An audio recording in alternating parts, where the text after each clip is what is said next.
A storm rages outside of the little old house as inside, a little old woman bounces a little baby on her little old knee. The baby coos and laughs as the old woman makes funny faces and noises for the child, trying to keep it entertained as they wait for his parents to return from their much-needed night out by themselves. The old woman herself needs a rest now, though. She's forgotten how exhausting it can be to watch a child. "Okay, that's enough. It's time for both of us to take a little nap before your parents get back." She gets up and takes the baby into a nearby room that looks as though it was a nursery at one time, but it hasn't been used for many years. As she goes to set the child into the crib, a strong gust of wind blows through the room. She places the baby down and rushes to the window and closes it shut. It must have been left cracked open by mistake. Brr, the room is cold from the wind, but she has just the thing to fix that. She moves to a small closet and opens the creaky door. The little old woman strains to reach up to the top shelf and feels around. Ah, there it is. She pulls down a baby blanket, a soft baby blue with colorful animals printed on it. It looks as though it's been up there for a long time, and she gives it a good shake before walking back to the crib. "Look what we have here. It's your daddy's own blankie." She gives it another shake. "There we go, good as new." She leans into the crib and wraps the small helpless child in the blanket before giving him a gentle kiss on the forehead. "Now you get some sleep. Your mommy and daddy will be back before you know it, and we want to show them what a good babysitter Grammy is, don't we? That way I get to see you all the time." The little old woman switches off the light and exits the room, leaving the door cracked just a few inches. She heads back to the couch and plops down on it. Almost as soon as she does, though, the baby starts crying. With a sigh, she gets back up and goes back to the nursery. "What's the matter, little dear?" she says as she turns the lights on. "Oh no," she rushes to the crib. "You've kicked your blanket off. You must be freezing." She grabs the blanket from the end of the crib and tucks it around the baby once again. "There you go, that's better." The old woman leaves the room and quietly closes the door shut, leaving it open just a few inches. The moment she turns around to go back to the couch, though, the crying starts again. With a sigh, she opens the door and goes back into the room. Once again, the blanket is stuffed at the end of the crib where the baby has kicked it off. "Fine, don't want a blanket? That's fine." She picks the baby up out of the crib and rocks him in her arms until it stops crying. She sets him back in the crib. "There you go. No blankets, just please get some sleep. Grammy's tired." The old woman takes the blanket out of the crib and leaves the room. She closes the door most of the way and, incredibly, this time the child remains silent. The old woman resumes her place on the couch and starts to yawn. Just as she does, the wind outside picks up and howls loudly. The old woman shivers. She looks next to her and spots the baby blanket. She picks it up and examines the cute animal print, remembering when her own son was a baby wrapped in it. She smiles at the happy thought and throws the blanket around her shoulders. She leans back on the couch and finds that her eyes are growing very heavy. She'll rest them for just a moment. She won't fall asleep. She'll just rest. "Mom, it's us. We're back. Thanks again for..." The couple both scream when they enter the house to find that the old woman is lying face down on the floor in a pool of blood. The source of the blood is obvious. Chunks of flesh from her shoulders and upper back have been torn out, leaving jagged holes, as if she were mauled by an animal. As the man runs to the old woman, trying to do anything he can to help her, the woman runs to the nursery to find that the baby is sleeping peacefully in his crib. The woman picks up the child, tears streaming down her cheeks, and returns to the living room to see her husband kneeling beside his dead mother.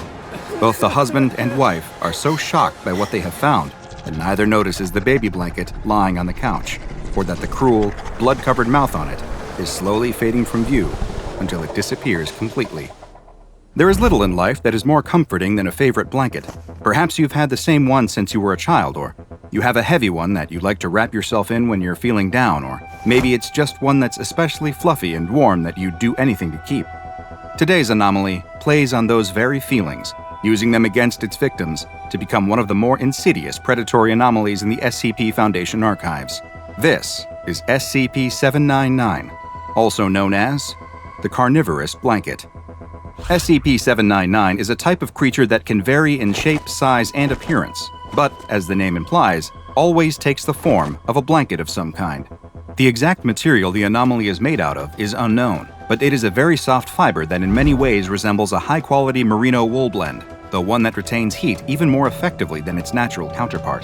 SCP-799's weight can vary from between half a kilogram all the way to 6 kilograms, and while examples have been found in nearly every color imaginable, it seems predisposed towards pastels and will frequently have patterns featuring stylized, friendly depictions of various animals. Both the pastel colors and the childish patterns are especially common in instances of SCP-799 that weigh less than 2 kilograms and would colloquially be known as baby blankets. While SCP-799 is undoubtedly a living organism, there is some debate as to whether it is itself an animal or perhaps a type of fungal colony. Instances of 799 are incapable of locomotion, lying motionless for long periods of time, and require little in the way of nutrition. What small amount they do need, they appear to be able to gain almost entirely from the organic particles present in normal household dust, such as animal dander and dead human skin cells. The blanket feeds via a series of minute, filter-feeding mouth-like structures that are spread across the surface of the creature, which wait for nutrients to fall into them, not unlike a sponge on the ocean floor. Instances of SCP-799 can survive for quite a while in this state, and one specimen was noted as having lived for multiple years in a damp attic, subsisting entirely on the small organic particles that would drift down from the rafters above. Should an instance of SCP-799 be forced to go for long periods of time without a source of nutrition, though, like when, for example, it is placed inside of a sealed closet or drawer, it will begin to undergo certain physical changes, which result in it metamorphosing into its predatory form. These changes aren't noticeable from only casual observation and consist of the blanket converting its many filter-feeding mouths into a single, large one that is lined with multiple rows of extremely sharp teeth. The blanket creature also develops a new form of tissue inside its cloth-like structure, one that is similar to muscle and capable of contracting and squeezing. Once its metamorphosis is complete, the instance of SCP-799 will lie in wait for an unsuspecting creature to cover themselves with it or wrap it around their body.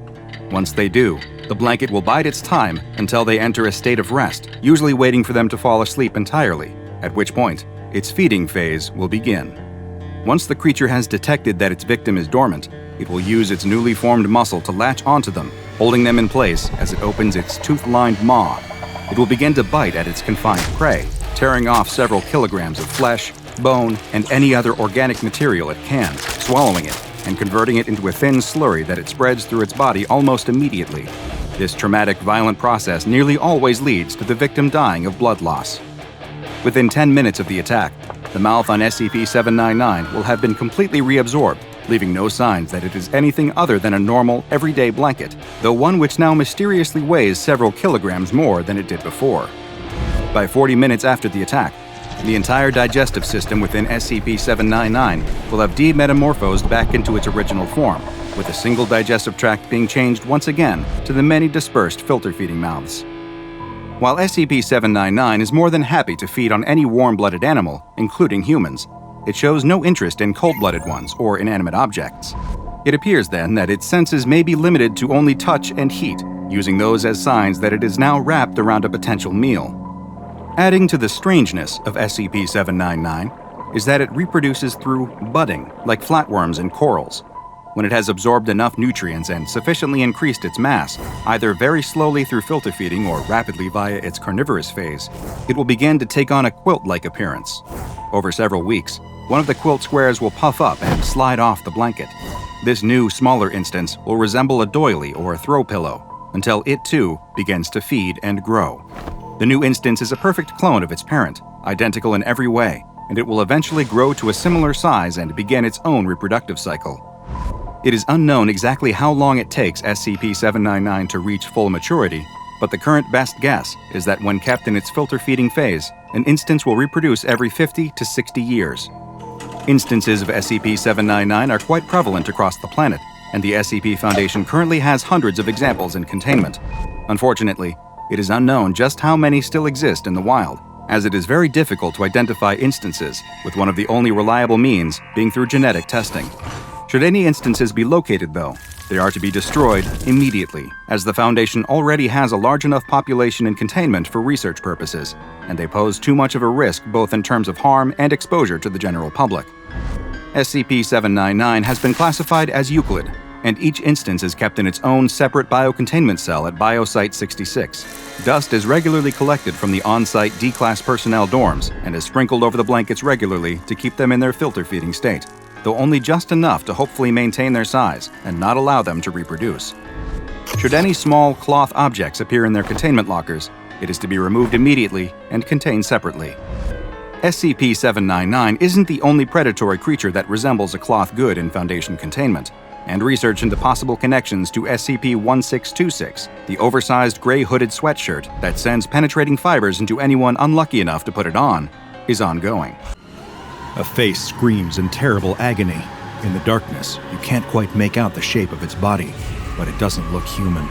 It's large and square, almost boxy. Two things you should know. This is a fate worse than death, and it isn't the only one. It's a busy but ordinary day in Hangzhou, China. People are rushing to and from work, going to school, going for walks, buying a hot meal and a cup of tea. But for one young police officer, this is a monumental day. He has been assigned the biggest case of his career, and he grips the stack of files with sweaty, trembling hands as he considers the weight of this moment. It isn't just one case, not really. It's actually 6. 6 separate missing person cases that he's beginning to suspect might be connected. Our detective wishes he could take a moment and transport himself away from these harrowing missing person cases and clear his head. But while he's unable to, we can. Thanks to the sponsor of today's video, Raid Shadow Legends, the hit mobile hero collection RPG played by over 80 million players across the world. And they've got some huge news for both new and returning players, the recently added Live Arena. To tell us about it, I've invited a fellow academic to join us today. Professor Death Knight here with a lesson about Live Arena, the new PvP mode where you can fight against other players in real time. Sounds terrifying? Well, so's going to the dentist. You should still do it. Live Arena has a draft feature where you can pick and ban champions to fight for you. Teamwork. When you win matches, you'll get Live Arena crests towards unlocking special area bonuses, or so I hear. I'm too afraid to try any of this out. All right, class. Any questions? Yes, Dr. Bob here. What's your personal strategy for Live Arena? Well, everyone thinks I'll go in fighting, but nobody expects my charm. My best strength is the gift of gab. So when they try to attack, I'll just be like, nice weather we're having, eh? Nobody'll see it coming. That doesn't sound like a very effective strategy. Do not pick me for Live Arena. Seriously, don't. I'm too young to be bone meal. Well, thank you for your... Class dismissed! Do we have a bell? Oh, we should totally get a bell. Class definitely not dismissed, but there's a bunch of brand new content in Raid Shadow Legends related to the animated limited series Call of the Arbiter, including a free legendary champion, the mighty orc warlord Artak. All you have to do to get him is log into Raid for 7 days between now and July 24th. Easy. New players, use my link or scan the QR code right here and get a free starter pack with this cool in-game loot. So just hit my link in the description, and I'll see you on the battlefield. And now, back to the case at hand. The detective was beginning to suspect that the 6 separate missing person cases might be connected. At first glance, they seem unrelated. The victims have very little in common, except one thing. They all worked at the same office. An office that closed 1 month ago, a casualty of international corporate downsizing. No one from his police department has bothered to look into this angle, assuming that it will lead back to more dead leads. But the young officer can't shake the feeling that there is important information waiting for him in that abandoned office building. So, after finishing up his lunch and dabbing the nervous sweat from his brow with a handkerchief from his pocket, he sets off toward the old office building in hopes of cracking the case wide open. As he makes the trip, he considers some other possible theories. Maybe the missing employees skipped town, overwhelmed and depressed from their unexpected job loss. But would they really let their families worry like this? Some of them have wives, husbands, children, all of whom would notice their absence and assume the worst. No, this isn't a simple case of a group of colleagues all vanishing to blow off steam in another city somewhere. Something bad happened. He can just feel it. Maybe they uncovered corporate secrets and someone decided to silence them before they could blow the whistle. But then again, what sort of secrets would be worth killing for at a printer company? It feels worthless trying to guess, trying to fill in the gaps in his knowledge with wild speculation. The only way to find out was to examine the building for himself and see if he can find any clues at all that lead him to the whereabouts of the missing 6. When the young officer reaches the building, he finds the door padlocked shut. Luckily, he prepared for this and brought some industrial-strength bolt cutters that snap the lock into pieces with very little effort. Why lock up the building like this? There can't be anything valuable left inside. To prevent squatters, most likely, he assures himself, brushing off the sense of dread creeping up his spine as he walks inside. As he crosses the threshold of the empty office, the first thing he notices is the smell. It reeks of sulfur and bleach, and a whiff of something electrical that stings the inside of his nostrils with each breath. New possibilities turn over in his mind.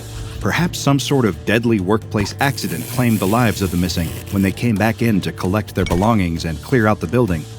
Before he can decide if that theory holds any water, his thoughts are interrupted by a piercing scream coming from a nearby room. The officer isn't alone here. There's someone in the building with him, and they sound like they're in trouble. The officer grabs the taser from his holster and runs toward the sound. He skids to a stop, nearly knocking over a water cooler when he reaches the source of the screaming. There's a man hanging from the wall, screaming over and over again. The officer can barely process what he's seeing. The man is covered in machinery, all whirring and clicking as it works. Next to him, a printer is printing sheet after sheet of paper, and all the while, the man screams. The officer recognizes the man's face from one of the files. This is one of the missing employees. He can't determine what is causing the man such distress, and he tries to ask the man what happened to him. The man just continues to scream, eyes wide open and wild, rolling around in their sockets, unfocused and unseeing. The officer grabs the man, attempting to remove him from the wall, but he won't budge. It's as if his body is wired into the wall itself, and the harder the officer tugs, the more it appears as if the man's flesh will begin to tear away. The officer stops, turning his attention to the machinery. Perhaps if he unplugs it, he'll be able to remove the man more easily. He starts with the printer, and as he reaches for its plug, he gets a closer look at the paper it continues to spit out. It doesn't look like any paper he's ever seen, and unable to help himself, he reaches out to touch it. It's warm, soft, pliable, and nauseatingly familiar.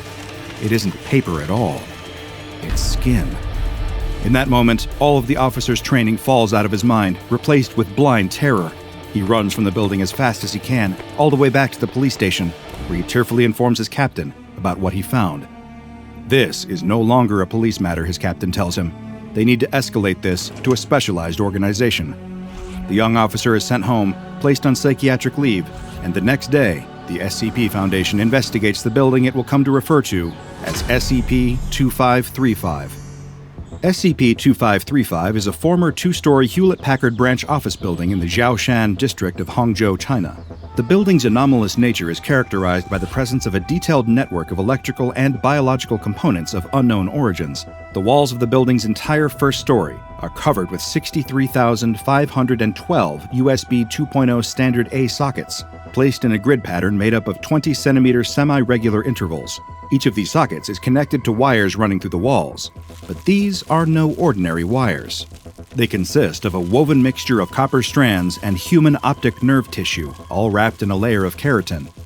In spite of the inclusion of organic material in their structure, the wires have not shown any signs of decay or deterioration since the Foundation discovered SCP-2535. This curious, off-putting mix of the technological and the biological persists throughout the location, and only gets stranger as one moves deeper into the building. If one were to follow the path of these wires, going against their better judgment and the scream of their most primal instincts, they would find that the wires lead to a room on the building's second floor. The room is currently inaccessible, but is thought to have once been the server room.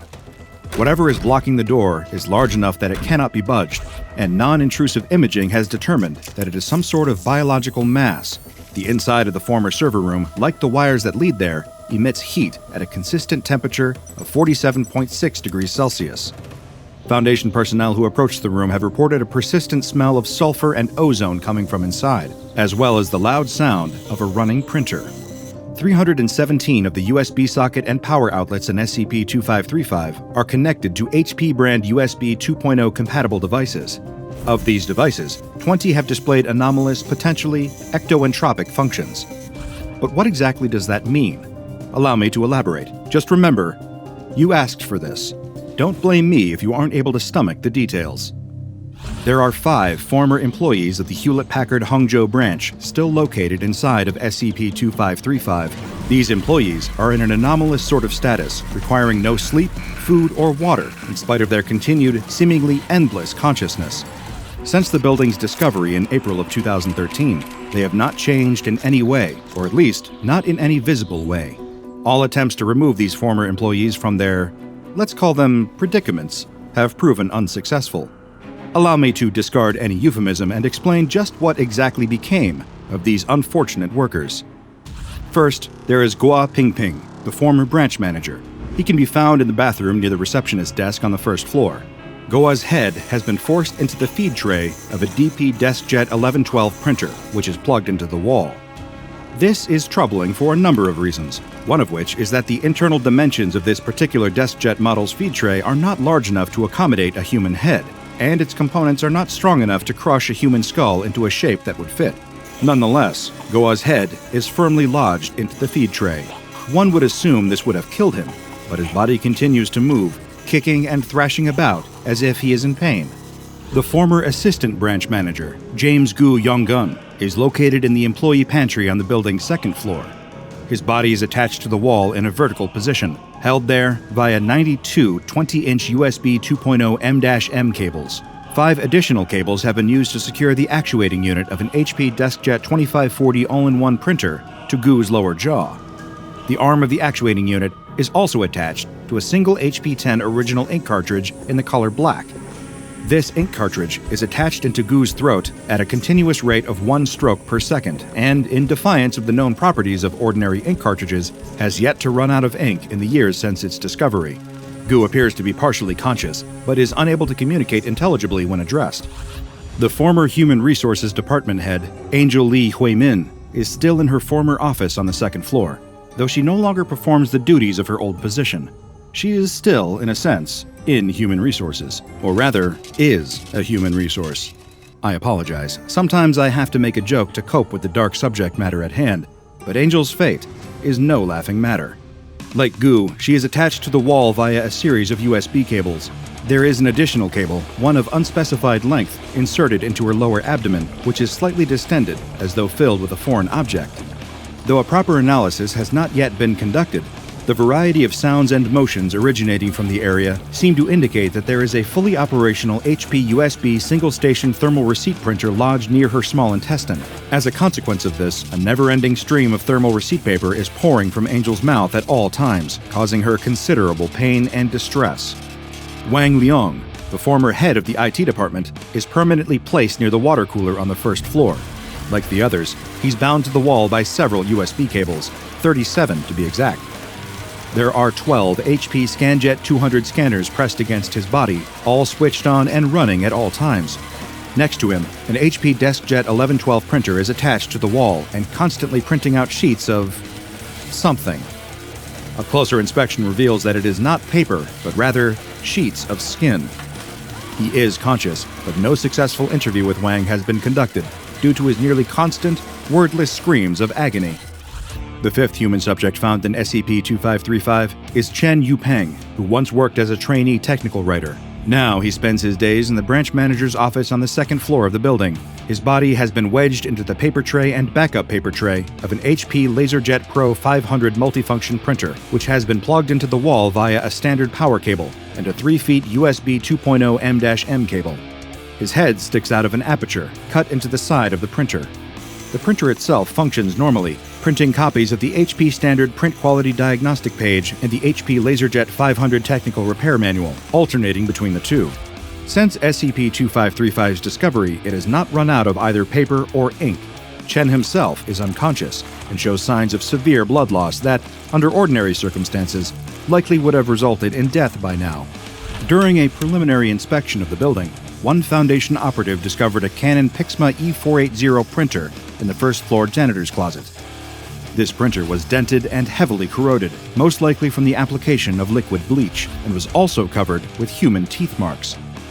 It has spent the most recent several years attempting to print a 91-page document, but has been unsuccessful due to an apparent jam in its paper tray and feed mechanism. The seams of the printer occasionally ooze human blood, which DNA testing has matched to Yan Xiaoxia, former creative consultant of the Hangzhou branch. SCP-2535 must be sealed away from the public under the guise of health and safety concerns. At least 2 agents are to be stationed in a nearby building at all times for the purposes of observation. Wherever possible, the inside of SCP-2535 must be soundproofed. All material generated by the building's anomalies must be collected and disposed of on a daily basis. So far, these containment measures have been sufficient to keep civilians away from SCP-2535. As far as the friends and family of the missing employees know, their loved ones were never found. It's better that they think of them as lost or dead, rather than learn what truly became of them. As I was poring over the file for SCP-2535, something curious caught my attention. This is not the only anomaly cataloged by the SCP Foundation concerning a branch of the Hewlett-Packard Corporation. I considered leaving well enough alone, but I've never been particularly good at that. When another path presents itself to me, no matter how dark or foreboding it may seem, I cannot resist the urge to see where it will lead. In this case, the path led me to SCP-2211. SCP-2211 was a collection of 4 anomalies discovered in the Shanghai offices of Hewlett-Packard. Notice that I said was rather than is. More on that later. First, allow me to describe the nature of each anomaly. SCP-2211-1 is a 932-megabyte video file titled simply longsmile.wmv. When played, the video depicts a pair of lips on the right edge of the screen. The lips hold a closed-mouth smile for a moment, then open to reveal teeth. At this point in the video, the camera pans to the right, revealing more and more teeth, seemingly forever. Though the length of the video file is listed as 55 seconds, testing revealed that the file will continue to play, revealing endless, maddening rows of teeth for more than 150 straight hours. It will possibly run even longer than that, but testing was through before that could be seen. The video has no audio track. When longsmile.wmv is played for longer than 59 minutes and 20 seconds, the device used to play it will begin to secrete a small amount of human saliva. A sample of saliva was collected for DNA testing, but the results were inconclusive and did not match any known human being on record. SCP-2211-2 is a 2.0 megabyte audio file entitled EYEE-79.WAV. Each playthrough of the audio file is different, but tends to contain bursts of modulated static that go on for 2 to 10 seconds before being cut off for around 0.3 seconds of silence at a time. Like Longsmile, this file can play for a seemingly infinite amount of time, in spite of its listed length of 3 minutes and 3 seconds. When SCP-2211-2 is played for longer than 59 minutes and 20 seconds, the device will begin to secrete a clear fluid, identified as a mixture of water and sodium chloride, amino acids, glutathione, ascorbic acid, and human collagen fibers. Essentially, the device will begin to leak human tears. SCP-2211-3 is a 599 kilobyte file titled r.exe. When this file is run on a computer, it uses up a great deal of memory, causing the device to overheat and its built-in fans to speed up. In spite of the overheating and any damage it might cause, the computer will continue to run until disconnected from its power source. When the file is run for longer than 59 minutes and 20 seconds, air coming through the built-in fans will begin to emit a strong smell of earwax, though no physical traces of earwax have been found. SCP-2211-4 is a USB adapter-powered coffee reheater. When it is plugged into the USB port of a computer, any liquid placed into the container will be heated to approximately 65 degrees Celsius and will also transform into human mucus at a rate of 1 milliliter per minute. This effect is the same whether or not the computer is on. DNA analysis of the mucus revealed that it is a match with the saliva produced by SCP-2211-1. All of this would have been bizarre enough, a series of files and devices that produce human biological material and are seemingly all connected, but something else happened. All instances of SCP-2211 were kept in a pair of containment lockers. However, on June 10, 2014, this containment was breached. I have included a surveillance log transcript that captured the incident. It occurred as follows. Sound of banging metal detected near second floor of Wing B. Door of small item containment locker DAD-2838 is heavily deformed outwards and has experienced a heavy impact from its inside. The sound of banging metal persists for the next 3 minutes as the door of containment locker DAD-2838 begins to burst outwards. Security teams are deployed to cordon off the area and manage the situation. Containment locker DAD-2838 is fully breached from the inside when a segmented humanoid arm emerges, extending to reveal numerous joints along its length. Security teams begin opening fire on the arm to little effect. While the video feed shows that the arm terminates in a 7-fingered hand, personnel present on the scene reported a number of fingers ranging from 5 to approximately 30. The arm repeatedly strikes and breaches the containment locker containing SCP-2211-4, approximately 5 meters from containment locker DAD-2838. It subsequently reaches for SCP-2211-4 and pulls it back into containment locker DAD-2838. No further activity detected. Arm presumed to have dematerialized. Following this incident, the containment locker was examined, but no traces of the many-fingered arm were found inside. Further examination of the locker's contents revealed that SCP-2211-1, 2, and 3 had vanished from their storage media. The files were gone. SCP-2211-4, when tested, no longer displayed any anomalous properties. It was just an ordinary coffee heater, though no staff wanted to use it to heat their coffee, no matter how many times it was washed. Head researcher Min declared SCP-2211 uncontained on August 10, 2014. But there was one more unusual finding. The USB drive that once contained SCP-2211-1 was not empty. There was an untitled text file on the drive. When opened, it simply read, "Got my nose," followed by an unusual text emoticon, ::00, end parentheses, end parentheses.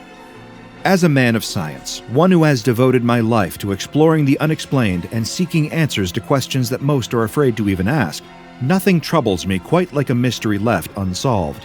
But the tales of these Chinese Hewlett-Packard offices are composed almost entirely of disturbing mysteries, of frayed wires and broken printers, of survivors that cannot tell their stories, and messages we will never get to read. What happened after that Hangzhou branch closed? Was it connected to the findings at the Shanghai branch? Did that mysterious arm grab hold of the Hangzhou team, contorting their bodies into unrecognizable shapes and forcing them to meld with the products they once sold? Or was it once an employee too, broken down into spare parts and trapped as files and desktop beverage warmers? I can't be certain. But I do know this. I'm throwing out my printer.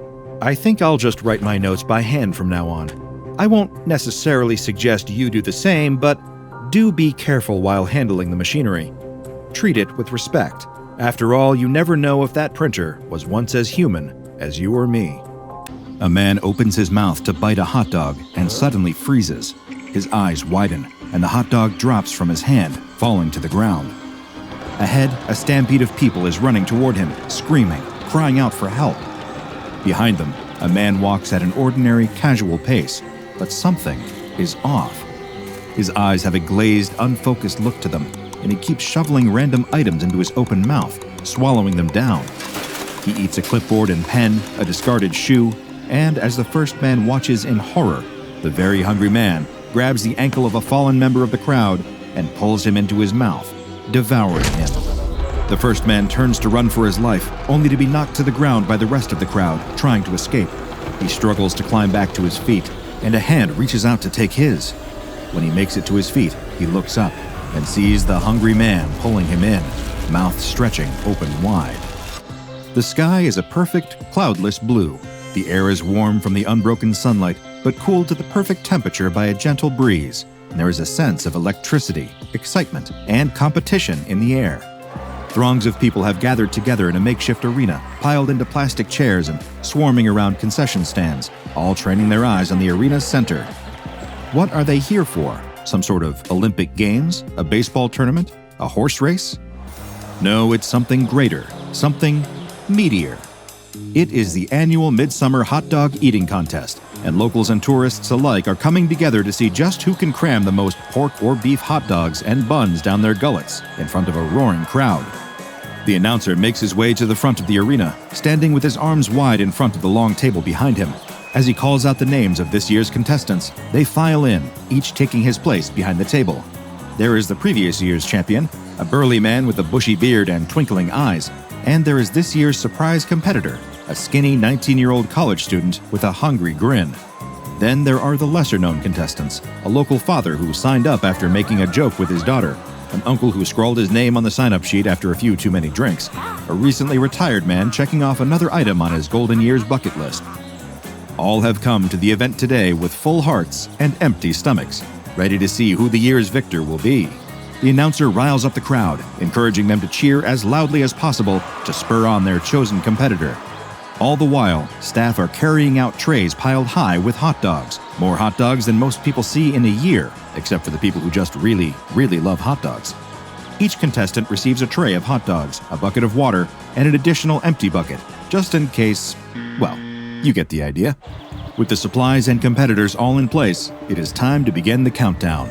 The announcer holds up his favorite air horn and calls out, 3, 2, 1, eat! At the sound of the air horn's blast, the men leap into action, seizing hot dogs from plates and each engaging in their unique competitive eating technique. The previous year's champion employs the method of famous hot dog eating champion Joey Chestnut, dunking his entire hot dog sloppily into his water, then swallowing it as quickly as possible. The new challenger, on the other hand, employs the Solomon method, named for King Solomon. Much like the fabled king suggested doing with a stolen infant, eaters using the Solomon method break the focus of their feasting in half before polishing it off. One of the more casual competitors attempts a divide and conquer technique, eating first the dog itself and then the bun. Others employ no specific technique at all, attempting to devour the stack of hot dogs before them, using the same classic eating style they might employ at a family barbecue. This is a grave mistake. One by one, the less prepared competitors drop out, spitting into their buckets, wiping meat sweats from their foreheads, waddling out of the arena while groaning and holding their aching stomachs. Soon, only the two frontrunners remain. But what's this? A challenger approaches. An unassuming black man, clad in a shirt and dress pants, rushes into the arena, his face a mask of single-minded determination, and begins seizing the discarded hot dogs off the table, gobbling them up as fast as he can. The announcer and the rest of the audience watch in stunned disbelief. This is unprecedented, and as exciting as it is, definitely against the rules. This man is not a registered competitor, and he certainly can't join the contest in the champion stretch. Unsure of what else to do, the announcer beckons to the staff on the sidelines, ushering them back toward the table to clear the food and escort this surprise drop-in out of the arena. The audience watches with rapt attention as the staff members attempt to remove the stranger from his place at the table. He shakes his head violently, refusing to go, and snatches the hot dogs away from them, even as they try to clear the trays away. All the while, the remaining competitors standing are attempting to stay the course and finish strong in spite of the interruption. The new, younger man collapses, slumping down onto the table in a hot dog-induced stupor. He has tapped out. The victor is the previous year's champion, with a staggering ultimate tally of 38 hot dogs. As four staff members work together to wrestle the stranger out of the arena, the champion steps forward to receive his trophy. The crowd roars as he holds up his arms, grinning ear to ear and basking in yet another win. The announcer can still see the staff struggling with the stranger out of the corner of his eye, but this crowd wants to see their champion crowned, and the show must go on. So he grabs the Hot Dog King sash, the crown made from gold-plated, hot dogs, and even the massive gold trophy. He crowns the winner, placing the sash over his shoulders. Then, as the music swells triumphantly, courtesy of the local high school marching band, the announcer holds up the trophy, sunlight glinting off its shiny surface. It represents so many things: achievement, celebration, the ability to eat just so much meat and not get sick, and now it is time for it to be awarded to the man who earned it. The announcer stretches his arms, handing over the trophy to the contest winner, when all of a sudden, another hand grabs hold of its handle, ripping it from the announcer's grasp. The stranger has returned, somehow freeing himself from the multiple security guards who escorted him away, and he has taken the trophy for himself. But he isn't just attempting to crown himself the Hot Dog King. No, this is not a simple coup-de hot dog. He lifts the trophy up over his head, opening his mouth as wide as it will go, and tears the metal in half with a horrible screeching sound, shoving the pieces into his mouth, chewing and swallowing. By the time the announcer and the champion recover from their shock enough to move again, the trophy is completely gone, vanished into the stranger's belly. After a day of seemingly impossible feats of feasting, the sight of this strange man consuming a truly impossible meal of metal is just too much for the already anxious crowd to take. The arena erupts into absolute chaos as people spill out of their seats en masse, fleeing the area. The champion, however, does not turn and run. He feels robbed of his victory. Though it may have occurred in an utterly bizarre fashion, he won't stand for this kind of disrespect. He has trained all year for this moment, only to watch his trophy be eaten right in front of him. He marches right up to the stranger and pokes him in the chest, demanding to know who he thinks he is. What gives him the right to crash the hot dog eating contest, interrupt the proceedings, and upstage his victory by chowing down on the trophy? The man doesn't answer him, so the champion continues to berate him, wagging his finger in his face. The stranger's eyes follow the finger, and slowly he opens his mouth. There is a sudden chomp, and the champion screams, holding his hand to his chest, using his shirt to stem the bleeding. He turns to run with the rest of the crowd, but it's too late. The stranger's hand clamps down on his shoulder, holding him in place with a surprising strength. The only thing he sees before his life is snuffed out is the stranger's wide-open mouth, before everything goes dark with another sickening chomp. All the while, the crowd's terror rises to a fever pitch at the horrible sight. They trample each other as they scramble to vacate the area, shoving strangers and loved ones alike out of the way in a bid to escape this mysterious equal-opportunity omnivore with an appetite for far more than just hot dogs. Some manage to escape, running far enough from the arena that they can stop to catch their breaths and glance back at the ones who were not so lucky. Those who tripped and fell in the madness, who had the wind knocked out of them by an elbow to the gut from one of their neighbors, those with weak ankles or who hadn't tied their shoes carefully enough. All of these poor, unfortunate souls are next on the menu for the stranger, who devours them one by one, rarely even stopping to chew. As one surviving woman watching from a distance pulls out her phone to call 911, she can't escape noticing the parallels to the contest itself, the way the stranger eats with a singular focus on consuming as much as possible. There's no pause to enjoy the meal, but there is no sadism or malice in the act either, just the sheer, undeniable drive to keep eating. The woman's call to the police is one of the strangest moments of her life and utterly baffles the local police department. "Ma'am, please calm down," one officer repeats again and again. "What do you mean there's a man eating people?" "I mean exactly what I said," she shouts. "A man showed up at the hot dog contest and started eating people. Please, you have to do something." "I think this is above our pay grade, miss," another officer chimes in. "You think we should call, the first officer trails off. Who? The woman demands, but the line goes dead before she can ask another question. The police are clearly no help, and she isn't about to stick around and see just how big this stranger's appetite is. She tried to save the others, but now she needs to save herself. She runs all the way home without another glance back. Meanwhile, the local police did make that mysterious call, and an SCP Foundation mobile task force is currently en route to the scene. By the time they arrive, the park is a ghost town, with nothing but the blood-stained grass and abandoned arena to suggest that something horrible ever happened here at all. But these aren't some bumbling local police officers who have no idea what to do with a man-eating anomaly. This team has seen enough bizarre sights to fill a lifetime, and another lifetime after that. They spy a trail of sticky red footprints leading away from the arena. At first, they assume that the substance is blood, but a closer examination reveals that it is, in fact, ketchup. They track the savory footprints away from the scene of the day's unsavory events, following them to a nearby warehouse. Judging from the scattered wooden beams, rustling metal, and boarded-up windows, this place has been abandoned for some time. The perfect place for an anomaly to hide away. If they weren't certain, the sound of someone inside biting through sheets of metal is plenty of indication that this is the right place. With no time to waste, they break down the door of the warehouse, weapons drawn and ready. They follow the sound of the chewing, splitting up to apprehend the subject from all available directions. The shriek of tearing metal echoes through the building, bouncing off the walls and creating a cacophony that is difficult to track. They do their best to follow the sound, but quickly veer off in separate directions in an attempt to cover as much ground as possible. One operative confronts the stranger just as he is reaching for another piece of metal. He watches as the man takes a massive bite out of the steel, a bite that should have shattered his teeth and broken his jaw. Instead, a cartoonish bite mark is taken out of the metal. He approaches the stranger, who, upon locking eyes with him, begins to shake his head, still chewing. The MTF operative ignores this visual cue, approaching the man and attempting to physically restrain him. This, like the confrontation with the champion before, is cut off with a fateful chomp, and the operative screams ringing out through the warehouse, alerting his teammates to his unfortunate fate. The screams suddenly go silent, and another MTF operative stops cold, listening as the sound of chewing draws nearer and nearer.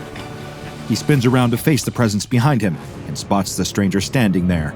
The otherwise ordinary man is polishing off the tip of a steel beam, grimacing as he swallows it. The operative lifts his weapon, pointing it at the subject. The operative tells him to stand down and come quietly. The hungry man pleads wide-eyed for the operative to turn and run while he still can. He takes small, reluctant steps toward the operative, muttering that he can't stop. The operative brandishes his weapon again, barking another order for the man to stop. Before he can make another move, the stranger snatches the weapon out of his hand, opens his mouth, and swallows it. He winces as he does, but does not stop until the weapon is completely devoured. All at once, he lets out a loud belch, his knees buckle, and he slumps to the ground. He rubs his stomach, wipes his brow, and sighs heavily. "I'm so sorry about that. I was just so hungry I couldn't help it." The man shakes his head sadly. "I hope you can get a new weapon. And I'm sorry about your friend, too. You said you couldn't help it. Why'd you stop?" The stranger shrugs, sighs again, and simply says, "Well, because I was full." After a bit of convincing, and a test confirming that the subject's strength and bite force has returned to ordinary human levels, the remaining mobile task force agreed to bring him into Foundation custody unharmed, though restrained. They pile into one of the SCP Foundation's trademark unmarked vans and set off toward the nearest Foundation site. About 1 hour into the trip, the subject begins to lament his growling stomach, asking if they could possibly stop somewhere for a bite to eat. Ordinarily, this is against protocol, but after what happened to their teammate, the task force members aren't taking any chances. They pull into a fast food drive-thru and permit the subject to order whatever he wants. They'll declare it as a business expense later. 5 burgers, 5 fries, 5 tacos, 5 pies, 5 cokes, 10 tater tots, 10 tenders, 5 shakes, 5 pancakes, 5 jalapeno poppers, and 5 baked potatoes later, the task force successfully reached the Foundation site with their newest subject, SCP-913.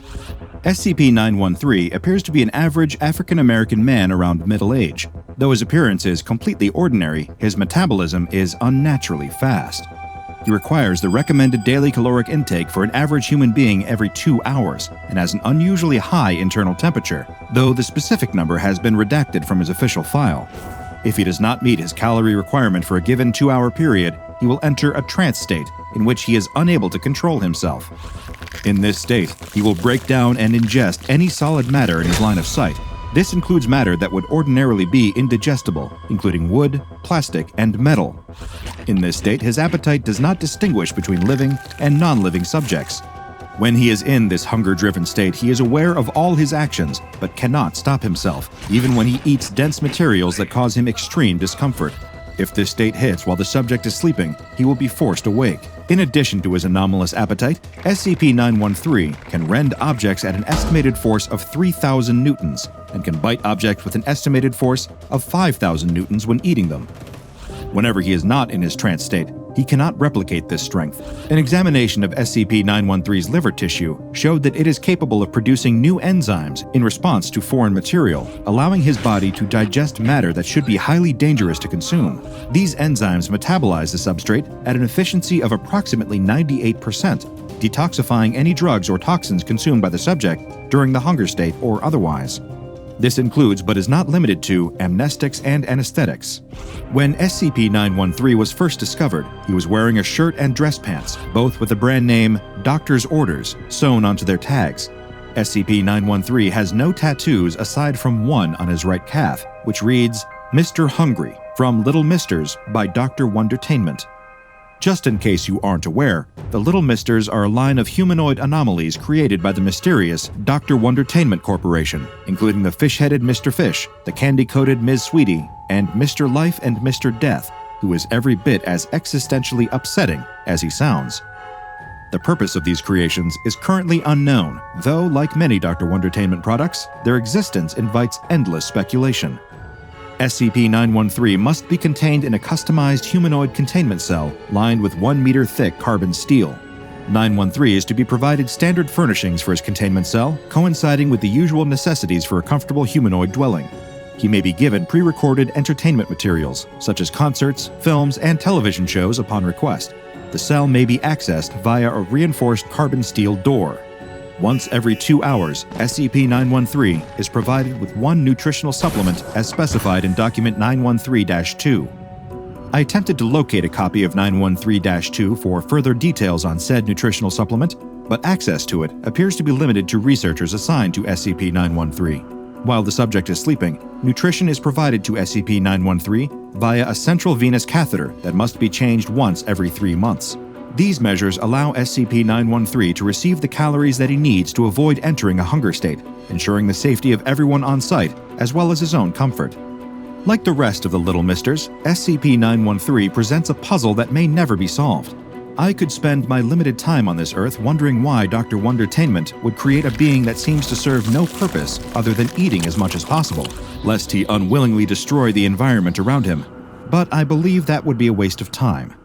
Why does Dr. Wondertainment do anything that they do? Why create a woman who can turn men into candy soldiers? Why create an ordinary man with a fish head, a tiny top hat, and a Boston accent?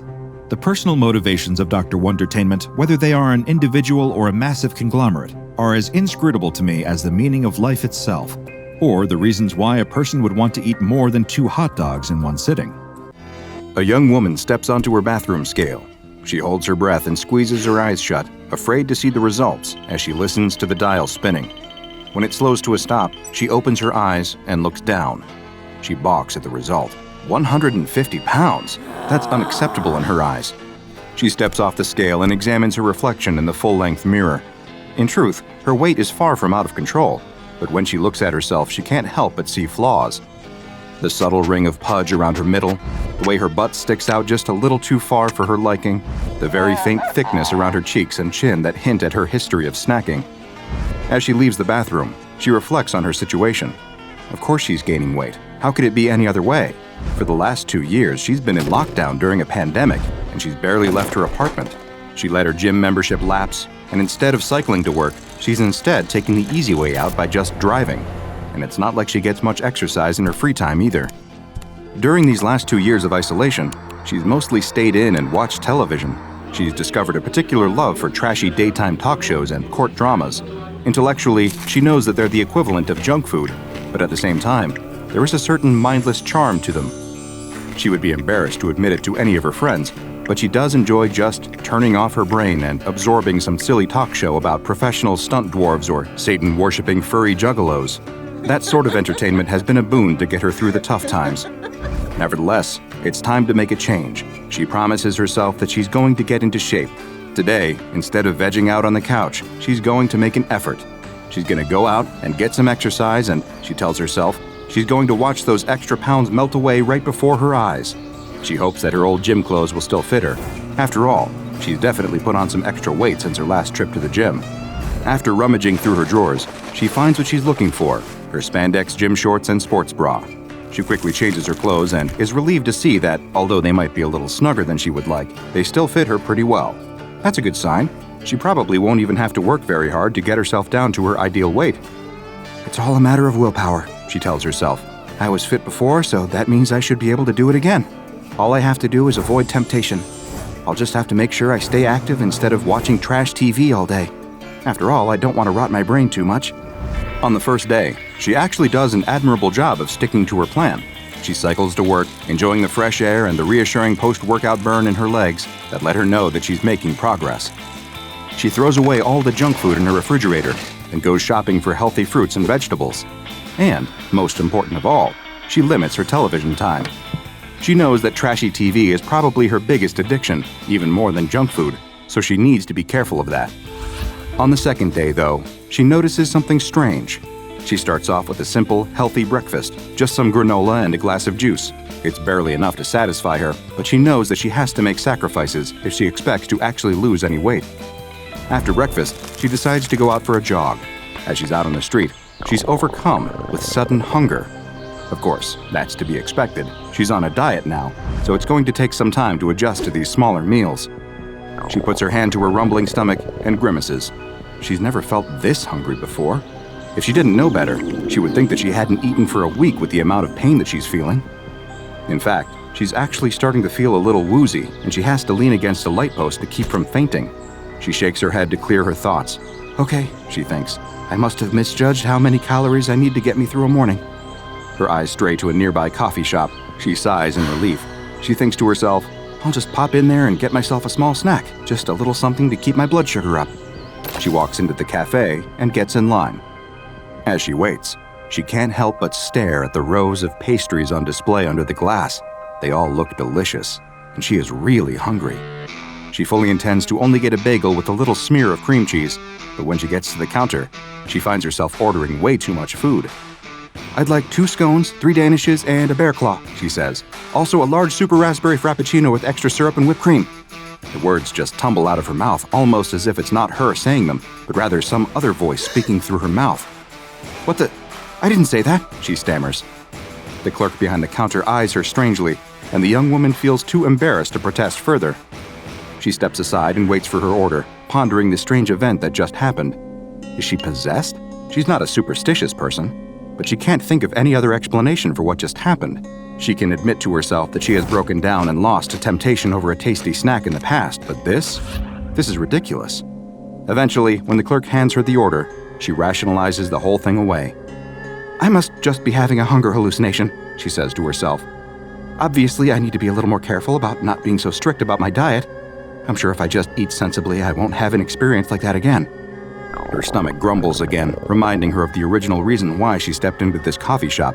She retreats to a table in the corner and tears open the bag. She wolfs down her pastries with gusto and slurps at her rich, creamy drink. When she's finished, she sighs in satisfaction, although the uncomfortable full feeling in her belly reminds her of her predicament.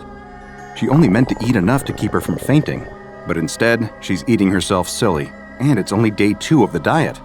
This does not bode well. "Okay," she tells herself, "this is my last cheat. From now on, I'm going to be serious about this diet." She stands up and leaves the cafe, ready to complete the rest of her jog. But then, something even stranger happens. On the television, the matriarch of the family is furious. She has forbidden her daughter from marrying the gardener because she believes that he is too low class for her high-born daughter. But what she doesn't realize is that her daughter is in love and that she is determined to make it work. The daughter and the gardener have eloped, and the matriarch is hiring a private detective to track them down. Meanwhile, the matriarch's long-lost twin brother, whom she thought died in a plane crash in the tropics, has actually been alive the entire time. He has been in a South American hospital recovering from amnesia, but now he returns to the family estate, ready to claim his share of the inheritance. These events are all noted by the family's shady lawyer, who has big plans to usurp the family fortune himself. Unbeknownst to the family, he is actually secretly working for their mortal enemies and business rivals to destroy them. The young woman laughs, shoving a handful of potato chips into her mouth. "Oh man, I wouldn't want to be in their shoes now. That lawyer is playing them all like fiddles." Suddenly, she startles, as if she's just waking up. Where is she?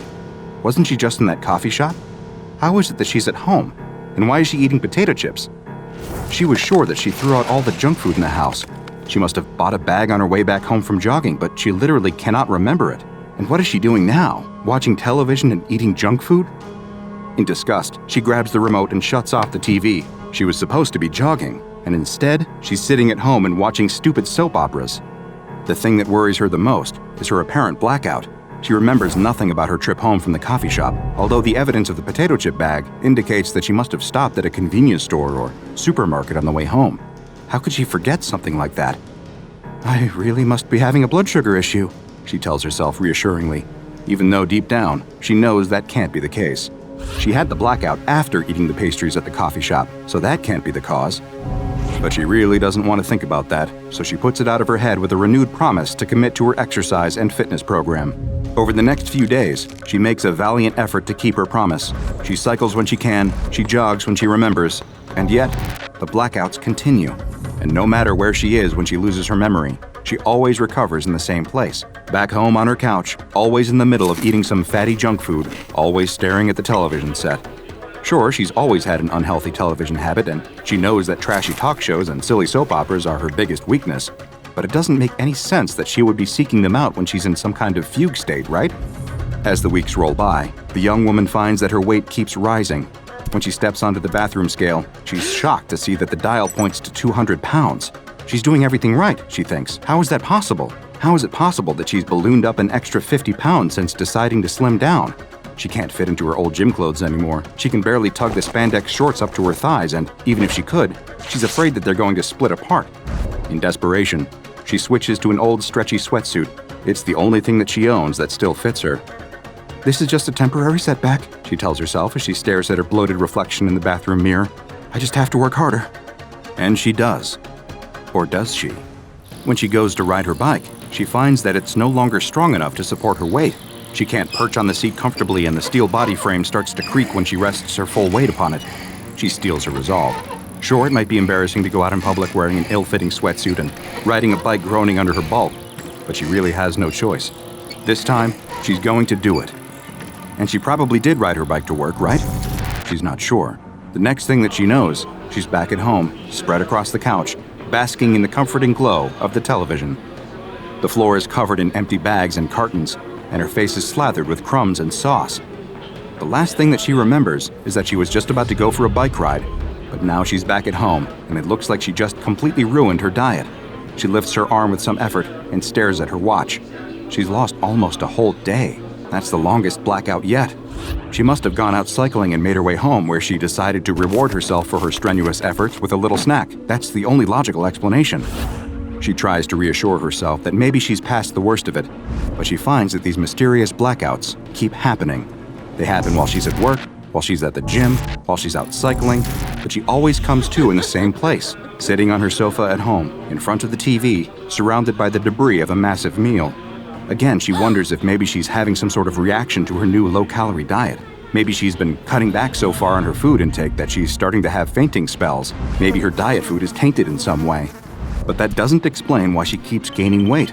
The scale in her bathroom doesn't lie. It keeps reporting higher and higher numbers, and as much as she tries to reassure herself that it must just be broken, her ever-tightening clothes and ever-widening reflection tell her otherwise. Her trips to the gym become less and less frequent, as she finds that other patrons have started to stare and whisper about her. Are they laughing at her for not being able to control her weight? Are they whispering about how her new flab is spilling from the confines of her sweatsuit? She can't even run on the treadmill for more than a few minutes without being completely winded, and she's too wide to balance on her bike now. The young woman has grown absolutely massive, to the point that she completely fills the whole couch. She chews her way through yet another bag of potato chips, her eyes never straying from the ever-chattering television set.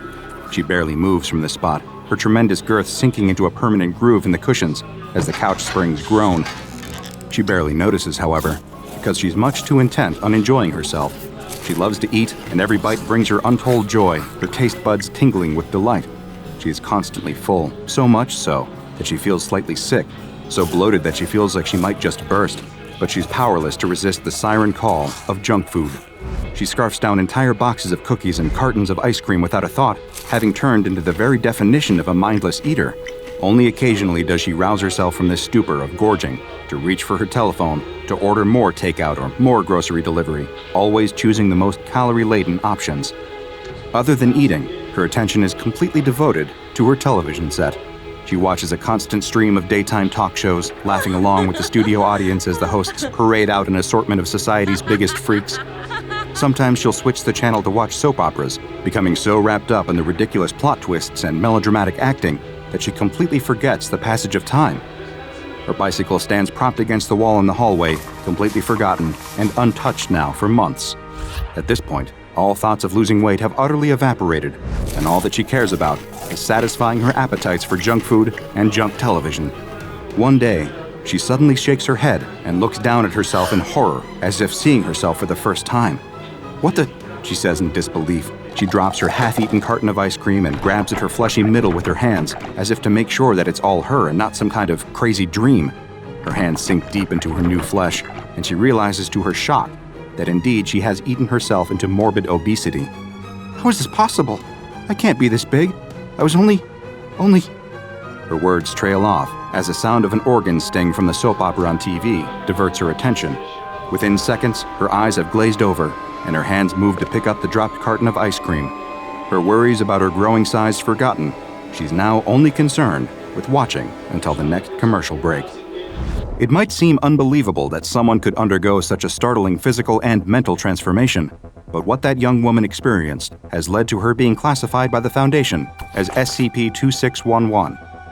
SCP-2611 is, as you might have expected, a young woman currently weighing approximately 500 pounds. Her mobility is limited due to her weight, although SCP staff encourage her to take light exercise whenever possible, in hopes of preventing her mobility from deteriorating further. She also suffers from several health issues related to her weight and lifestyle, including diabetes, for which she is receiving treatment by Foundation personnel. Her awareness of her situation and surroundings is severely limited, as she spends most of her time in a stupor, but when she is lucid, she believes that she is in a special facility receiving treatment for her weight problem. In reality, SCP-2611 is under observation because of SCP-2611-1. SCP-2611-1 is a mass of sentient fat located on SCP-2611's left side. SCP-2611-1 has become integrated with several of SCP-2611's vital organs, making it too dangerous to attempt to remove SCP-2611-1 via liposuction or other means. SCP-2611-1 has gradually exerted increasing control over the mind and actions of its host, to the point that SCP-2611 is only fully conscious for 1 to 2 hours daily. The rest of the time, SCP-2611-1 is fully in control of its host's behavior. Prior to coming to the SCP facility, SCP-2611-1 influenced its host to consume massive amounts of calories, leading to the mysterious and sudden weight gain that we observed earlier. This was possibly an attempt by SCP-2611-1 to increase its own size and influence, but as of yet, its reasons, as well as how it exerts control over its host, are unknown. When in control, SCP-2611-1 can speak through its host, communicating in standard American English.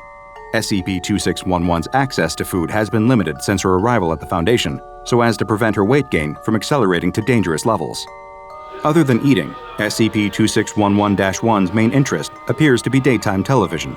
Attempts to communicate with SCP-2611-1 have so far met with little success due to the anomaly's limited attention span for anything other than the minutiae of daytime television. In a conversation with one researcher, however, SCP-2611-1 let slip that it preferred daytime television to the programming watched by, quote, that other guy, suggesting that it lived inside a different host before it eventually took up residence within the body of SCP-2611. At another point, while in the middle of a conversation about a court drama, SCP-2611-1 suddenly announced, kill it now, I don't care if I die." Staff believe that this might not have been SCP-2611-1 at all, but rather the voice of SCP-2611 trying to break through the hypnotic control of her parasite to call for help. At this time, no drastic action is recommended until further observations can be made. SCP-2611-1 does not appear to be contagious, and the way that it bonds with the host is unknown, so it is currently classified as safe. At the moment, SCP-2611-1 is the only known instance of its kind.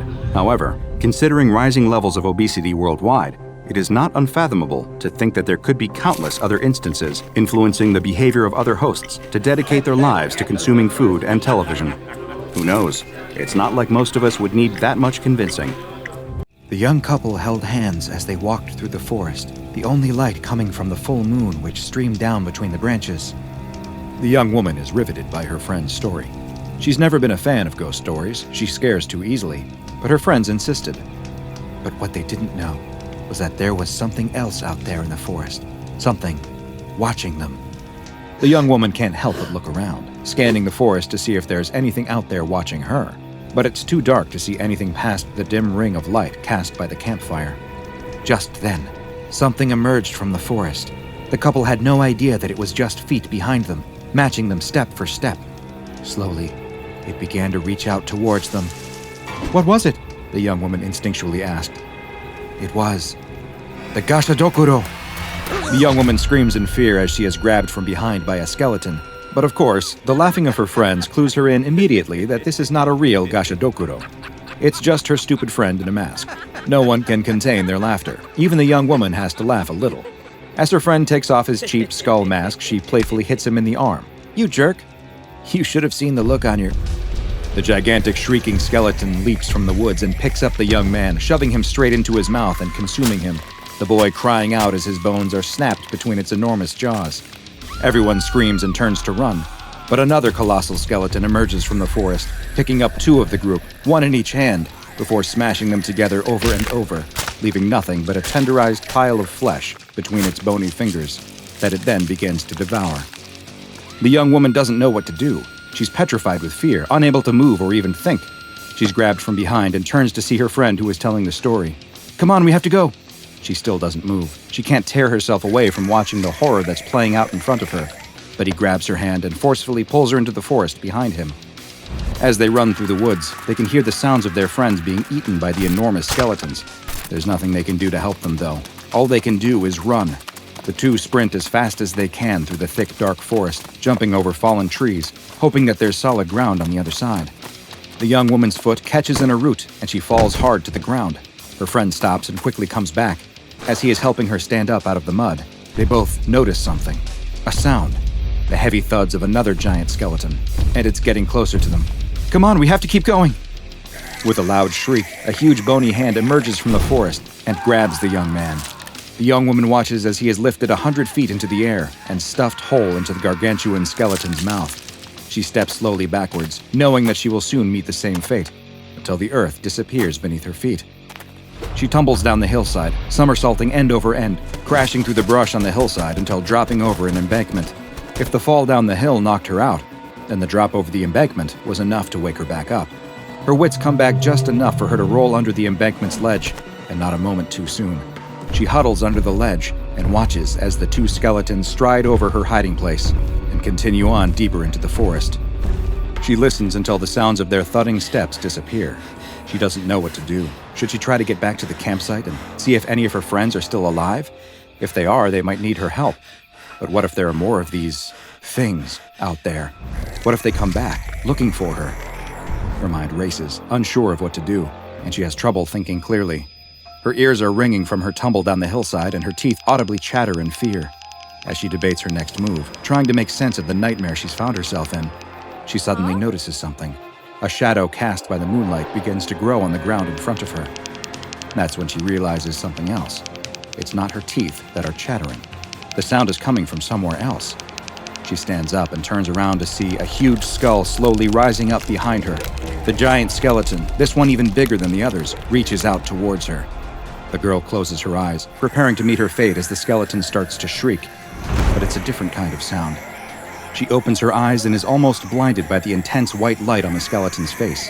It sounds like it is shrieking in pain from the light being cast on it, and she's forced to turn away and shield her eyes. As she does so, she sees the source of light. It's a man in a uniform. He looks like some sort of tactical police officer, but instead of a gun, he's holding an enormous flashlight that he's pointing at the skeleton.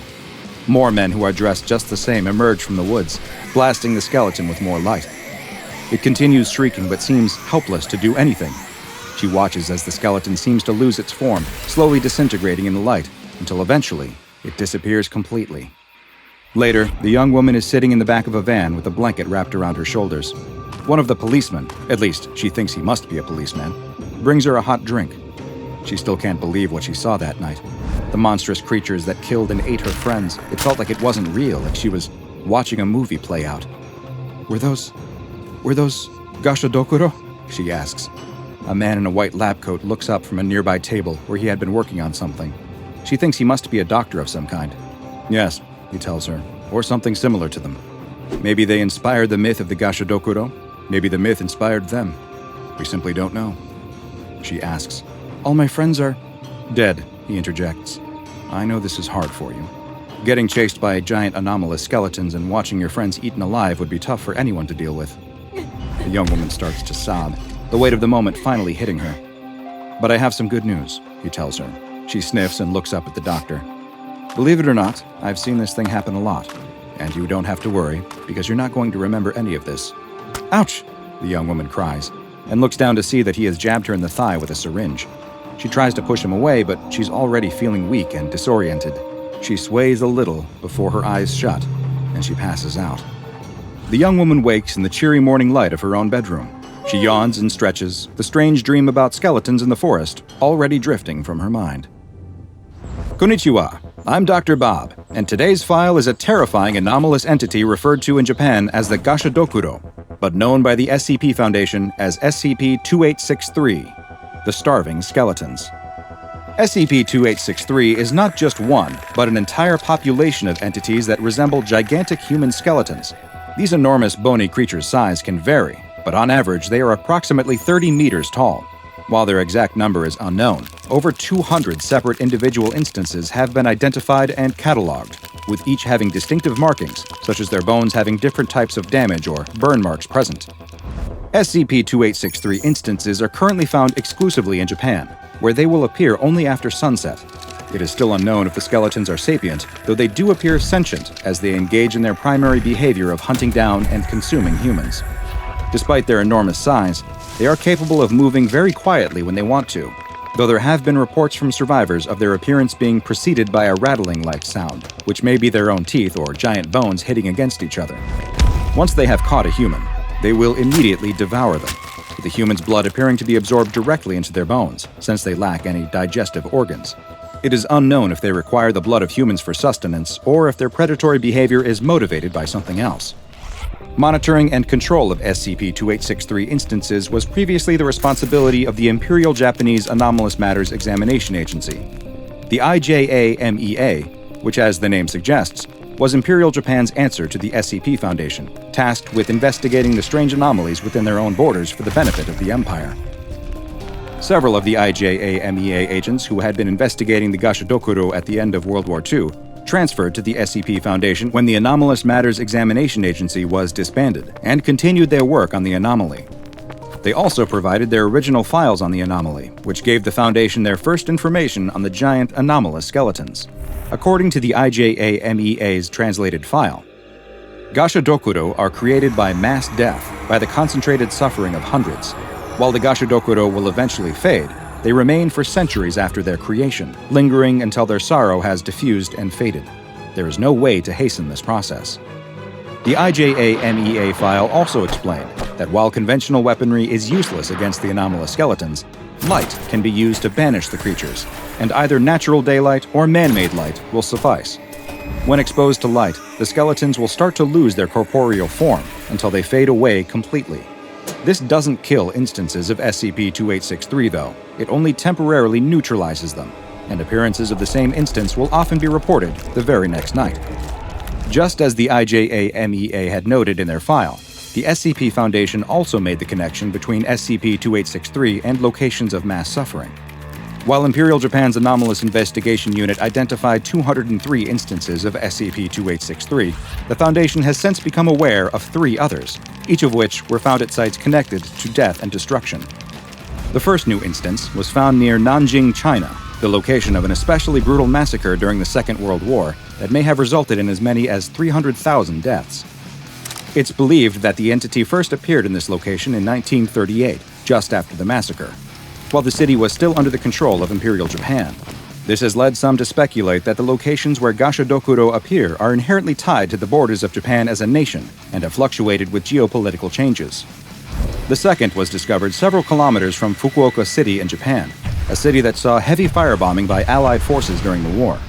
The third was identified in 2011 in the Tohoku region of Japan, which is where the Fukushima nuclear disaster occurred. Each of these new instances appeared to bear injuries consistent with someone who suffered through the nearby tragedies, with the first showing evidence of crushed bones, the second appearing to have suffered intense burning, and the third missing teeth, which is common in cases of extreme radiation poisoning. These specific injuries add further evidence of the connection the Gashadokuro may have to human misery. The impermanent nature of SCP-2863 and their ability to manifest even after being neutralized has made long-term containment of this anomaly all but impossible, and they have been classified as Keter. In the event that an instance is spotted, Mobile Task Force Omicron-3 is dispatched to the area, where they will attempt to neutralize the entity through the use of high-powered floodlights. Any civilians who are exposed to SCP-2863 and survive are given Class A amnestics so that they can hopefully move on with their lives and forget their horrifying encounter with the starving skeletons. These winters are getting worse every year, that's for sure. The old cattle rancher doesn't know if it's the climate changing, God's judgment arriving, or if he's just getting older and struggling to keep up. Probably a strong mix of all of it. Whatever the cause, it doesn't change the facts. It's deathly cold out there. His ailing, elderly ma's health continues to deteriorate. He hasn't heard from his delivery driver Jorge in days, and on top of it all, his loyal dog Maribel is out there barking into the darkness of the barn. The rancher heads out to fetch her. He doesn't know what he'd do if she froze. He whistles, but she doesn't look back at him. She just carries on barking up that road into the snowy night. The rancher wades through the snow and peers in the direction she's looking. "There's nothing there, girl. Get inside." But Maribel keeps barking. She's insisting. He looks again. Is that? The rancher takes off running up the road. All thoughts of cold immediately gone from his mind, he races towards the figure as fast as he can. His frozen fingers fumble at the zipper on his parka. Icy wind stabs the insides of his lungs. Maribel shoots off ahead of him. There, he pulls the zipper down and wrestles the thick coat off of his shoulders just as he reaches the tiny figure. He drops to his knees and throws the coat over the shoulders of the little girl standing alone in the snow. Quick as he can, he wraps it tightly around her, pulling the hood up and over her head. He takes her tiny shoulders in his hands and gives her a shake. "You okay? Hello? Can you hear me?" The girl sways for a moment, then collapses. He catches her and in one deft motion scoops her into his arms and takes off back down the road in the direction of his farm. Where the hell had she come from? There are no buildings around here for miles. No one uses that road except Jorge. And in this weather, she couldn't have walked all the way over those mountains. She'd have frozen solid. He bites the finger of a glove and pulls it off. With his bare hand, he clasps one of hers. By the feel of her skin, she pretty much is frozen solid already. He needs to get her warmed up, now. He kicks open the front door and bundles inside with a flurry of snowflakes and an anxious dog at his heels. The fire's not quite dead yet, so he rushes over to the hearth and lays the little girl down next to it. He can barely see her at all wrapped up in his enormous coat. She doesn't seem to be moving. "Ma, I'm home. I found someone." The rancher grabs 2 dry logs from the side and throws them onto the fire. He piles kindling high on top of them and blows steadily into the embers at the bottom. They glow and swell in size. No taking yet. He blows again for longer, and again. He feels his head starting to swim. A crackle, a lick of flame. It's taken. Panting, he turns back to the bundled-up coat on the floor with the child inside. Still no movement. A sickening knot tightens his stomach. What if she's... No, don't let yourself think that. Not yet. He reaches down and gently undoes the zipper on the parka. His trembling fingers push back the hood. She's pale. Deathly pale. Her dark brown hair is wet and clings to her scalp. The tips are frozen. At a guess, she must only be 9 years old. Eyes closed, lips a sickening blue. But that's not the color that scares him the most. On her neck, there's red. Delicately as he can, the rancher takes the coat off her shoulders and hangs it up by the fire. She's dressed only in a plaid shirt, way too big for her. It looks like an adult's shirt, similar to an old one he used to have years ago. But on her neck, her hands, her feet, is that same deep red, layers of blood frozen to her skin. He sits back, his mind blank. He's seen that much blood before. Sure he has. When you work with cattle, it's an unfortunate part of the job. He's seen cows bleed out during childbirth. The girl in front of him, she's the same color as those orphaned calves that lie crying on the floor. A groaning sound fills the room. The rancher looks across at the armchair where his ma sits. She doesn't look at him, doesn't look at the girl on the floor. She just stares into the fire, same way she always does. Ma groans again, trying to express something she doesn't understand, being in a world without living in it. "Ma, it's okay. Sorry if I startled you. We have a guest with us." But she just keeps on groaning and staring into the fire. The rancher buries his head in his hands and lets out a deep breath. Only the sound of his breath is joined by another, a tiny breath rattling and rasping through a damaged child's throat, trying its best to keep its host alive. The rancher opens his eyes and stares at the child. She isn't conscious, not by a long shot, but she's breathing, a little at a time. The icicles in her hair have turned into rounded droplets of water that glow by the heat of the fire. He snaps back to his senses. He's not doing her much if she's just lying there soaking wet. He runs off upstairs and grabs some towels and a fresh flannel shirt to wear. After several minutes of drying her off, he's confident enough that he's got most of the water off. There's still a lot of blood caked to her skin, but as far as he can tell, there's no wound anywhere that it could have come from. Brow furrowed, he leaves her under a bundle of blankets and fills up the kettle with water. Hanging it carefully over the fire, he walks over to the cabinet and fishes out a tin of cocoa from the top shelf. Hasn't been used in years, but should still be fine. He would make it with milk, but she's probably dehydrated. Lifting the kettle's lid with the poker, the rancher pours the brown powder inside and waits for it to boil. The little girl's eyes are open now. She's staring into the flames. Her lips are looking a little more pink, her skin a little more blotchy.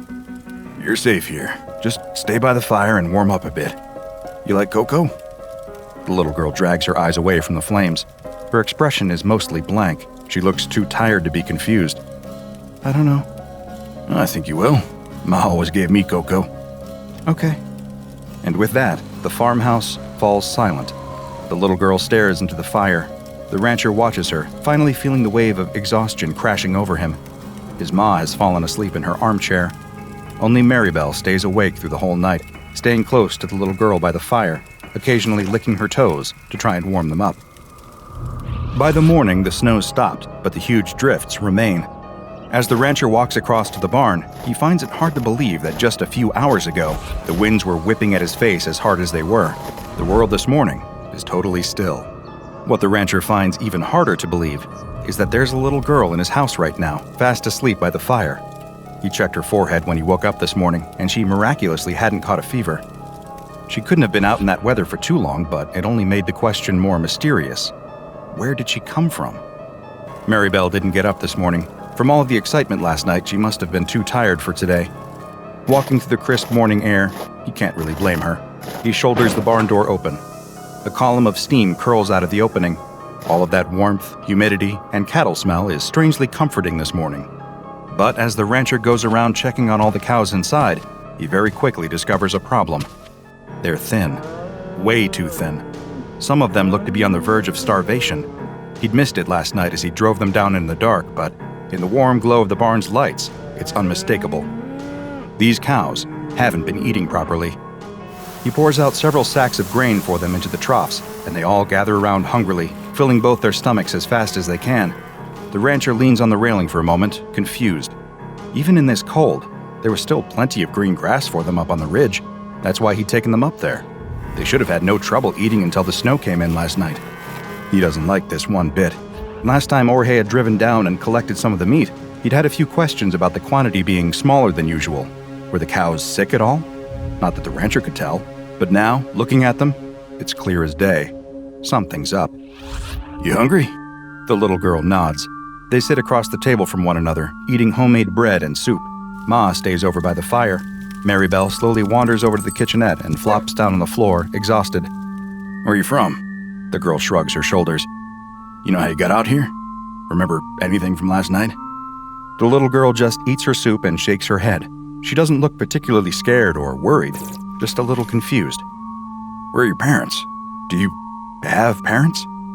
Again, the little girl shrugs. The rancher sits back and folds his arms. He's tried to call into town, but his phone line's gone out in the blizzard. Not much to be done until the snow clears.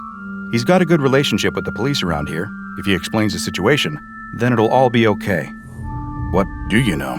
Can you remember anything from last night? It was dark. The girl slurps her soup. I was hungry. So hungry. Then I saw the light and I went towards that. My car? No.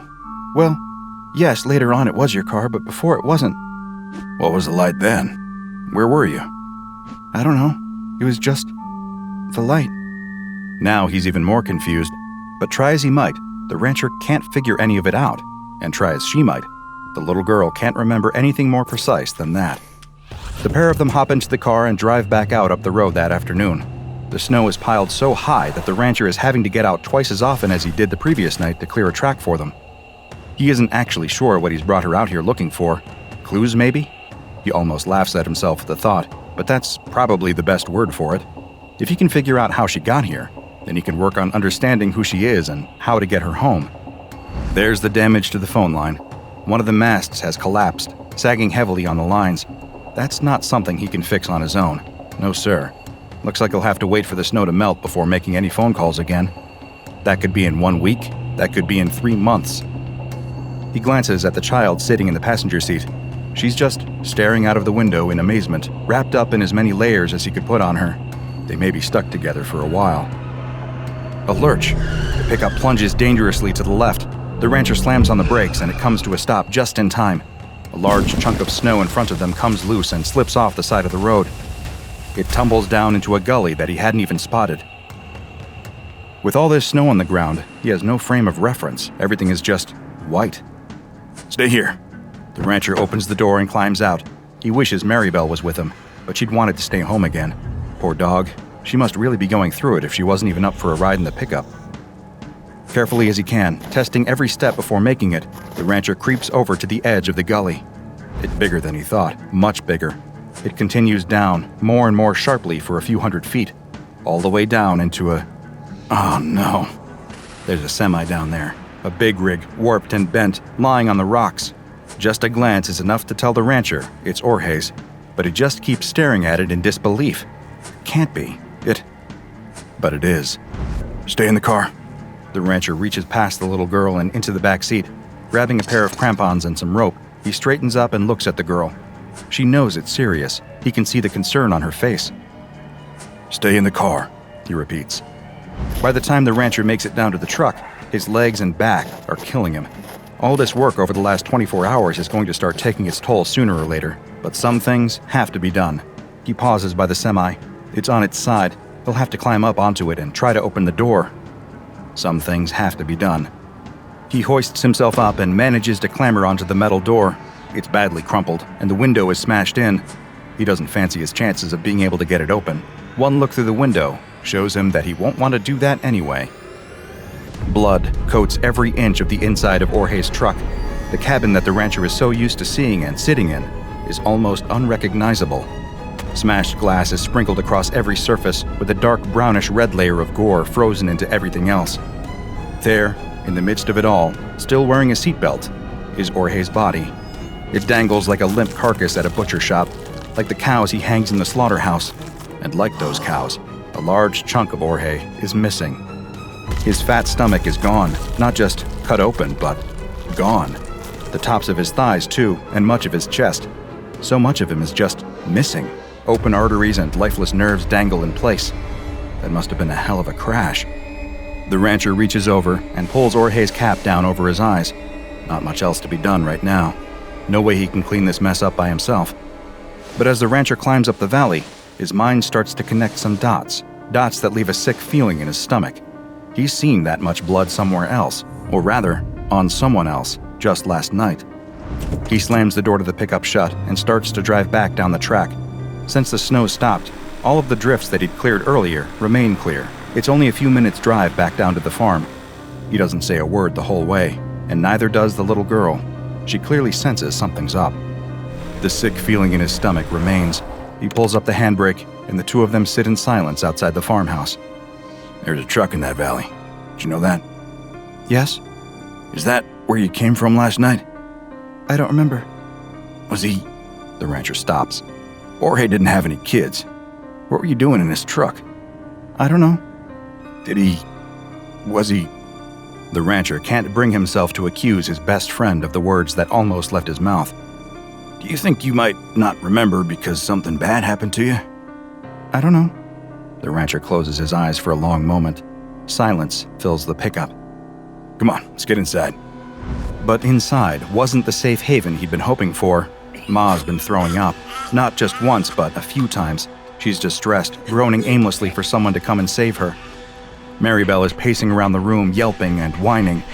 The rancher immediately goes upstairs to get some rags to clean up with. Perfect timing, as usual. But he stops in his tracks when he comes back down. His ma's stopped moaning. The little girl is kneeling by the armchair, holding the old lady's hand. The room is calm. The little girl gently places the frail hand back on the armrest and comes over to take the rags from the rancher. Returning to the old lady, the girl goes about mopping her up as best she can. Maribel slumps back down on the floor. And that is how the four of them exist for the next few days. Ma gets sicker steadily, but the little girl stays by her side all day long, caring for her in every way. The rancher's glad of that. It gives him the time he needs to help his cows outside. None of them are in a good shape. Whatever it is, they're still getting thinner. He feeds them all the grain they'd normally need, and then some, and they always finish it off. Yet none of them are getting any fatter. The rancher leans on the railing, trusty dog by his side. His energy is starting to really lag behind what he needs. The last couple of days, even though he hasn't done all that much, have totally taken it out of him. How do you think it is, Maribel? He looks down at his little friend. She's looking thinner too, actually, but she's been eating just fine. It hits him. Tapeworms. As soon as the word comes into his head, it makes total sense.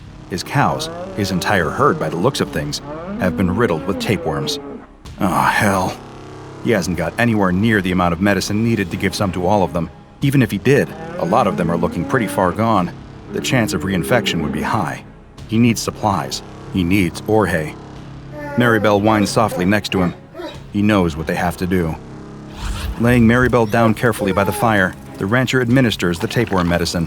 For a few hours, they lie there together. He strokes her side, waiting for her to pass it. The little girl watches over his shoulder.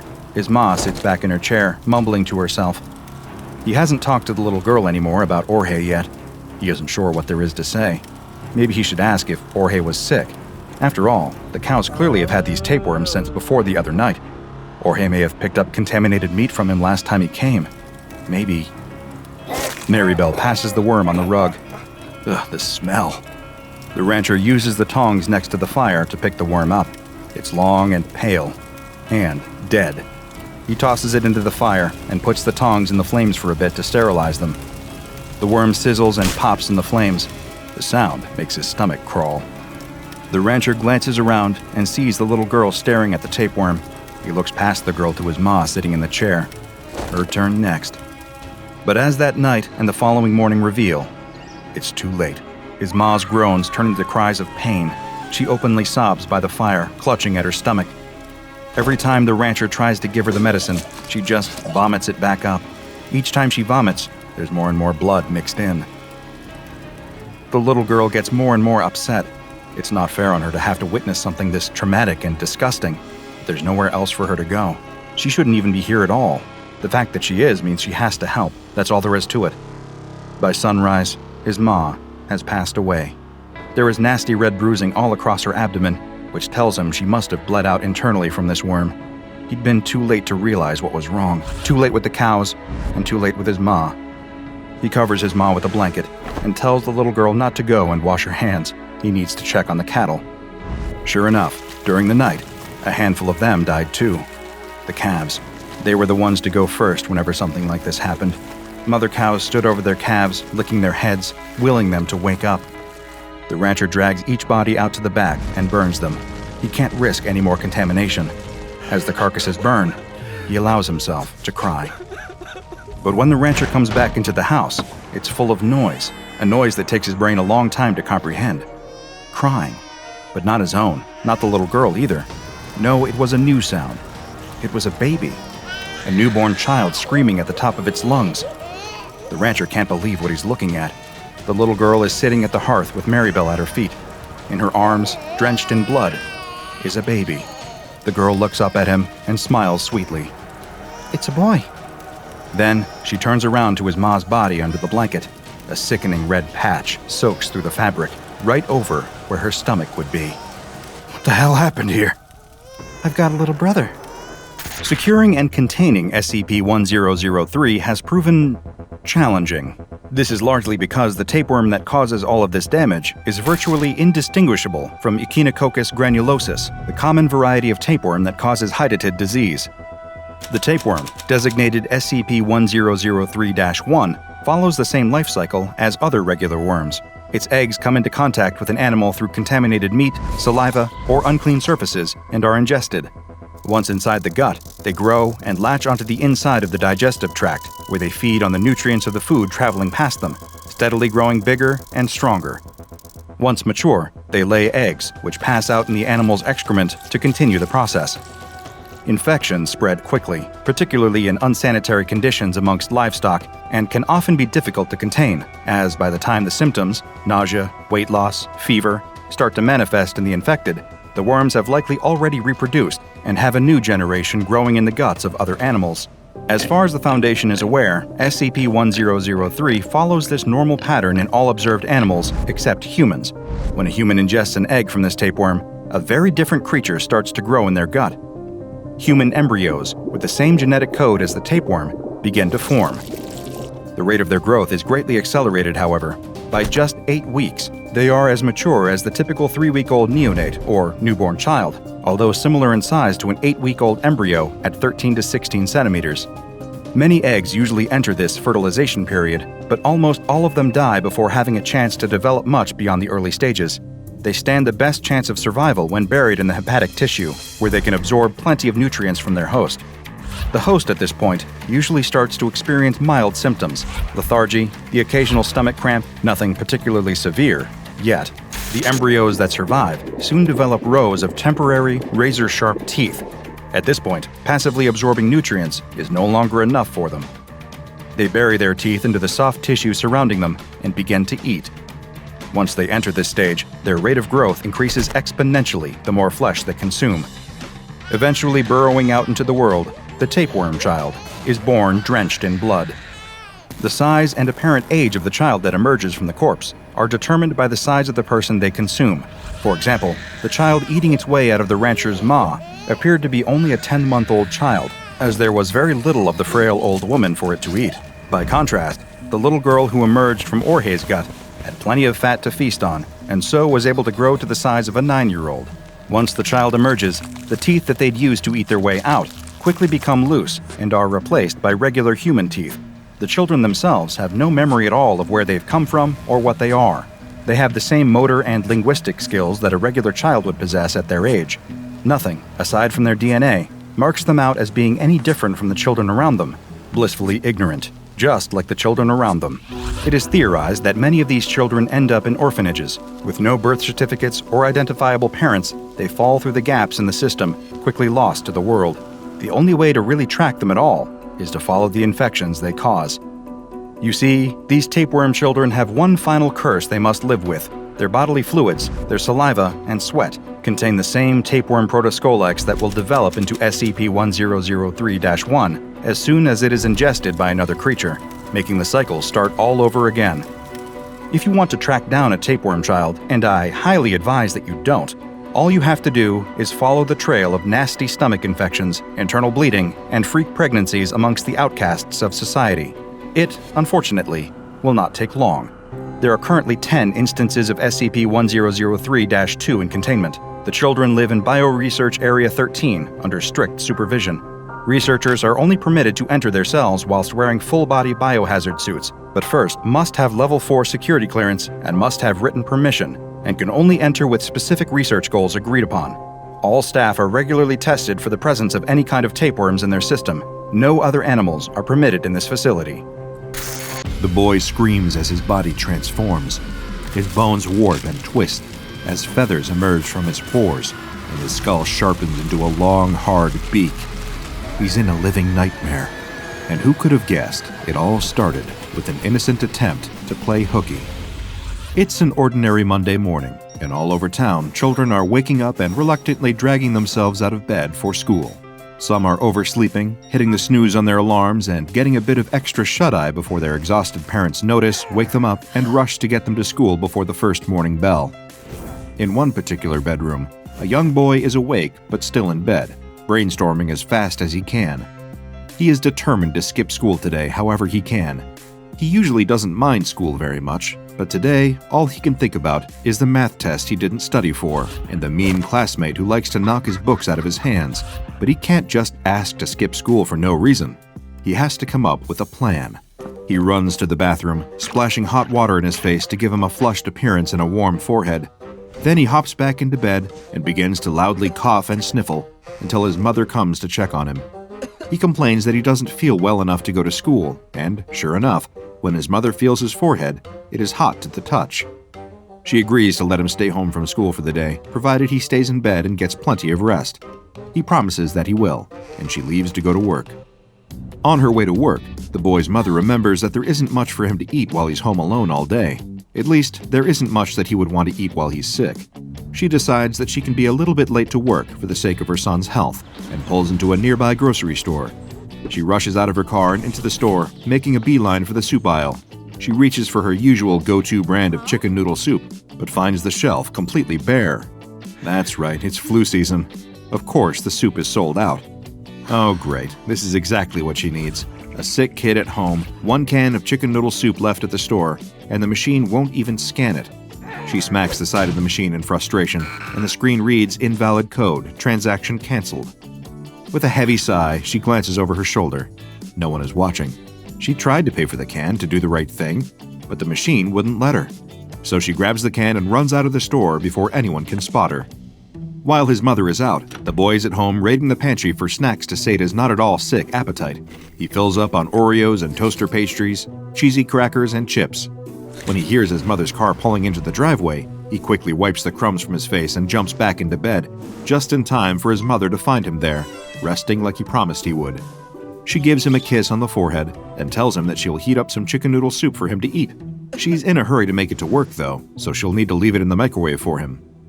She pours the contents of the soup into a bowl, adds a bit of water, and pops the bowl into the microwave for a few minutes. She calls up to her son, letting him know that the soup will be ready when the microwave dings. Then she rushes out the door and heads to work for the day, confident that her son will be fine through her shift. If he happens to need anything, he can call her and let her know. The boy hears the microwave ding, but his stomach is too full from his rummage through the pantry for him to want any of the soup, in spite of its heavenly aroma. Instead, he creeps into the living room and sits down to play video games until his eyes start to hurt. As he boots up his gaming system, he thinks for a moment that he can hear a strange noise coming from the kitchen, a soft, clucking sound, like the chickens he saw on his grandparents' farm. But he quickly forgets about the sound as the screen lights up, and he disappears into the world of his favorite game. He plays for hours, until the grumbling of his stomach interrupts his concentration. He's suddenly very hungry, and remembers the soup his mother left in the microwave. It is certainly cold and unappealing by now, but he can just reheat it first. He punches the buttons on the microwave and waits for the soup to be ready. Again, he can hear strange noises coming from the microwave, but he doesn't think anything of it. The microwave dings, and he pulls out the bowl of soup, grabs a spoon, and digs in. A little while later, the boy's mother pulls into the driveway in a panic. She left work early when her phone rang with a call from her son. She answered, asking what was wrong, but he wouldn't answer her. All she could hear on the other end was rustling, heavy breathing, and some pained grunting.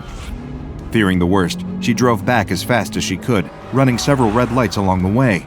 Now she fumbles with her keys as she unlocks the door, terrified of what she will find. She grips her phone in her other hand, thumb hovering over the buttons, ready to dial 911 if the situation calls for it. She pushes the front door open, calling her son's name. He doesn't answer, and her stomach drops. Suddenly, she hears the loud thud of something heavy being knocked to the ground. Something is terribly wrong here, and even though she might find her worst nightmare, she has to face whatever is waiting for her inside.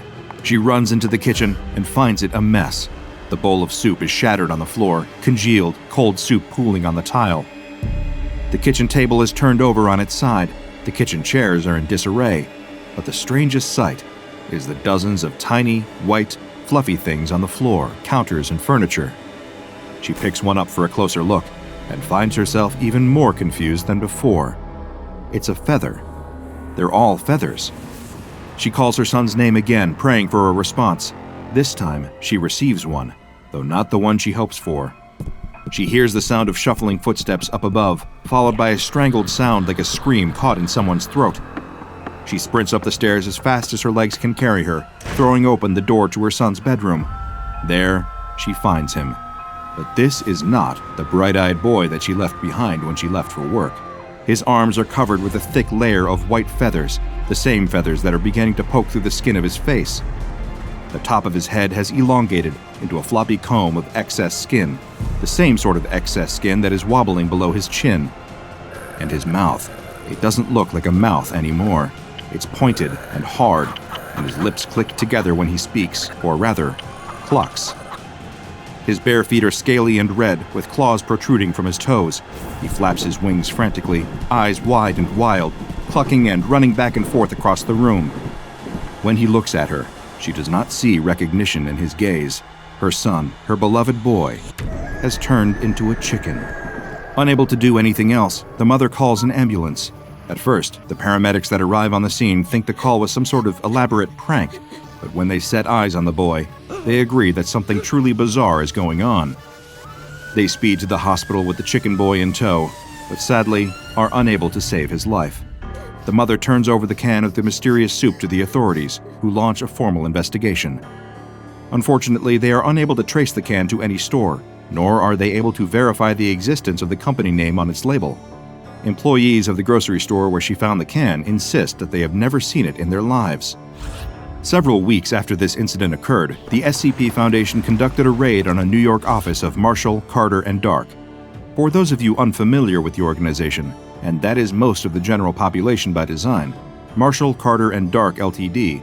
is an extremely powerful multinational corporation founded by 3 individuals with those surnames, specializing in the acquisition and sale of anomalous items, entities, and experiences. To put it simply, they run the largest anomalous black market in the world, and are the crime bosses of the paranormal world. During this particular raid, SCP Foundation operatives recovered 17 different unusual items. Among the items discovered was a shipping crate recently delivered by the Federal Postal Service from an invalid return address. This crate contained 103 cans of SCP-1057, as well as a copy of a letter written to one of the company's associates. So far, the letter has not been traced to an address. It reads, "Dear Cyrus, Maria has told me of the unfortunate circumstances that have befallen your children. I'd hope to hear about the improvement of their condition soon. As their godfather, I am extremely distressed to hear this. Having experienced a child suffering from the measles myself, I know how terrifying it can be when it seems as if they are getting worse. Recently, we received a shipment of something that I hope can help your family. There is a crate in the storage area marked with Wondertainment, discontinued item. It will not be there long, as it goes to auction next week. I will leave a key under the photo of your family on your desk. Follow the instructions exactly. Do not, under any circumstances, do anything different than what is directed on the can. Destroy this message as soon as possible. I do not want any of this to come back on us. Be careful, my friend. Williams." SCP-2057 consists of 92 318-milliliter cans of condensed chicken noodle soup. Each can is covered with a brightly colored label depicting images of noodles, a cartoon chicken, and dancing vegetables. In addition to this inviting imagery, each label is emblazoned with the text, "Dr. Wondertainment's Ultralicious Chicken Noodle Soup for Kids."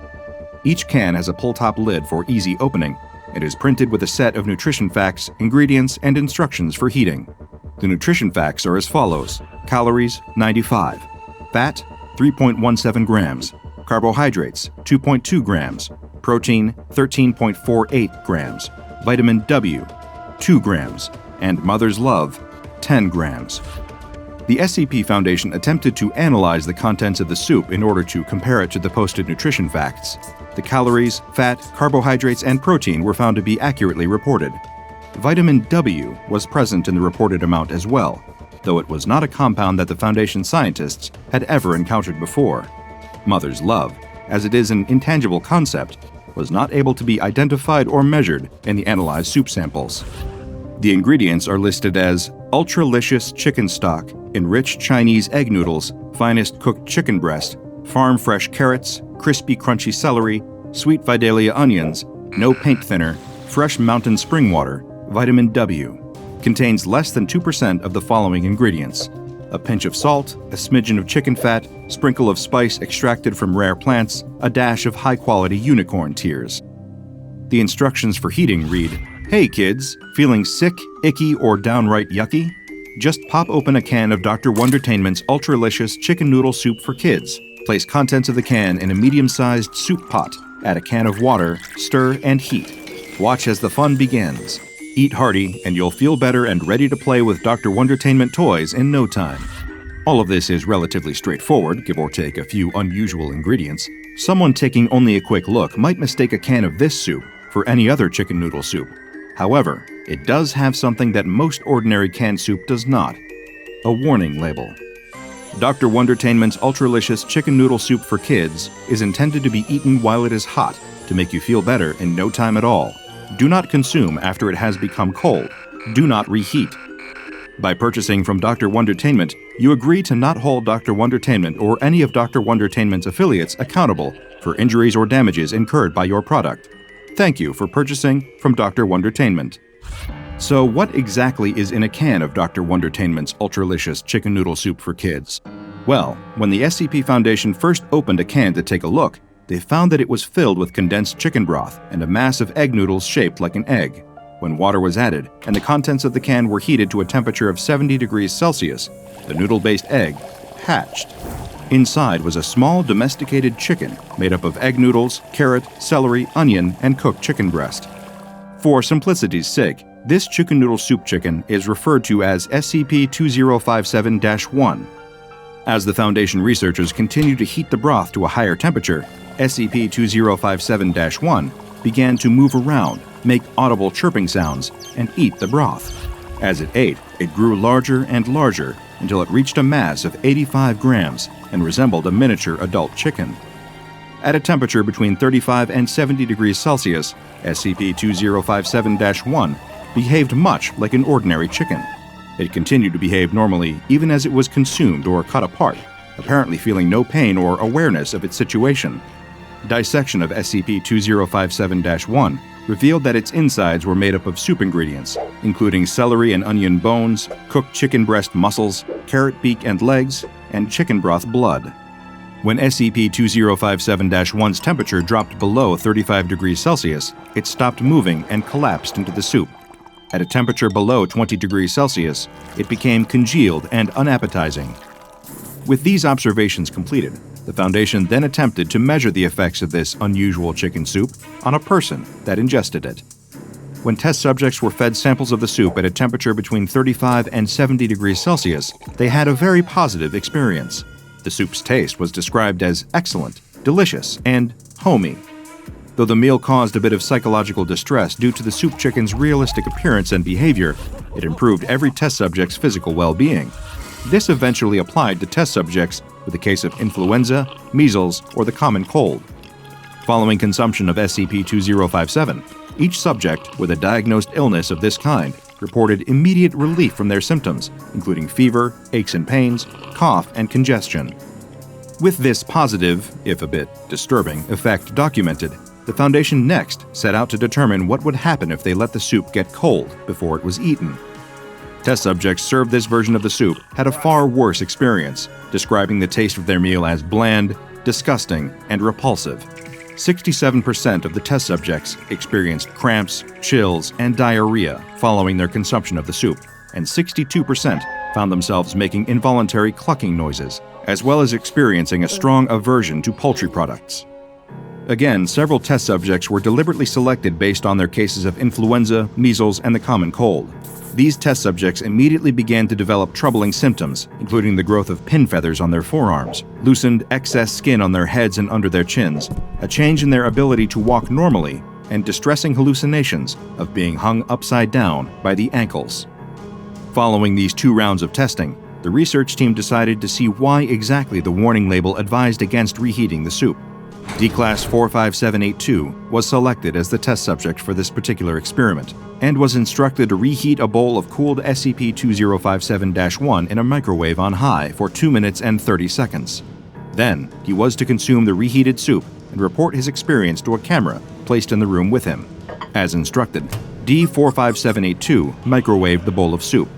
As it heated in the microwave, it emitted unintelligible vocalizations in a deep voice. After removing the bowl from the microwave, D-45782 noted that it was gelatinous-looking, with blackened burnt bits around the edges. He took 3 bites of the disgusting, hot and cold at the same time mixture before spitting it out onto the floor and refusing to eat another bite. 15 minutes after tasting the reheated soup, D-45872 began to exhibit significant distress, clucking angrily into the camera. 5 minutes later, D-45872 became more difficult to understand, clucks and other chicken-like vocalizations making up most of his attempted speech. He began scratching vigorously at his arms to the point of drawing blood. Loose skin could be seen gathering on the top of his head and under his neck. 6 minutes later, D-45872 had lost the ability to speak. Large white pin feathers had sprouted from his arms, covering the skin, and smaller white feathers were beginning to sprout from his face. After 16 more minutes passed, D-45872 began attacking other objects in the room, attempting to destroy the microwave, knocking the bowl of soup to the floor, and flipping over a table and chair. He had grown feathers over 67% of his skin, and his face had begun to change drastically. His nasal area was elongated and hardened, joining with his lower jaw in an appendage resembling a bird's beak. His upper lip had disappeared into his nasal cavity. Only 5 minutes later, D-45872 suddenly stopped moving and collapsed to the floor, dead. Following D-45872's death, an autopsy was performed. These were the findings. Autopsy revealed D-45782's cause of death was due to extreme and sudden physical change of internal organs, resulting in shock and cardiac arrest. 93% of the subject's skin was covered in feathers. Physical changes in the face resulted in a beak-like alteration of the nose and mouth. Loose skin under the neck and on the top of the head resemble a wattle and comb. Subject's lower legs were found to be covered in thick, scaly skin, with the toes of the subject's feet ending in small rounded claws. The subject and instance of SCP-2057-1 were incinerated after testing and autopsy. Whenever not being used for approved experimentation, all cans of SCP-2057 must be stored in a standard, large-volume storage locker in Containment Area 27 and kept at a temperature of 25 degrees Celsius. Because SCP-2057 is in limited supply, all experiments must first be approved by at least 2 personnel with 2-1103 clearance, as well as receiving the go-ahead from Dr. Applegate. There are still 41 cans of Dr. Wondertainment's chicken soup unaccounted for, and the Foundation has been unable to track them down so far. Who knows where they ended up? Maybe at another office of Marshall Carter and Dark. Or maybe, just maybe, one made its way onto the shelves at your local grocery store. Best to be careful out there. When you're feeling sick, hungry, or in need of a little pick-me-up, there's nothing quite like a steaming hot bowl of chicken noodle soup. Just make sure to read the label carefully and always follow the printed instructions. If you ignore them, you might just find that your chickens have come home to roost. After all, as the saying goes, you are what you eat. The store manager had heard of crazy customers, but this was something else. A mob comes barreling towards the store, visible through the display windows as they charge down the street. They all look crazed, much closer in appearance to rabid animals than human beings, frenzying, foaming at the mouth. A few of them stumble in their haste while rushing for the automatic sliding doors. Some fall to the ground, only for others to clamber over them, leaping like athletes going over hurdles, with all the same speed, but with none of the grace. To the staff inside the store, they look like a pack of zombies, all apparently infected by the same virus that had given them such a ravenous hunger. For savings! "I thought Black Friday was a week ago," the trainee remarks as the doors slide open and the first of the mob spills inside. "Welcome to the Mattress Madness Megastore, everyone. If you could kindly form an orderly..." Within seconds, the trainee vanishes as a tidal wave of maddened mattress store customers starts to pile into the store. Each and every one of them is deranged. That much is clear even from a distance. Across the store manager watches as his colleagues are shoved and tackled out of the way, just from their misfortune of standing too close to the entrance. It's only as one of the mob wanders closer that the store manager notices their eyes. Both lids stay shut, somehow closed, despite the crazed customer standing upright. They aren't screwed tightly. It's clear this person isn't forcefully keeping their eyelids clamped down. Instead, they're gently sealed as if the customer is still asleep, or sleepwalking. The whole situation was astounding. First thing in the morning, just at opening time, a horde of sleepwalking customers barged their way into the Mattress Madness Megastore, moving and fighting retail staff as if they were all still awake and fully aware. And as if that isn't bizarre enough, it quickly turns out these people aren't here because they're eager not to miss out on great deals on their bedroom furniture. To the store manager's horror, the mob has come to the Mattress Madness Megastore for breakfast. He watches an elderly woman, eyes closed, shuffle up to a luxury cashmere pillow-top California king-size mattress and proceed to eat it. And not bite by bite either, not even ripping off pieces to chomp through like so much cotton candy. In a far more horrifying fashion, the old lady eats the mattress whole. The store manager feels his blood run cold at the sight of her mouth widening unnaturally, unhinging like a snake eating its prey. Except in this bizarre, unaired nature documentary, the snake is a human being, and its meal is a perfectly good bed that moments before had been resting on a stylish ottoman frame. The same exact display of confusing carnage is unfolding all over the Mattress Madness Megastore, people devouring entire Egyptian cotton mattresses. Some had even already devoured their respective meals and were already moving on to any accompanying pillows or cushions, feeding on them in much the same way. The few members of staff bold enough to try and intervene couldn't seem to wake the sleepwalking shoppers up, no matter how hard they gripped each one by the shoulders and shake. Nothing could deter them from devouring divans and munching on memory foam. A sudden, terrifying, and inescapable thought cuts through all the confusion, striking the store manager with an even greater fear. The stock room. Behind a series of doors, marked with signs reading "Employees Only," are shelves upon shelves of new units. The Mattress Madness Megastore being a much bigger outlet means that there's additional inventory to replace any mattresses on the shop floor that gets sold. And more mattresses mean more food for the mob. The worry that these sleepwalkers might soon develop a taste for human flesh never occurs to the store manager. He hurriedly races around the store, gathering up as many of his surviving staff as he can, and urges them to help him defend the stock in the back room. Some are already abandoning their posts, ripping name tags off their polo shirt uniforms and rushing to leave the store. They aren't willing to die for $7.25 an hour. The Mattress Madness Megastore has insurance. It'll cover the damaged stock once the crazed customers have feasted on feather beds, but the manager urges them to stay. The store's insurance covers stock that is damaged in transit, not mattresses that are eaten by hungry lunatics. A few stay, using the manager's desperation to leverage pay raises and more annual vacation days in exchange for their help during this crisis of cashmere carnivory. With his resistance force gathered, the store manager commands the remaining employees to charge for the door at the back of the store, but some of the nearby mattress eaters overhear in their sleepwalking state. The staff freeze, uncertain whether to bolt for the stockroom and risk being chased by the hungry customers. They need a distraction, a sacrificial lamb to grab the horde's attention. And with a solemn expression, the store manager realizes what he must do. This isn't a fight he'll make it out of alive. He leaps up onto a twin inner spring and calls out to the crazed customers. "Attention everyone," he bellows. "I'd like to announce that all our mattresses are half off for the next 5 minutes." The crowd goes even more rabid, all eager to eat the pillowy pedestal the store manager is standing upon. His staff flees in the opposite direction, rushing to barricade themselves inside the storeroom, while their boss meets a grisly demise, and the crazed customers devour every remaining mattress in sight. But what on earth could have possibly caused such a scene to unfold? What was the inciting incident for this unprecedented act of mass matricide, the divan destruction, and combination carnage? All it took was one seemingly innocuous image, an unassuming online post, to stir over 7,000 people into a featherbed feeding frenzy. It's December the 3rd, 2020, almost an entire day before the deranged events that would soon unfold at the Mattress Madness Megastore. And just like he does most days after college, the student is trawling various internet forums in search of things to laugh at. He's procrastinating, and through inaction, allowing himself to be buried under a veritable avalanche of assignments, all with rapidly approaching dates that they're due in by. But he doesn't care. He can always do them tomorrow.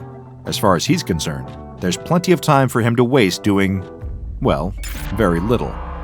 But no matter where he looks, nothing brings with it even the smallest hit of dopamine. It's been hours since he stopped checking the clock at the bottom right-hand corner of his computer screen, instead wearing out the muscles of his finger as it spins the scrolling wheel of his mouse. His social media feed is all the same, more doom and gloom, and despite his searching, he can't find anything funny to alleviate his ongoing existential nightmare for so much as a second.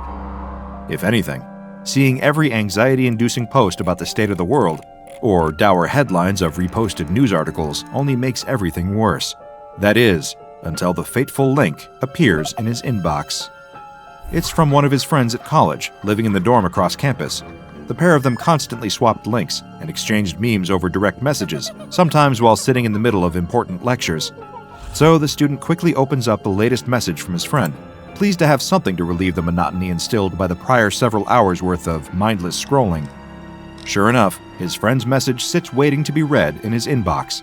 It's just a single blue hyperlink with no additional context offered. Nothing to indicate what the link is or what website it leads to, or even why the student's friend bothered to send it. They're long past the need to provide context for the memes they send each other. The link redirects to a familiar corner of the internet to the student, the deep-fried memes subreddit. Just seeing that written in the hyperlink is enough to spur an enthusiastic click. It's like going home, back to somewhere warm and welcoming, where everybody knows your name, and they're always glad you came, and where the student knows he's bound to find something to entertain himself. A deep-fried meme is usually a heavily edited image with a number of different filters added to it. Its contrast is boosted, the picture is oversaturated and distorted, all to the point wherein the colors are unnatural, and the image appears as a grainy, washed-out mess of pixels. And they're one of the student's favorite subgenre of funny posts. Opening up the link sent by his friend, he finds one such deep-fried meme staring back at him. It depicts a man, long-haired and wearing dark clothes, presumably a fan of heavy metal music. In front of the metalhead is a table with a chessboard placed neatly atop it. The pieces on the board are distributed in such a way that places the metalhead in checkmate, and his opponent? Directly opposite him at the table is a glass bowl filled with water and a goldfish aimlessly swimming around. And to top off this Louvre-worthy masterpiece is text, seemingly cut and paste from various different places, judging by the alternating fonts and styles. The words have been placed into a sentence that reads, "Tell me your secrets, fish." And the student explodes with laughter, as if answering his prayers for some humorous entertainment to avoid working on his college assignments. His friend had appeared out of the blue and delivered a perfect deep-fried meme. But that momentary boost in serotonin levels quickly subsides, and the student knows how these exchanges work. This has to be reciprocal, a mutual trading of memes, like for like, akin to swapping trading cards in the playground at a younger age. And so he searches the subreddit for a token worthy of returning to his friend. He clicks on a search filter, sorting the results from the top posts of all time to the most recent posts of the day. These were fresh, hot off the presses, or out of the deep fryer in this case. And the newer they were, the lower the chances that his friend had already seen them. Scrolling through, the student is met with a few underwhelming attempts that weren't worthy of the prestige expected by the deep-fried meme subreddit. They'd be better suited for posting on r/cringe. But then, it appears, the perfect, deep-fried, crispy golden brown, cooked to perfection picture to send back to his friend. The distorted image is a photograph of a bed, specifically a king-size mattress, on what looks like a polished wooden bed frame, although it's not easy to tell thanks to just how grainy the picture has been made. Whoever edited this meme knew what they were doing, and has nailed the absurdist, bizarre humor that the student and his friend thrive on. A label over the mattress simply reads, "King size," and the meme is captioned in a classic top text, bottom text format with the phrase, "A feast fit for a king."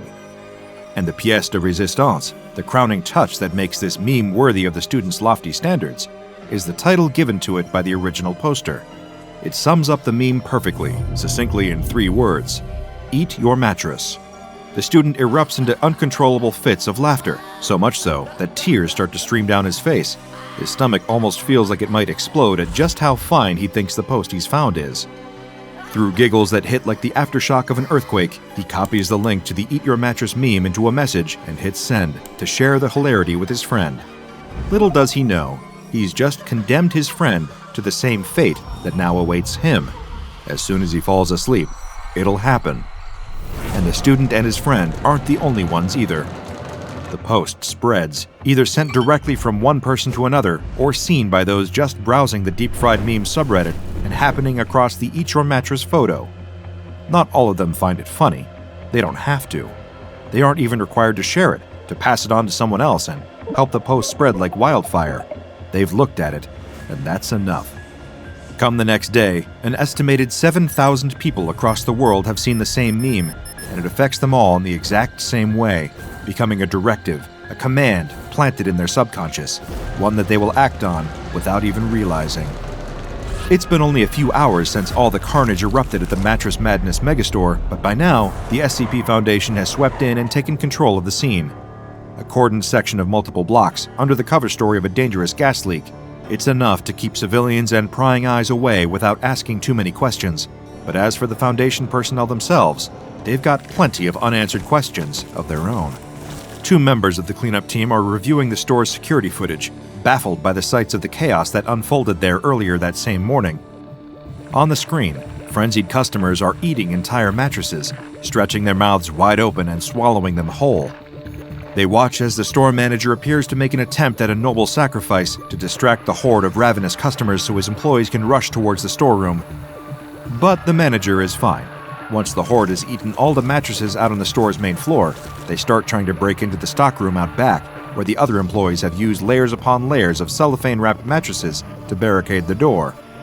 By the time the Foundation arrives, the customers have already forced their way into the stockroom and have devoured around half of the mattresses while exhausted employees try to wake them from their sleepwalking state.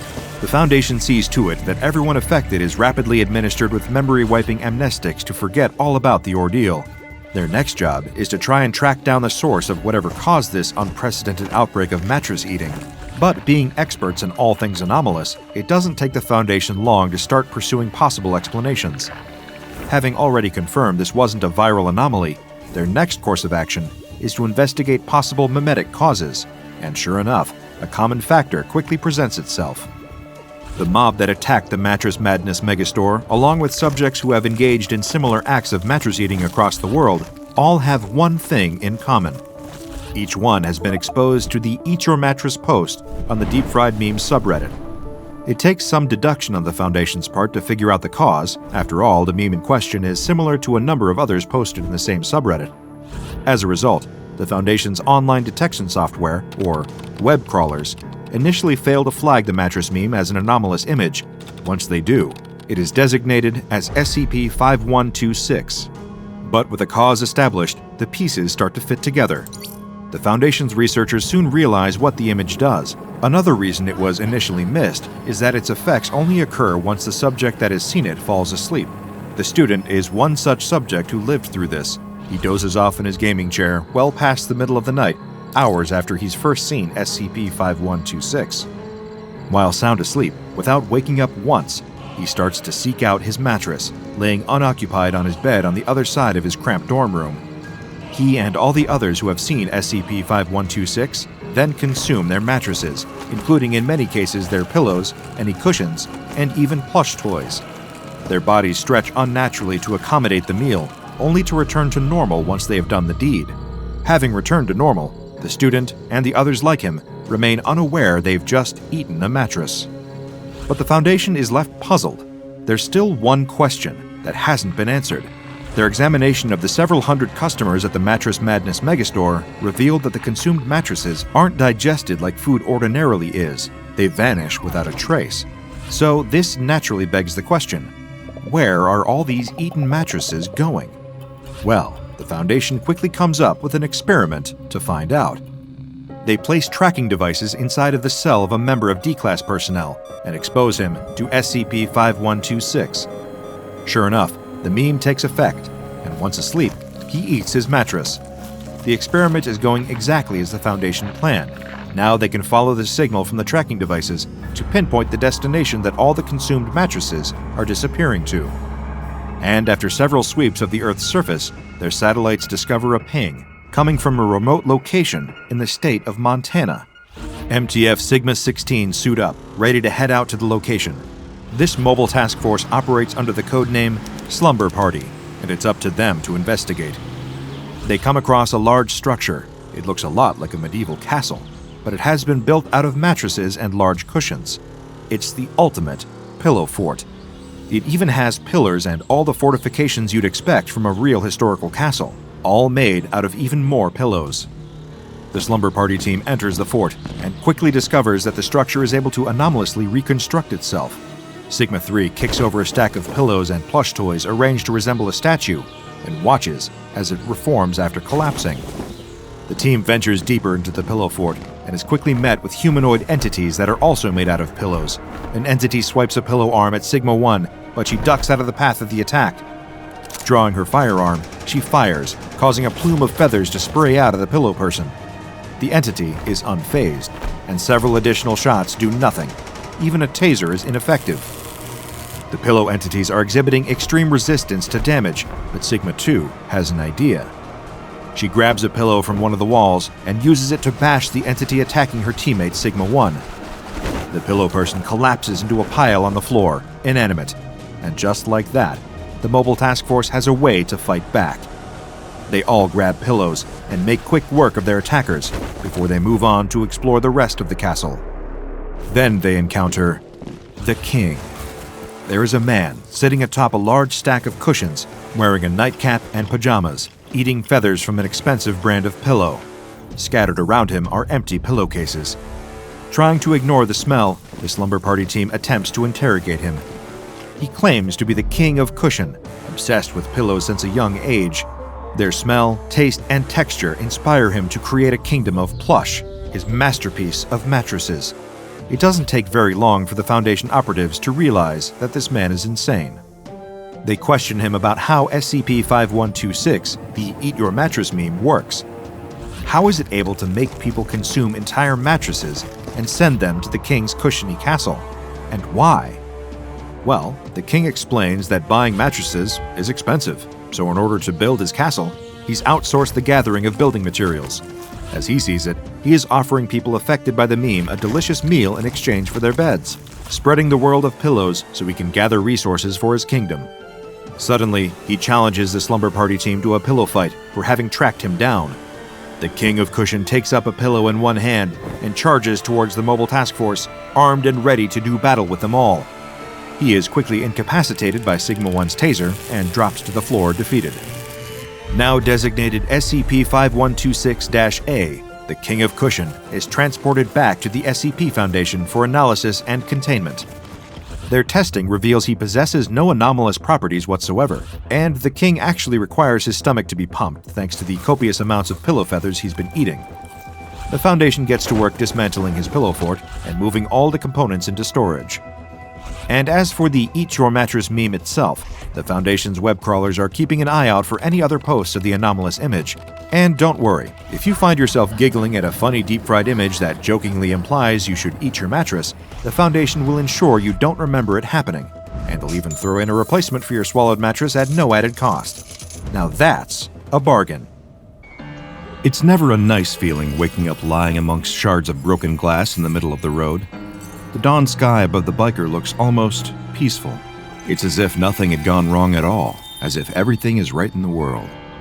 But slowly, the throbbing pain washes into his helmeted head, and the sound of the traffic surrounding him rises in his ears. A sea of onlookers gathers around as the cars blast their horns. Through the cracked visor of his helmet, the biker can see concerned faces, people calling emergency services, and a few women crying. His paramedic bike is toppled on its side about 40 feet from him. There are long black tire marks running up to where it lies, smoking slightly on its side. With a groan, the biker sits himself up and shakes his head. Bad idea. Looking around, though, it seems he's the only one injured. His bike had gone into the front of a car at the junction. The occupants of the car stand by nervously, offering him whatever little assistance they can. But there's no time for that, the biker suddenly realizes. He looks down at his watch frantically. It's 12:03 p.m. There's not enough time. He rushes over to the bike as fast as he can and lifts it back upright. A couple of onlookers try to grab his arms, trying to sit down to rest, but he can't. There's no time. He has just 3 minutes to get to St. Mary's Hospital in central London. Right now, he's at the junction outside Baker Street Station. He can still make it on time if he gets on his bike and goes now. The biker swings his leg onto the bike and kicks it into life. He takes a deep gulp and looks over his shoulder at the box on the back of his bike. He can't risk opening it here. The damage may already be done. But if the heart is still alive in that box, it is the only chance that a 10-year-old boy has for a normal life. If he doesn't get to the hospital in the next 3 minutes, his life could be over. The school children stand in a circle, looking down at the dead bird with a morbid fascination. Do you think it's alive? No way. The boy in the middle of the group goes to pick up a stick. With an air of false confidence, he walks up to the bird and gives it a prod. It makes a squelching noise. The other kids all reel in shock, making retching noises and laughing about it. It's only when their teacher comes out to call them inside that the group disperses, leaving the animal carcass alone, sitting at the edge of the playground, outside the view of boring adults. Each passing day, the kids wander over to the bird's body. It's kind of the best biology lesson they've ever had as they watch the animal slowly decompose. At first, its body just shrinks, goes flat almost. The feathers start falling out, and it loses all of its color. Then it starts to get puffy. Different parts of its flesh bulge out in weird places, as if they're being inflated like a balloon animal at someone's birthday party. But then, the maggots come. There are only a couple of tiny white crawling wrigglers in the bird's body at first, but a couple of days after that, it's infested with them. The creepy crawlies wriggle all over the body. But as the boy looks down at the dead bird, he spots something very peculiar, something they haven't seen in a biology class before. There's a red maggot, wriggling and crawling in amongst the rest of the creepy crawlies. It squirms like the rest of them, but even over the course of the school day, it quickly grows larger than any of the others. What do you think it is? The boy stares at it. It looks like a worm. And a worm is exactly what it was. The next day, when the kids return, they see that the red maggot is now much larger than any of the others feasting on the bird. With a slightly translucent body, cherry red coloring, and small white speckles on its skin, it looks unlike anything they've ever seen before. Actually, not unlike anything they've ever seen before. It looks exactly like something that all the kids recognize very well. In fact, one of the kids, has a bag of them right now that he's chewing on. A candied worm. The kids stare in curiosity, first at the bag of candy that their friend has in his hand, and then down at the worm, slowly eating its way through the decomposing bird. As far as their eyes can tell, the two things are exactly the same, except of course that the one eating the bird seems to be alive. Kids being kids, the next thing that happened was sort of inevitable. One dares the boy to eat it. He almost retches in disgust. There's no way he's even touching it. And then, another one of the children throws down the poison chalice and dares him. The boy stands there nervously. He knows that he's not allowed to eat worms. That had been a lesson ingrained in him from a very young age. But his mother isn't here right now, and this thing doesn't look like any kind of worm that he's seen before. It almost looks a bit tasty. In exchange for eating the worm, another one of the children promises he'll give him 5 English pounds. The kids around the circle gasp. That's a lot of money. None of them have even got 2 pounds on them, let alone 5. Think of all the sweets you could buy with that kind of money. But the boy is adamant. He puffs his chest out, he stands up tall, and he nods firmly. 5 pounds, or he wouldn't do it. After some intense schoolyard debate, the deal is sealed. As the boy lies in bed that night, staring at the ceiling and grumbling, he knows that he's not happy about what his friends have done to him today. He's gonna get them back for this. Only he's getting a bit of a tummy ache. Getting is the wrong word. He's had a tummy ache for most of the evening. What he's experiencing now is heartburn. It feels as if something is crawling in his chest. The boy just ignores it. It's probably just his worries about the worm inside of him. He chewed it up pretty well. There's no way that it's still alive in him, surely. His uneasy sleep is punctuated by rotten dreams. Dreams in which he finds himself lying on the floor and his playground lying on the ground at school, unable to move as people gather around him to poke him with a stick. He feels his skin covered with maggots. They even crawl across the surface of his eyes. In his chest, there's a searing pain. The boy wakes with a start as he feels his heart pounding, thudding against his ribs. It's agonizing. Adrenaline courses through him as he sweats off his face. Crying out for his mom, the boy lies there in bed, feeling the heart attacking his system. When you decide to become a surgeon, you have to accept that you're not going to get very much sleep most nights. In fact, it's more than that. You have to not only accept that you won't get much sleep most nights, but you also have to be at your absolute best when you've had no sleep, and it's the middle of the night. With over 40 years under his belt, the surgeon doesn't need coffee anymore, even when the junior doctor offers it to him as he strides toward the operating theater. Instead, he asks them to fill him in on the situation. Who's his patient, what's going on, what needs to be done. The doctor accompanying him reads the notes in a calm but hurried voice. They haven't got much time on this one at all. At any moment, the boy's heart could give out. The surgeon asks what's wrong with the organ, and the doctor looks at his notes in apparent confusion. Apparently, over the course of the night, the boy has suffered a 72% reduction in the mass of his heart. The surgeon stops just on the other side of the door. He doesn't want to have this conversation in front of his whole team. He whispers to the doctor in a terse voice, "What kind of infection does this boy have that his heart has undergone that rapid of a deterioration?" "It's not an infection at all, sir. Well, sir, it's a worm."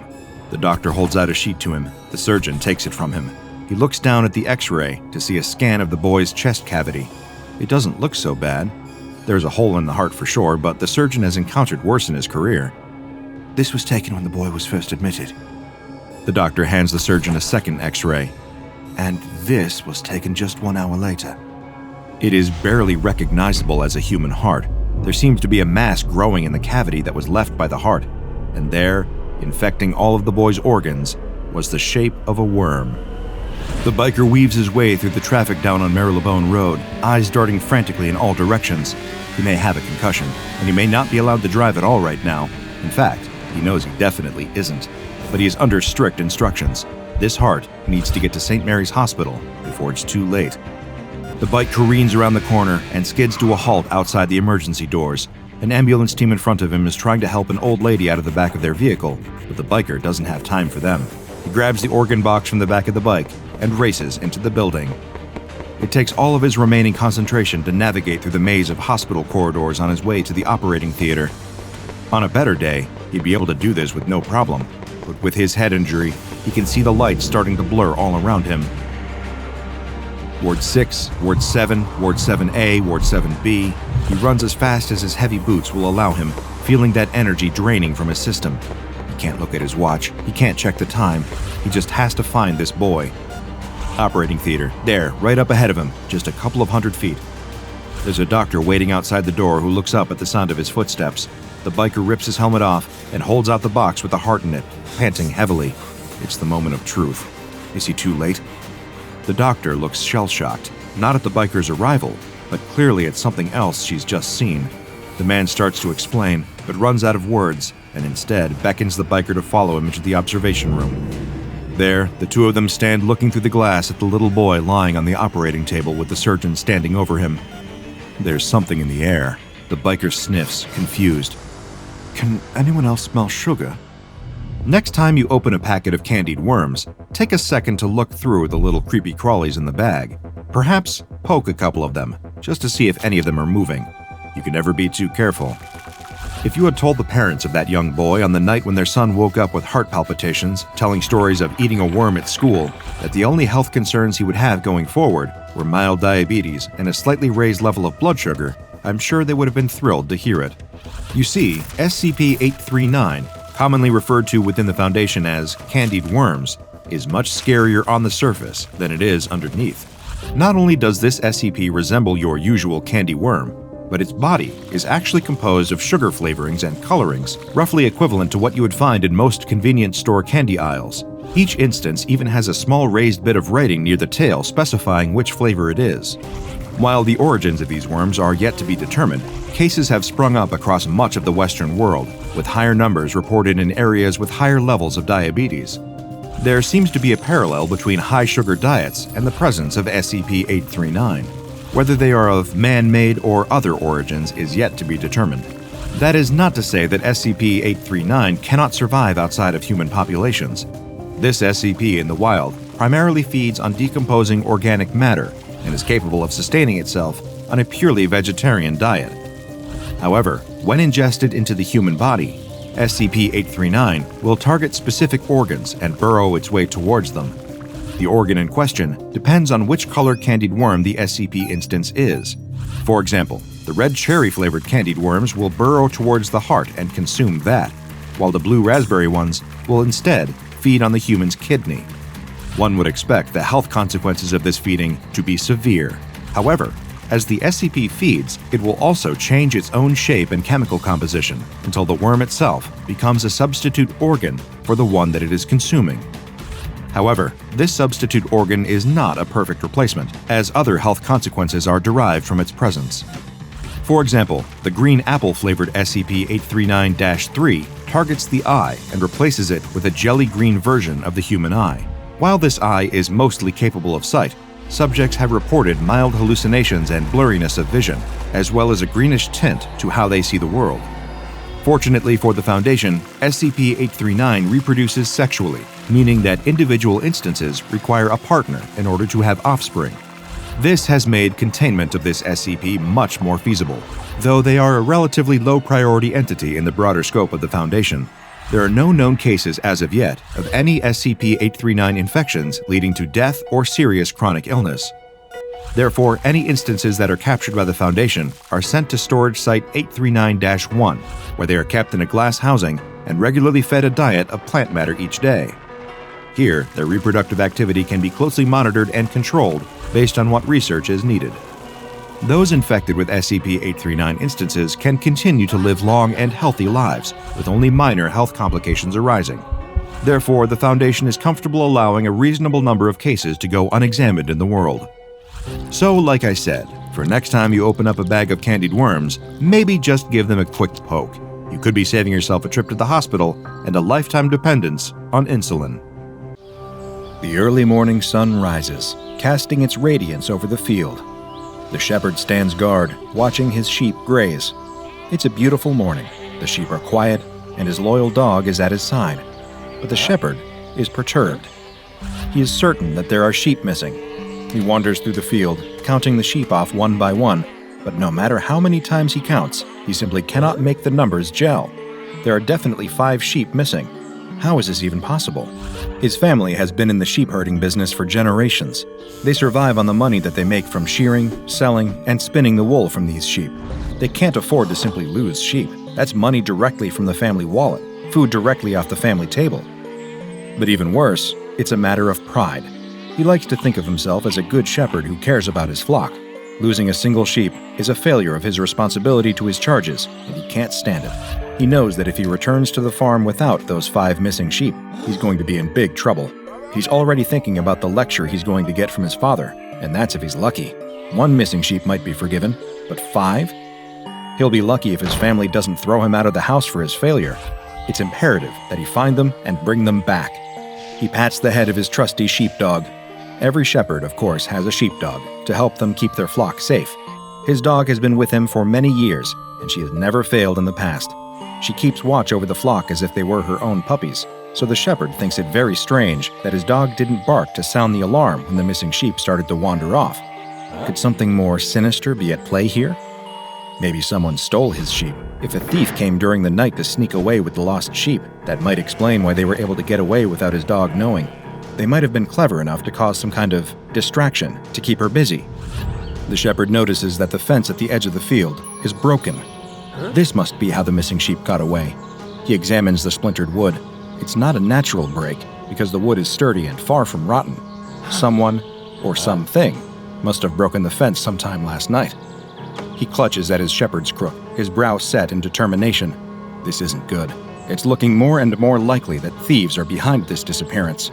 He needs to track them down, but he will have to be careful.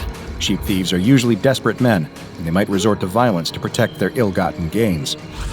A glint of sunlight flashes against something shiny caught on the fence, catching the shepherd's eye. He scoops it up and examines it closely. It looks like a scrap of fabric. Could it be that the thief snagged his clothes against the fence as he made his escape? The fabric is thin and brittle, and doesn't look like any sort of material that the shepherd has ever seen before. It more resembles a scrap of snakeskin than a scrap of shirt, but it's his only lead, so it'll have to do.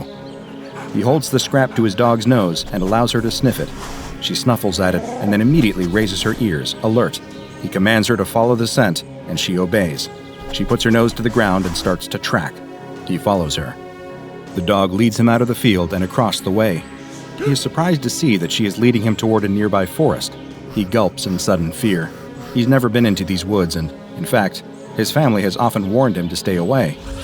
Everyone in his village loves to repeat rumors that this forest is haunted, filled with every sorts of scary monsters and demons. Why would the sheep thief brave these cursed woods? On the other hand, that would make sense though, wouldn't it? A thief would need a lair that was hidden and difficult to approach, so that they wouldn't have to worry about getting caught. These woods would be a perfect hiding place. Still, he can't help but wonder. His dog lifts her head and whines at him, indicating that he should follow. He steels his resolve and continues on. His fingers clutch tightly to his staff, his knuckles going white with fear and tension. He's almost convinced that he might see a monster here in these woods, and he's ready to defend himself from the worst. Eventually, his dog leads him into an unexpected clearing. The shepherd blinks in amazement. Standing at the center of the glen is what appears to be the remains of an ancient temple. He hasn't given much thought to the history of this place, to all the people who lived here in ancient times, and to what monuments they left behind. The crumbling ruins are overgrown with vines, and the columns look like they might disintegrate at a touch. He wonders what ancient civilization might have built this lost citadel, and what strange rites they might have performed here. But he doesn't have time to wonder about that, because his dog is barreling ahead, right through the ancient temple archway and into the interior of the building. He wants to turn and run. Everything that he's ever heard about these cursed woods makes him think that this is a very bad idea, but he knows he can't return home without those sheep. Just as he's about to enter the temple himself, he suddenly hears loud barking, followed by whining and whimpering. He rushes inside, and a terrifying sight meets his eyes. Indeed, it seems like his family was right when they said that these woods are full of monsters, because his dog has cornered one right here. The creature looks like an overgrown lizard with scaly skin and a long whip-like tail. Immediately, the shepherd surmises that the scrap of fabric that he found earlier didn't come from a person's clothes after all. It's obviously a piece of shed skin, no doubt from this creature. That long tail definitely looks especially snake-like, so it's no surprise to think that this thing might also shed skin just like a snake would. In the gloom of the temple, he can see his missing sheep standing in the corner, perfectly still and perfectly quiet. He's surprised to see that they're still alive, What kind of predator kidnaps its prey and then keeps it alive instead of devouring it instantly? It's also very odd that the sheep are being so still, but it's probably just that they're petrified with fear. The good news, though, is that if his sheep are alive, that means he can rescue them. The creature spreads a large frill around its neck as it hisses, apparently hoping to intimidate the shepherd's dog. The dog is not frightened, though, and only barks louder. She's bravely guarded the shepherd's flock for years, and she's never been one to back down from a fight, even when she's threatened by a bear or wolf. So, of course, she's not going to back down from a lizard. The shepherd feels nervous being so close to this creature simply because it's so strange, but the truth is that it doesn't look like it could do that much damage. That hissing feels like bluffing, because, realistically, what's it going to do? Bite? The shepherd is no expert, but he's never heard of a venomous lizard. He steps forward to get a better look, and the creature tenses. It's obviously nervous. It's not even that big. His dog is way bigger than this creature and shouldn't have any trouble taking it in a fight. He's seen his dog fight off rats bigger than this lizard. The creature spreads its frill again and hisses even more sharply, but that only makes the shepherd even more confident in his assessment. It's trying to look bigger than it really is, he realizes. It's trying to intimidate him. Well, that's not going to work. But then, to his astonishment, his dog stops. The dog and the creature stare at one another so intently that the shepherd thinks they are actually gazing into each other's eyes. After holding its gaze for a beat, the dog suddenly collapses. The shepherd yelps in fear and confusion. His first instinct is to run to his dog to see if she's hurt, but suddenly, the creature turns its gaze on him. He stands frozen. The creature's eyes almost seem to cast a spell on him, and he feels mesmerized, unable to move or even to think. All his thoughts drain away, and the whole world starts to fade. Nothing is real except those two malevolent red eyes. The shepherd is absolutely paralyzed. It's not just terror. He finds that he can't move a muscle. He can only watch as the strange reptile approaches his frozen dog and suddenly bites her on her exposed flank. It lashes out like a snake would when it injects venom into a victim. The shepherd was sure that there weren't any venomous lizards in this area, but now he's not so sure when he's watching this scenario play out. He expects his dog might start to convulse or spasm if she's been poisoned, but she remains completely still. Suddenly, he sees something so shocking that he's certain he must be losing his mind. Could it be? The area around the bite is starting to change color, becoming a dull gray. But as he watches, he realizes to his horror that he's not just watching a color change.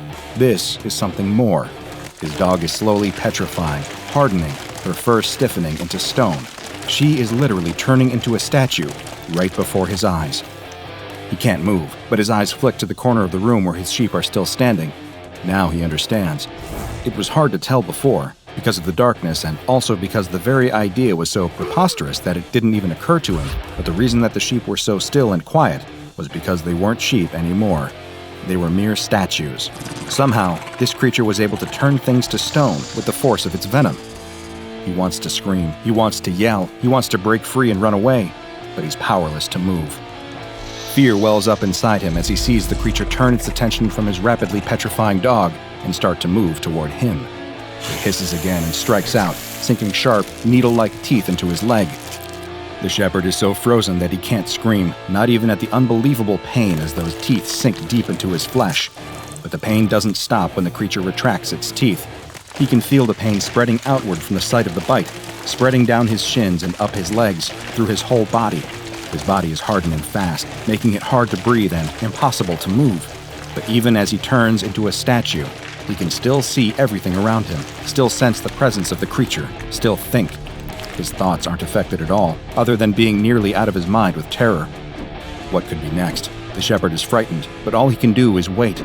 He's not sure how long he waits, because time has no meaning here. In the gloom of this ancient temple, he's not sure if it's day or night. He idly wonders if this temple was built for this monster, by people who worshipped it for its great and terrible power, or by people who feared it, and hoped that maybe this temple would keep it contained. Or is it mere coincidence that it's taken up residence here, just as bats might roost in an abandoned building? He has no way of ever knowing.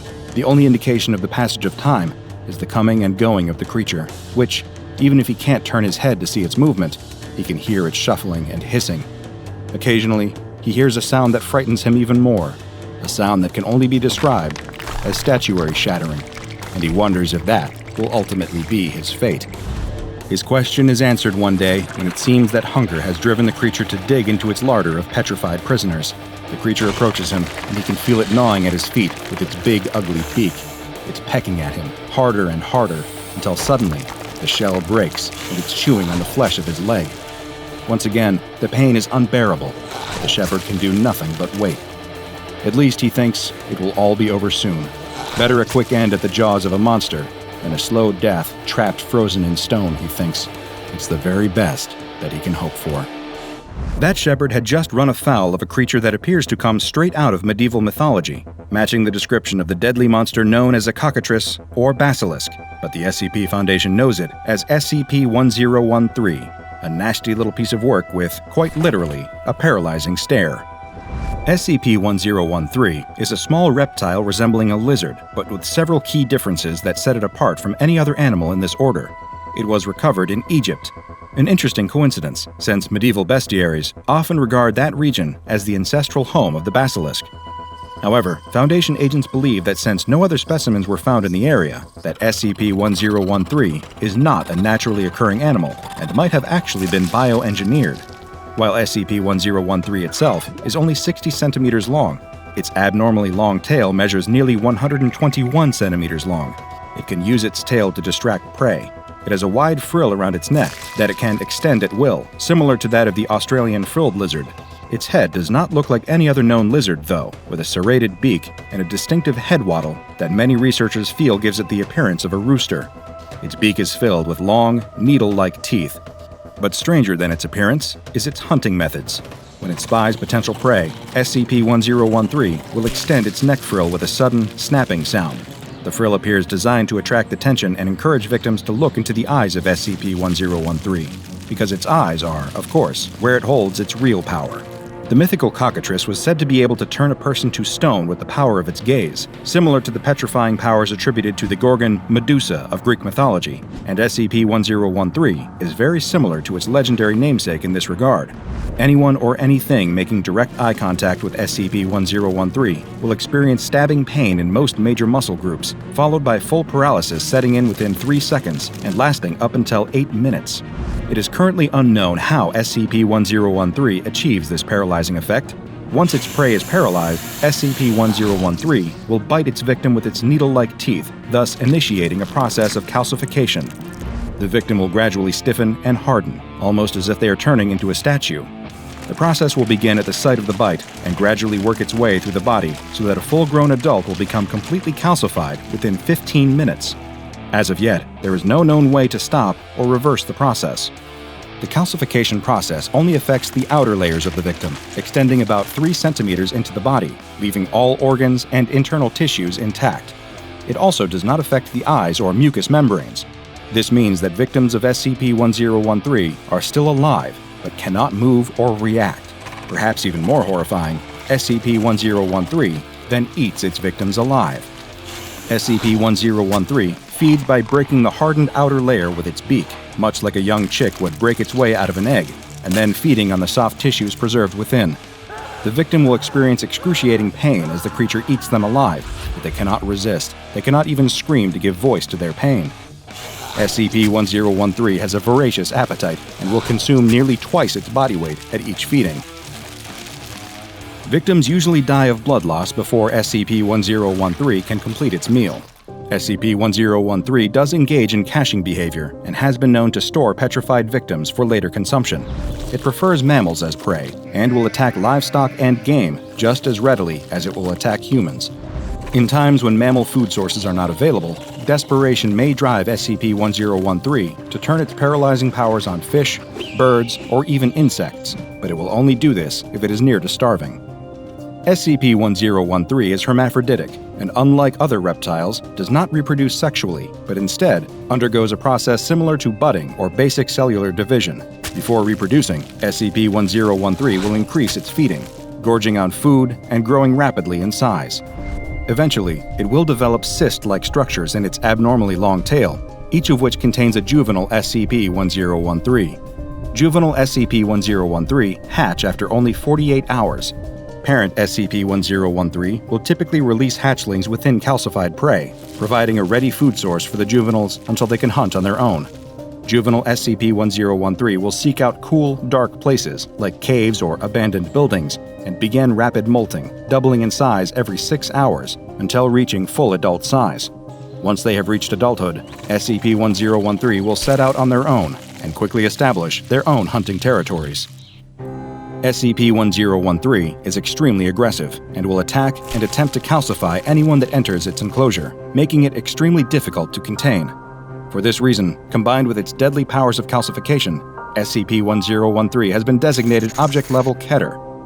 Any staff entering the containment area are to wear the AR-68 Armored Variant Hazmat suit. Staff exiting the area with damaged suits are to be remanded to quarantine for 1 hour. Staff becoming paralyzed during cleaning, feeding, or testing cycles are to be immediately removed and remanded to medical custody until 5 hours after recovery. SCP-1013 is to be fed daily with one small mammal. However, any calcified animal remains are to be removed from the 1013 containment chamber and incinerated for safety reasons. 1013 is a frightening reminder that, while many entities have piercing gazes, comparatively few can end your life. Few, however, does not mean zero. It's Halloween night. A man collapses, bleeding from the mouth. He's alone in his apartment, watching a horror movie marathon, and now he thinks he might be dead by dawn. But how? All he'd done was eat a microwaved mini pizza and drink a soda he picked up from a nearby candy store. Was it poison? Why do his guts feel like they're twisting themselves into knots? As he falls to his knees, spluttering and retching, clutching his agonized stomach, his organs lurch, and he vomits a red-tinged mess onto the floor. He can't believe what he's seeing. Is his puke full of broken glass?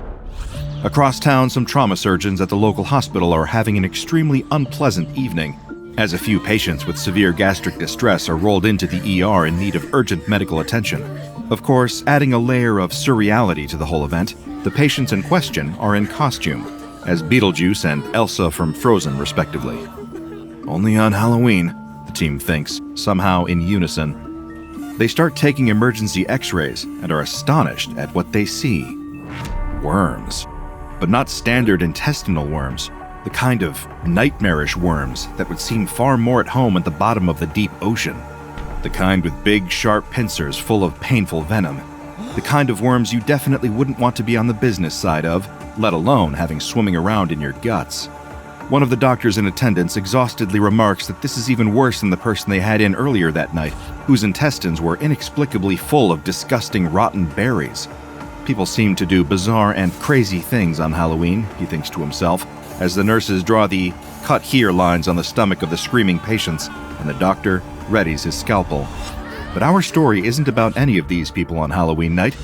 It's about a humble little ghost. Happy Halloween, please take one. The neighbor's sign had been pretty explicit about that. Hearing the blood-curdling screams filling the room, frozen to the spot in terror, and watching wide-eyed as a person convulses on the ground, the ghost wishes he'd heeded the warning. He's too old for trick-or-treating, but his parents insist he has to. After all, he can't leave his little brother to walk around the neighborhood on his own, even if it'll still be light out. So he begrudgingly throws an old bedsheet over his head, cuts 2 holes in it, and voila, he's a ghost. And none of his friends have to see him out trick-or-treating like a little kid. Every time they knock at one of the houses on the street, he wishes this would just be over. Texts are flooding in from his friends, telling him to hurry up and meet them so they can head over to the house party like they'd planned to. The ghost rolls his eyes every time his little brother races off to another house with a jack-o'-lantern out front, eager to fill his bag with more and more candy. After each door closes, he tells his younger sibling this is it, that they won't be visiting any more houses after this. But before he can herd him back towards their parents' place, his brother is already speeding off in the other direction. They arrive at one of the quieter houses on the block. There are hardly any other trick-or-treaters around, barely anyone else in costume. The ghost urges his little brother to come back home, insisting it doesn't look like anyone's here. The house isn't even decorated. All the lights are out, save for a candle flickering inside a carved pumpkin.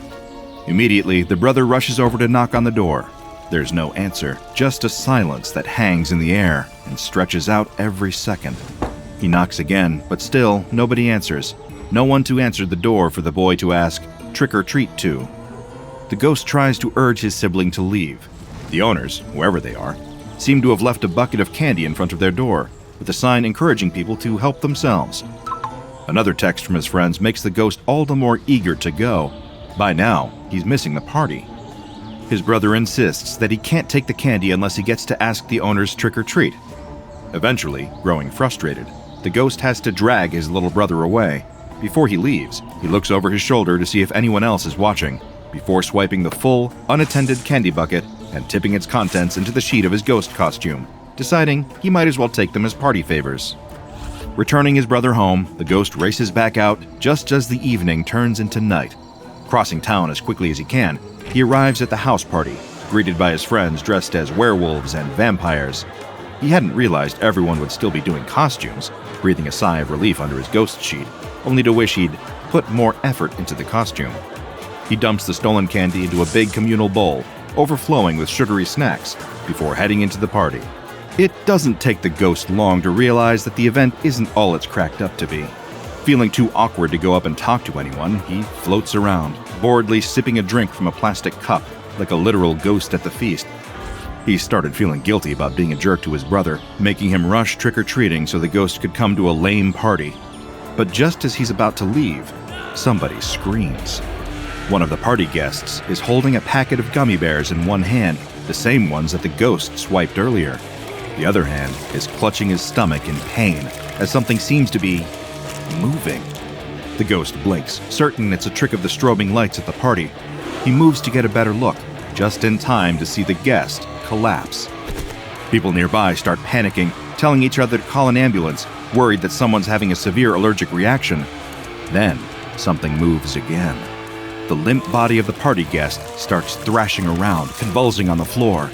It's like there's something inhuman, some creature inside his stomach, moving around and trying to claw its way out.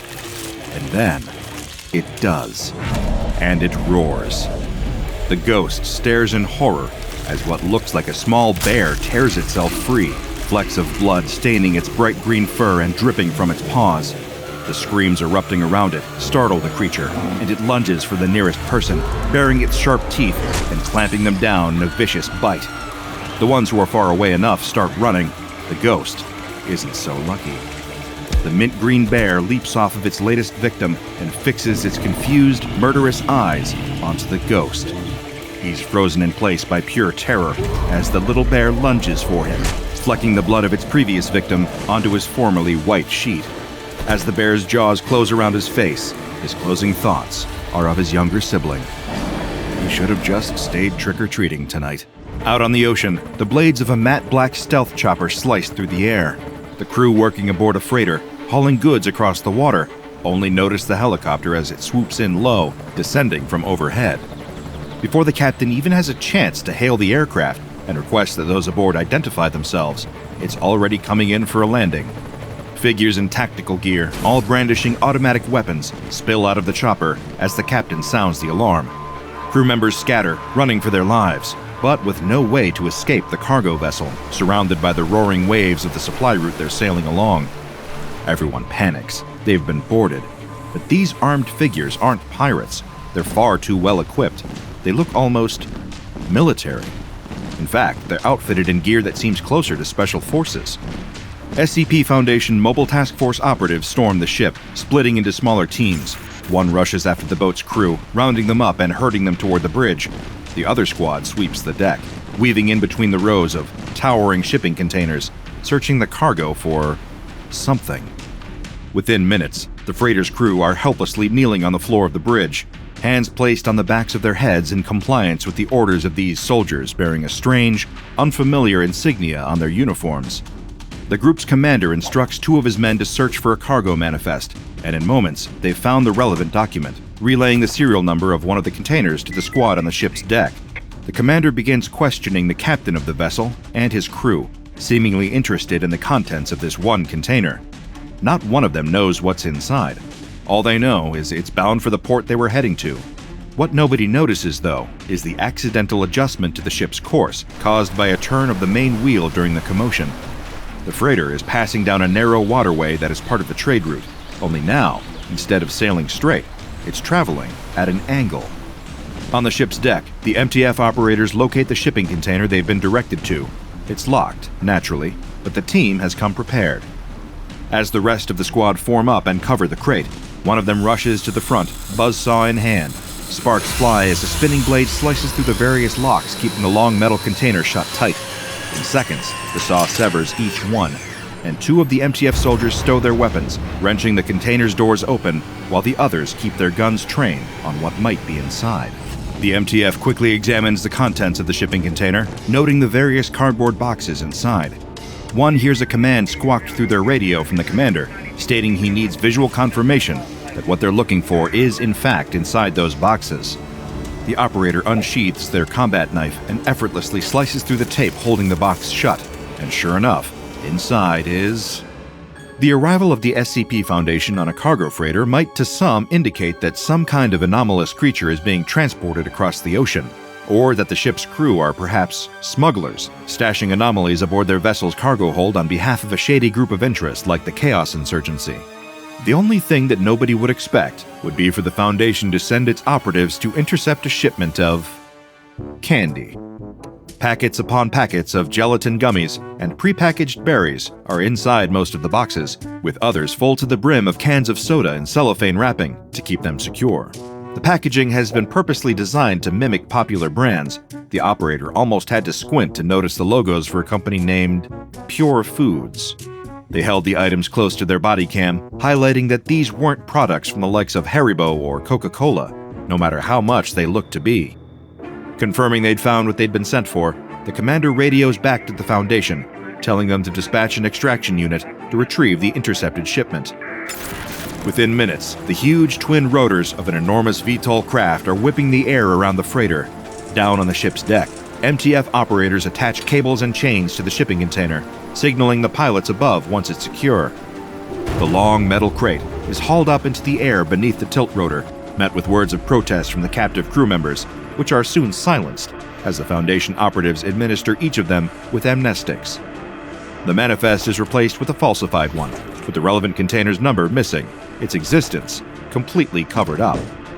Suddenly, the ship lurches beneath their feet, the rumble of impact causing a deafening creak as hundreds of tons of metal collide with something. The MTF troops scramble back to their feet, weapons at the ready, expecting to see an anomalous threat has attacked the boat. Instead, from the ship's bridge, the commander sees clearly what has happened. The freighter has been traveling at an angle and is now wedged against the narrow banks of the canal. Barking a panicked order at his troops, the commander and the rest of the MTF make a hasty retreat, the chopper departing just as the crew of the Ever Given awaken, finding themselves very confused and very stuck. The bafflement felt by the ship's crew, now trapped in the Suez Canal, would soon be shared by people across the world, as this single vessel blocks a waterway crucial to the global supply chain.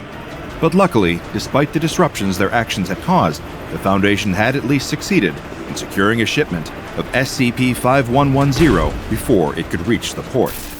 Sure, the raid by their mobile task force might have led to a ship becoming accidentally stuck in the Suez, but it was deemed an acceptable outcome by the O5 Council.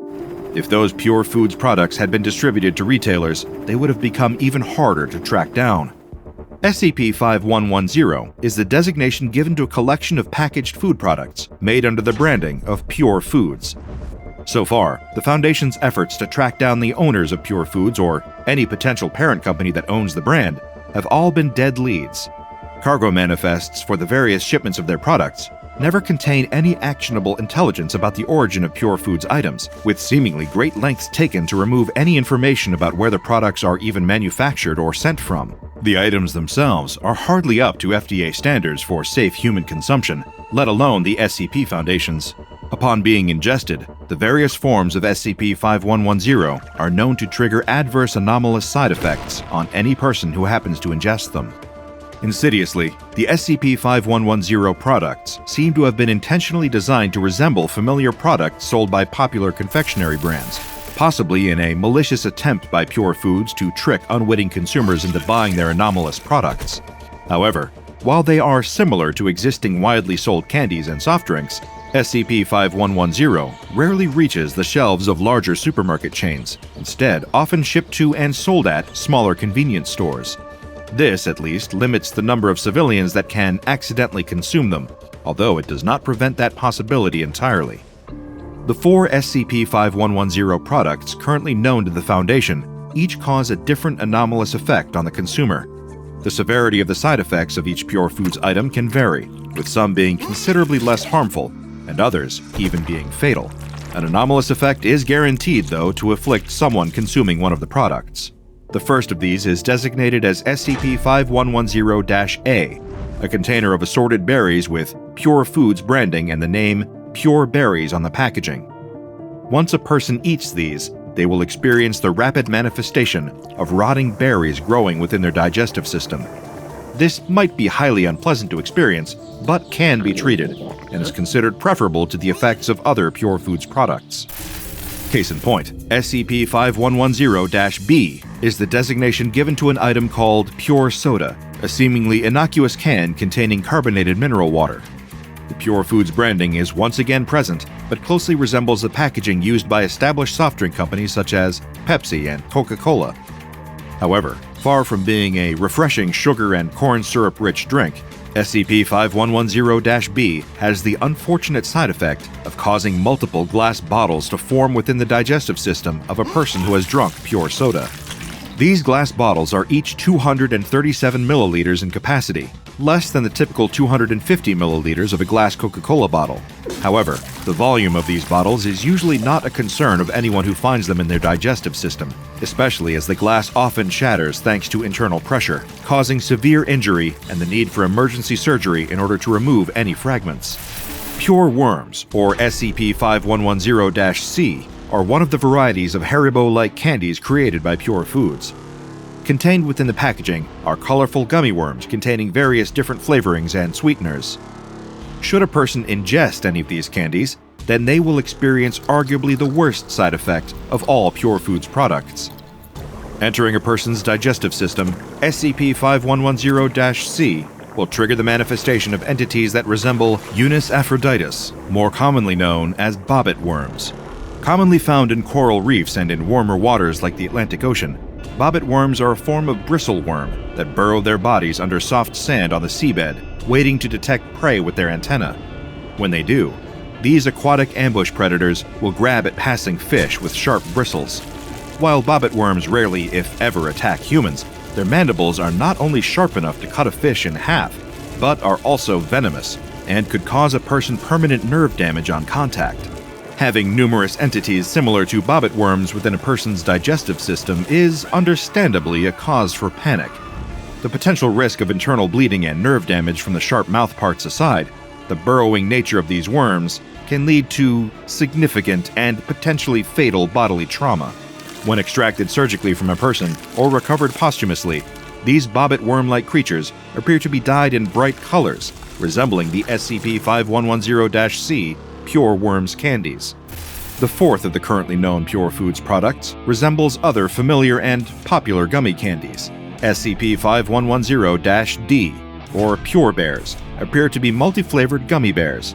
Upon initial ingestion of one of these, the anomalous effects typically won't be felt immediately, and can normally take anywhere between a full day or several to manifest. Once this occurs, however, whoever consumed the Pure Bears will have a juvenile Ursus arctos forming within their digestive system, the species more commonly known as the brown bear. To reiterate, this isn't a baby brown bear or an embryo of one, but instead a fully formed juvenile bear. Upon removal from the subject, or should the confined animal claw its way out, the bear's fur will appear to be dyed with bright colors that resemble the color of the gummy bear the person had consumed. Naturally, in accordance with their standard experimentation procedure, the Foundation has been able to document the effects of the various SCP-5110 products through extensive tests that utilize Class D personnel as test subjects. No other members of Foundation personnel are permitted to consume anything made by Pure Foods. Any of their anomalous products, including those recovered from retail outlets and intercepted shipments, are to be stored in a secure containment locker at a Foundation facility. Present on the back of all SCP-5110 products are a series of statements from their manufacturer, Pure Foods. Besides their own branding, this is the only consistent inclusion on their packaging. According to the company's own messaging, its mission statement is to deliver consumers with products that do not include additional unhealthy ingredients such as excess sugars, corn syrup, and other additives that are typically added to either artificially alter a product's taste or to make them more addictive for consumers. Pure Foods claims not to include fats or sugars that can lead to potential health complications when eaten in excess. Instead, they claim to take the essence of foods and encase them in gelatin. The nutritional information for a packet of Pure Bears, or SCP-5110-D, is listed as follows: 58,000 calories, 40,000 grams of total fat, 16 grams of sodium, with 0 carbohydrates, 0 sugars, and 260,000 grams of protein. The only ingredient listed is simply bear. The homeless man in the alley looks down at his arm, wide-eyed in horror. Is his skin moving? It almost seems to bubble, like water coming to a boil. He's experiencing a kind of pain he can't even imagine. He can feel something moving up against his bones, chewing through the calcium. He can't move. They're everywhere inside him, just eating. He opens his mouth to scream, but they've already chewed too many holes through his lungs for him to make a sound. Within the hour, he will be dead. But what's killing him? The store owner pulls a gleaming, serrated-edge knife from the knife block, and with deft, practiced hands, he slices a delicious ciabatta roll in two. From there, he butters the bread, slices a juicy pair of New York steaks into thick, medium-rare chunks, adds in some diced vegetables and lettuce leaves, sprinkles on just a pinch of lime zest, and hey presto, he's got a delectable Caribbean-style pork sandwich. It's a thing of beauty, but he can't help but feel it's missing something. Oh, that's it. The thought hits him like a lightning bolt. This sandwich would be delicious, but it'd also be far too dry. How could he have made such a rookie mistake? He saunters across the kitchen and reaches into one of the many luxuriously appointed cabinets, feeling around for one of the many jars of mayonnaise he's got stowed away in there. He twists off the cap with a pleasing pop and spreads a little mayo onto the sandwich. It looks positively delicious, and he wastes no time in placing it pride of place in the display case. Everything is moving along perfectly. Boston is a foodie town. That's what the store owner tells himself as he flips around the sign on the door from closed to open for the very first time. After years working as a chef in other people's restaurants, the store owner has racked up the experience to strike out on his own and achieve his dream: a boutique sandwich store on the Boston waterfront, where tourists from hither and yon would be able to enjoy artisanal sandwiches while browsing the city's many historic locales. His employees are busying themselves around the store. They're all people he personally interviewed and selected. They all aligned with his mission and had a passion for sandwiches. One wipes down the tables in prep for the inevitable rush of customers when it turns lunchtime. Another is artfully posing a selection of pre-made sandwiches behind a sheet of glass at the counter. Leg ham and strong cheese, BLT, tuna mayo, and, of course, lobster. We can't forget that this is Boston after all. But as the hours creep on, something horrible happens. Nobody shows up. The store owner doesn't know what he's done wrong. He managed to pay for an ad about the grand opening in one of the local papers and released some coupons in a local food magazine too. He even put a grand opening sign and garland in the window, showing off the grand opening discount. For every sandwich a customer buys, they'll get another half off. But it seems that none of this conventional business wisdom actually shook out. His optimism wanes as the course of the day passes, and though they're all keeping up brave faces, he can see the doubt in the eyes of his employees, too. All of their minds are bubbling with the same terrifying thought, too awful to ever be spoken aloud. This whole thing has been a complete bust. When closing time comes, the store owner gathers his employees together to give him a pep talk, hoping to assuage all their fears about potentially losing their new jobs the same week they got them. He gives an inspiring speech about the importance of perseverance and grit and sticking to their dreams, despite the fact that there may be discouraging setbacks along the way. As he listens to himself talking, it occurs to him that these are the words he needs to hear, as much as they are the words he needs to say. But after they've all gone home, he's left alone, looking at the uneaten sandwiches in the display case. The anxiety of the day has killed any hope of his appetite, and then it dawns on him. Those sandwiches are going to be stale by tomorrow. All his hard work, all his passion, and he's going to need to throw them out. He takes the Caribbean pork sandwich first and morosely exits out of the back door. He sees the dumpster around the back of the building, but he also sees something else. A homeless man, looking cold and hungry, wrapped in dirty sheets deep in the alley. And in that moment, he has an idea. Perhaps he can still serve a hungry person today. The store owner offers his precious sandwich to the homeless man, who gratefully accepts. Deciding it would be a terrible waste to just throw food away while there was a man going hungry behind his building, he gives all the sandwiches from the display case to the homeless man, who acts like it's the first time someone has been kind to him in many, many years. He eats every single sandwich and tells the store owner that it's one of the tastiest meals he's ever had. Clearly, when it comes to making sandwiches, the store owner has a gift. In one moment, he's reminded of why he does this, making people happy with food. He has no idea that, in a sense, he's just murdered the man who rekindled his passion.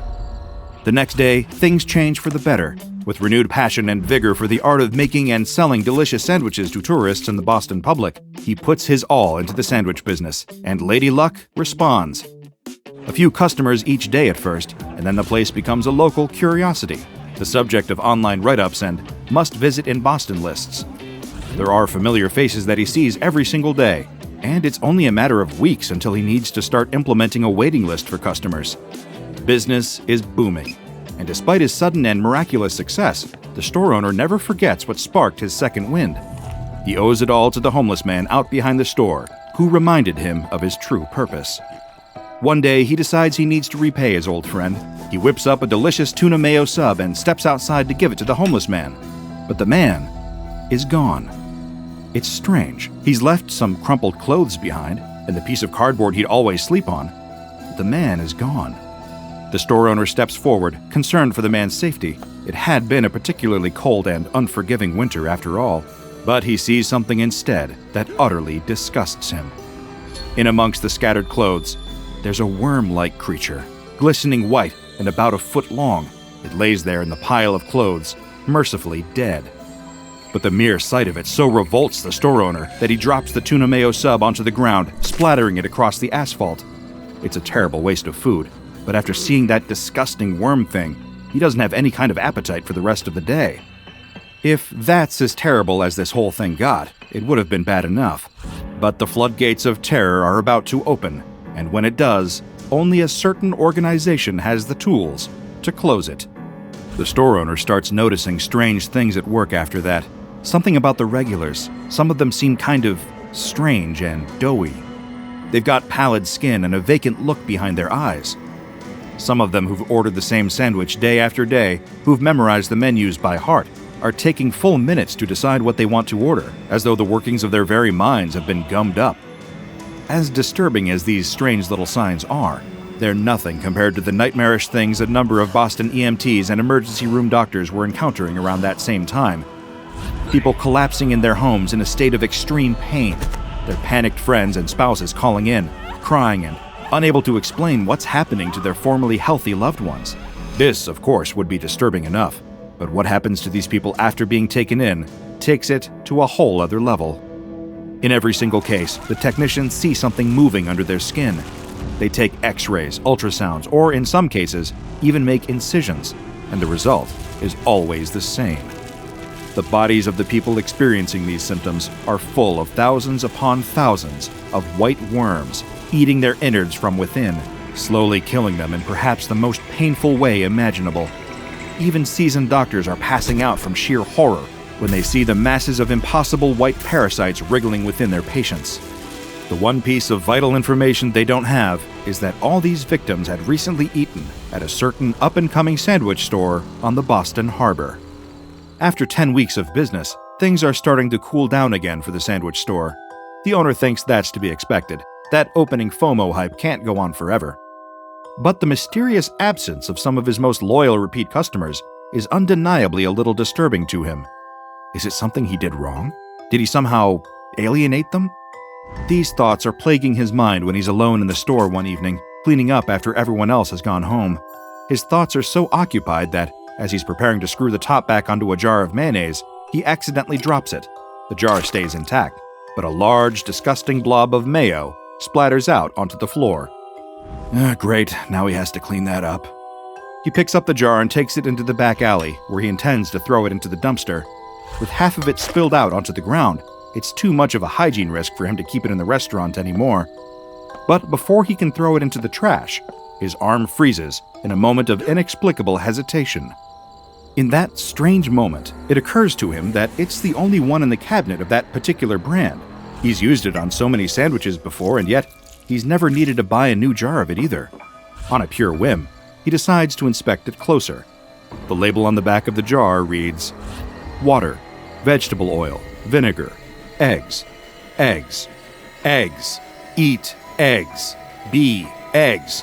Your flesh is but the nursery and sustenance of our incalculable ravenous mouths. Eat eggs, consume us. Let us be realized within you. Sugar, salt, lemon juice, and love." Oh, he thinks to himself, that isn't good. Without a second's delay, he runs back into the sandwich store, wondering with horror just what exactly he'd been feeding his customers all this time. But these thoughts are interrupted when he sees that the mess of mayonnaise is somehow gone from the floor. He didn't clean it up, did he? Something is terribly wrong here. That's the only thing he knows for certain. He may not even be safe in here. He lunges out and grabs a frying pan, the one he uses to sizzle up the steak for the store's famous Boston-style cheesesteak sandwiches, and assumes a defensive position. His instincts might just save his life here, as something watches him from the shadows.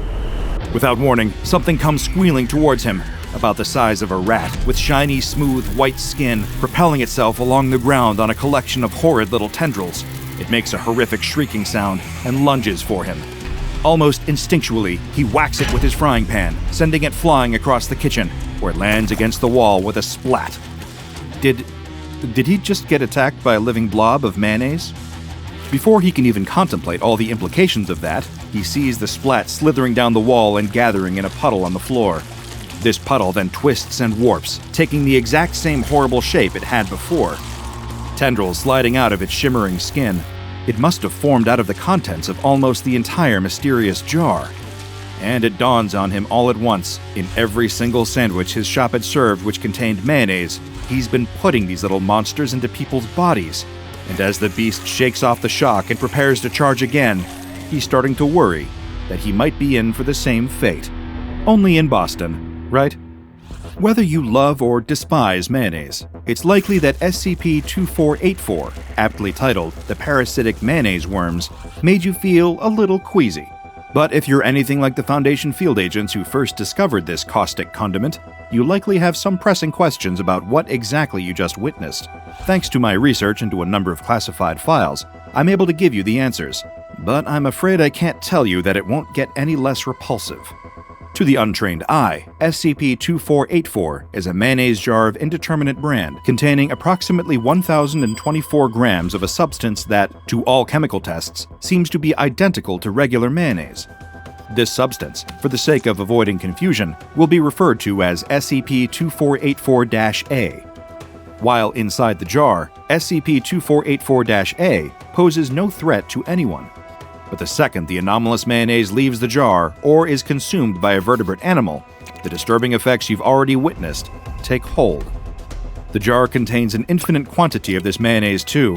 When the contents of SCP-2484 are removed, it will begin to refill by 2 milliliters every hour.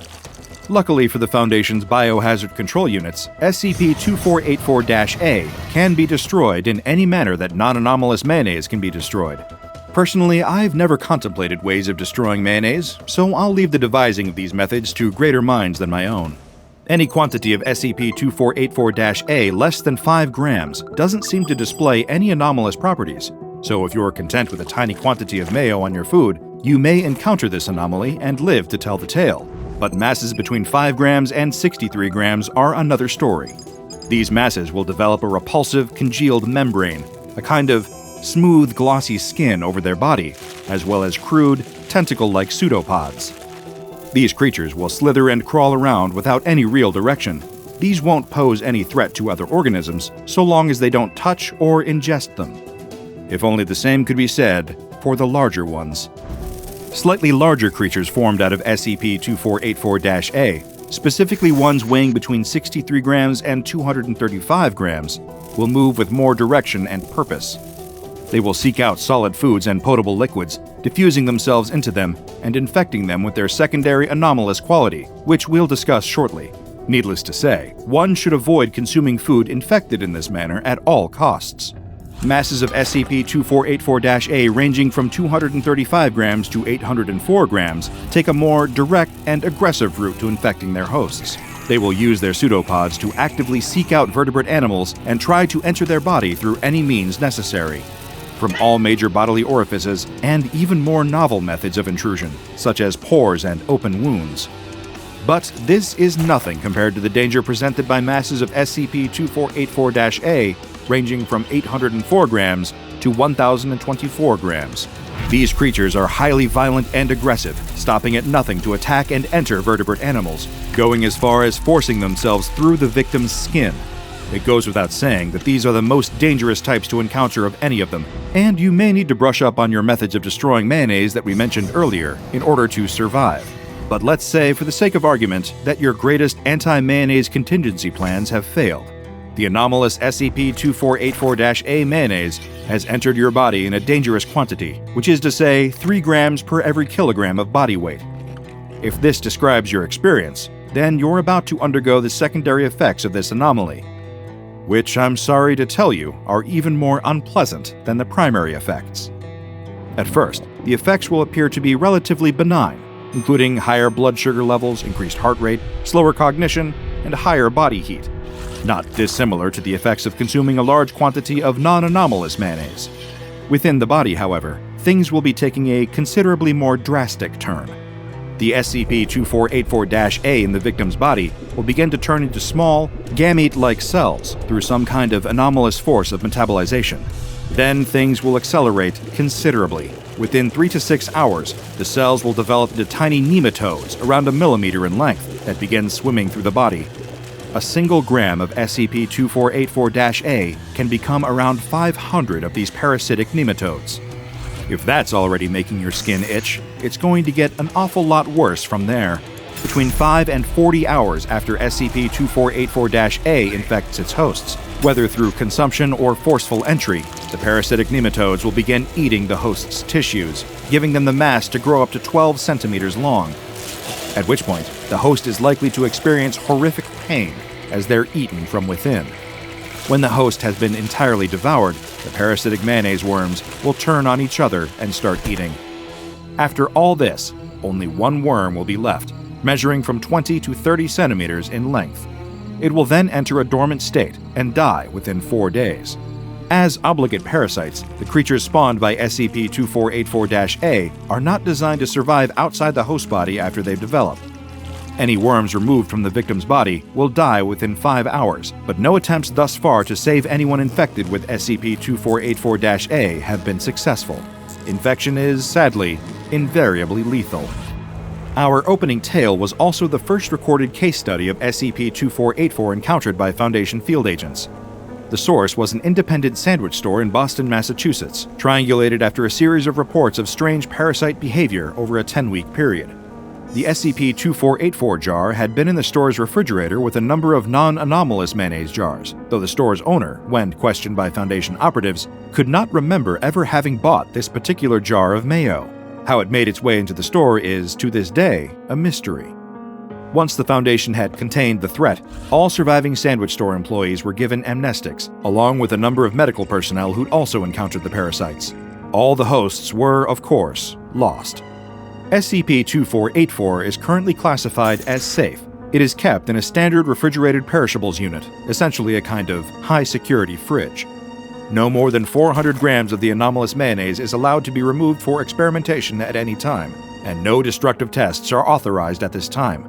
Any personnel hoping to access SCP-2484 need to have Level 3 access clearance or above.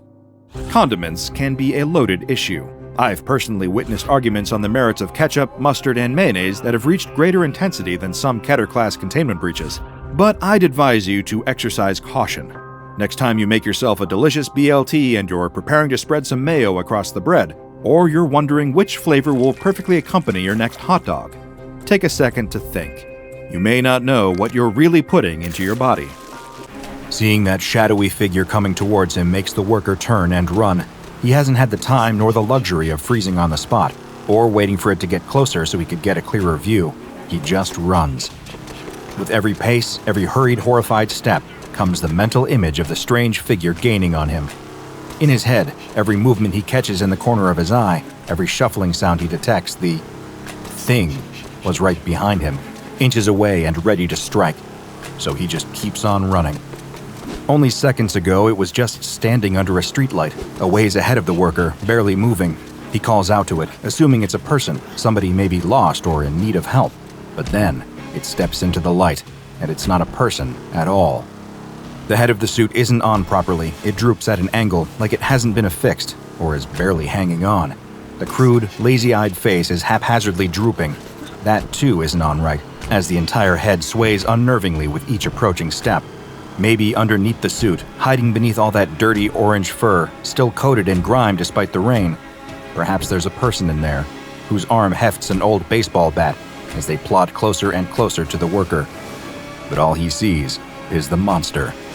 The filthy costume might be clumsily made, but the worker instantly recognizes the all-too-familiar resemblance of an orange cat from a popular comic strip.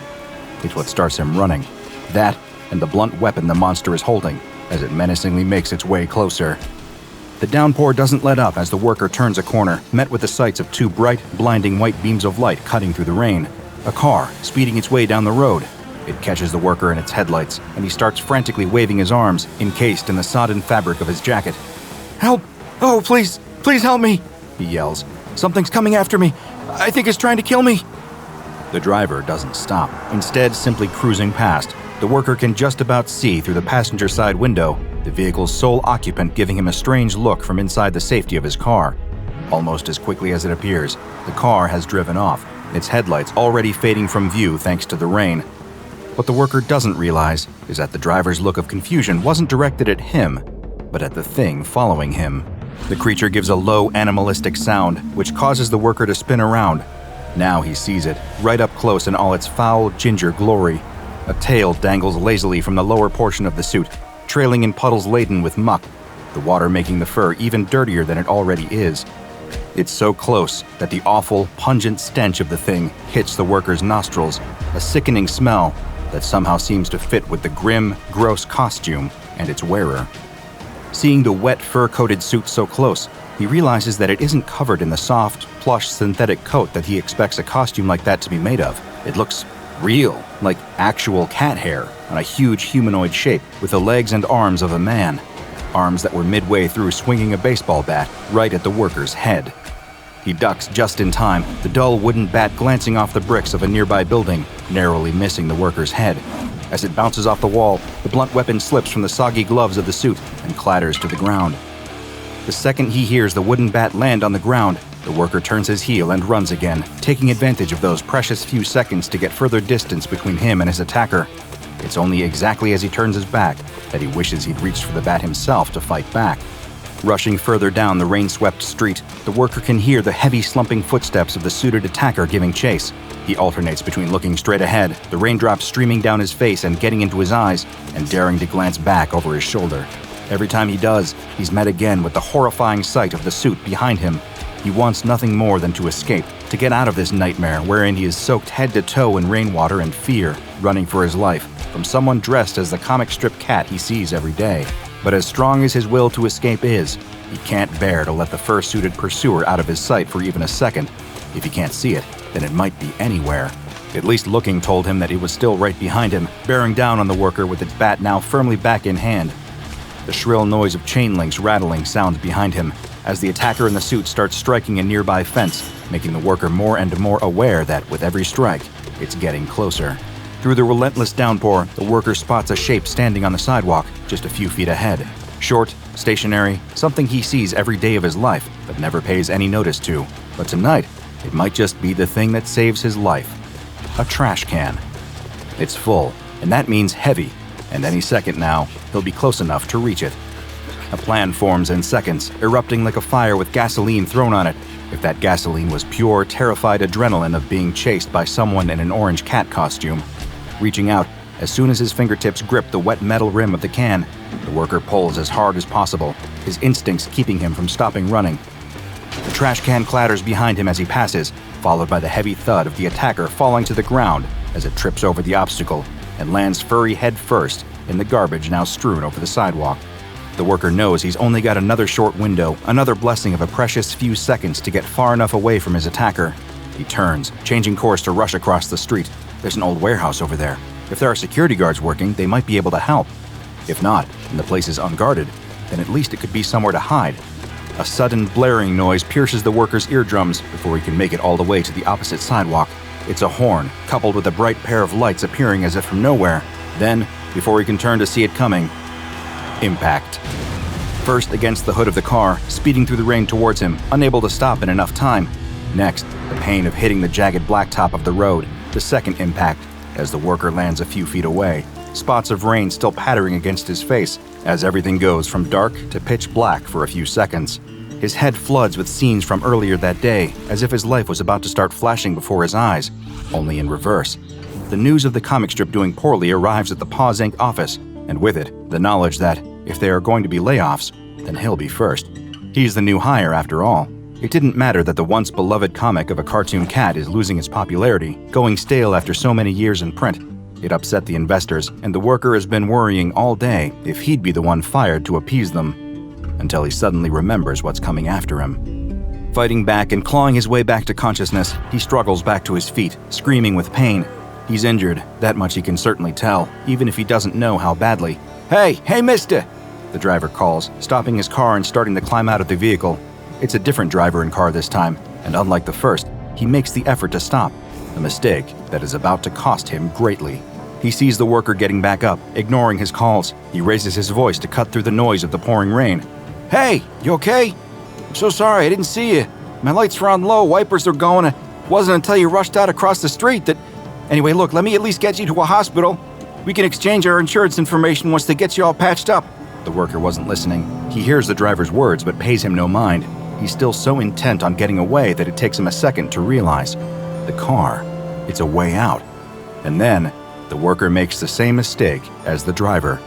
He stops. And when he does, he sees what has clambered back to its fur-coated feet and is now shuffling towards the driver. Look out! The worker yells. The driver turns, just in time to see. What the hell? He exclaims. Wait a minute, why are you dressed in a Garfield costume? Whack! The sound of the bat being swung at the driver makes the worker feel sick.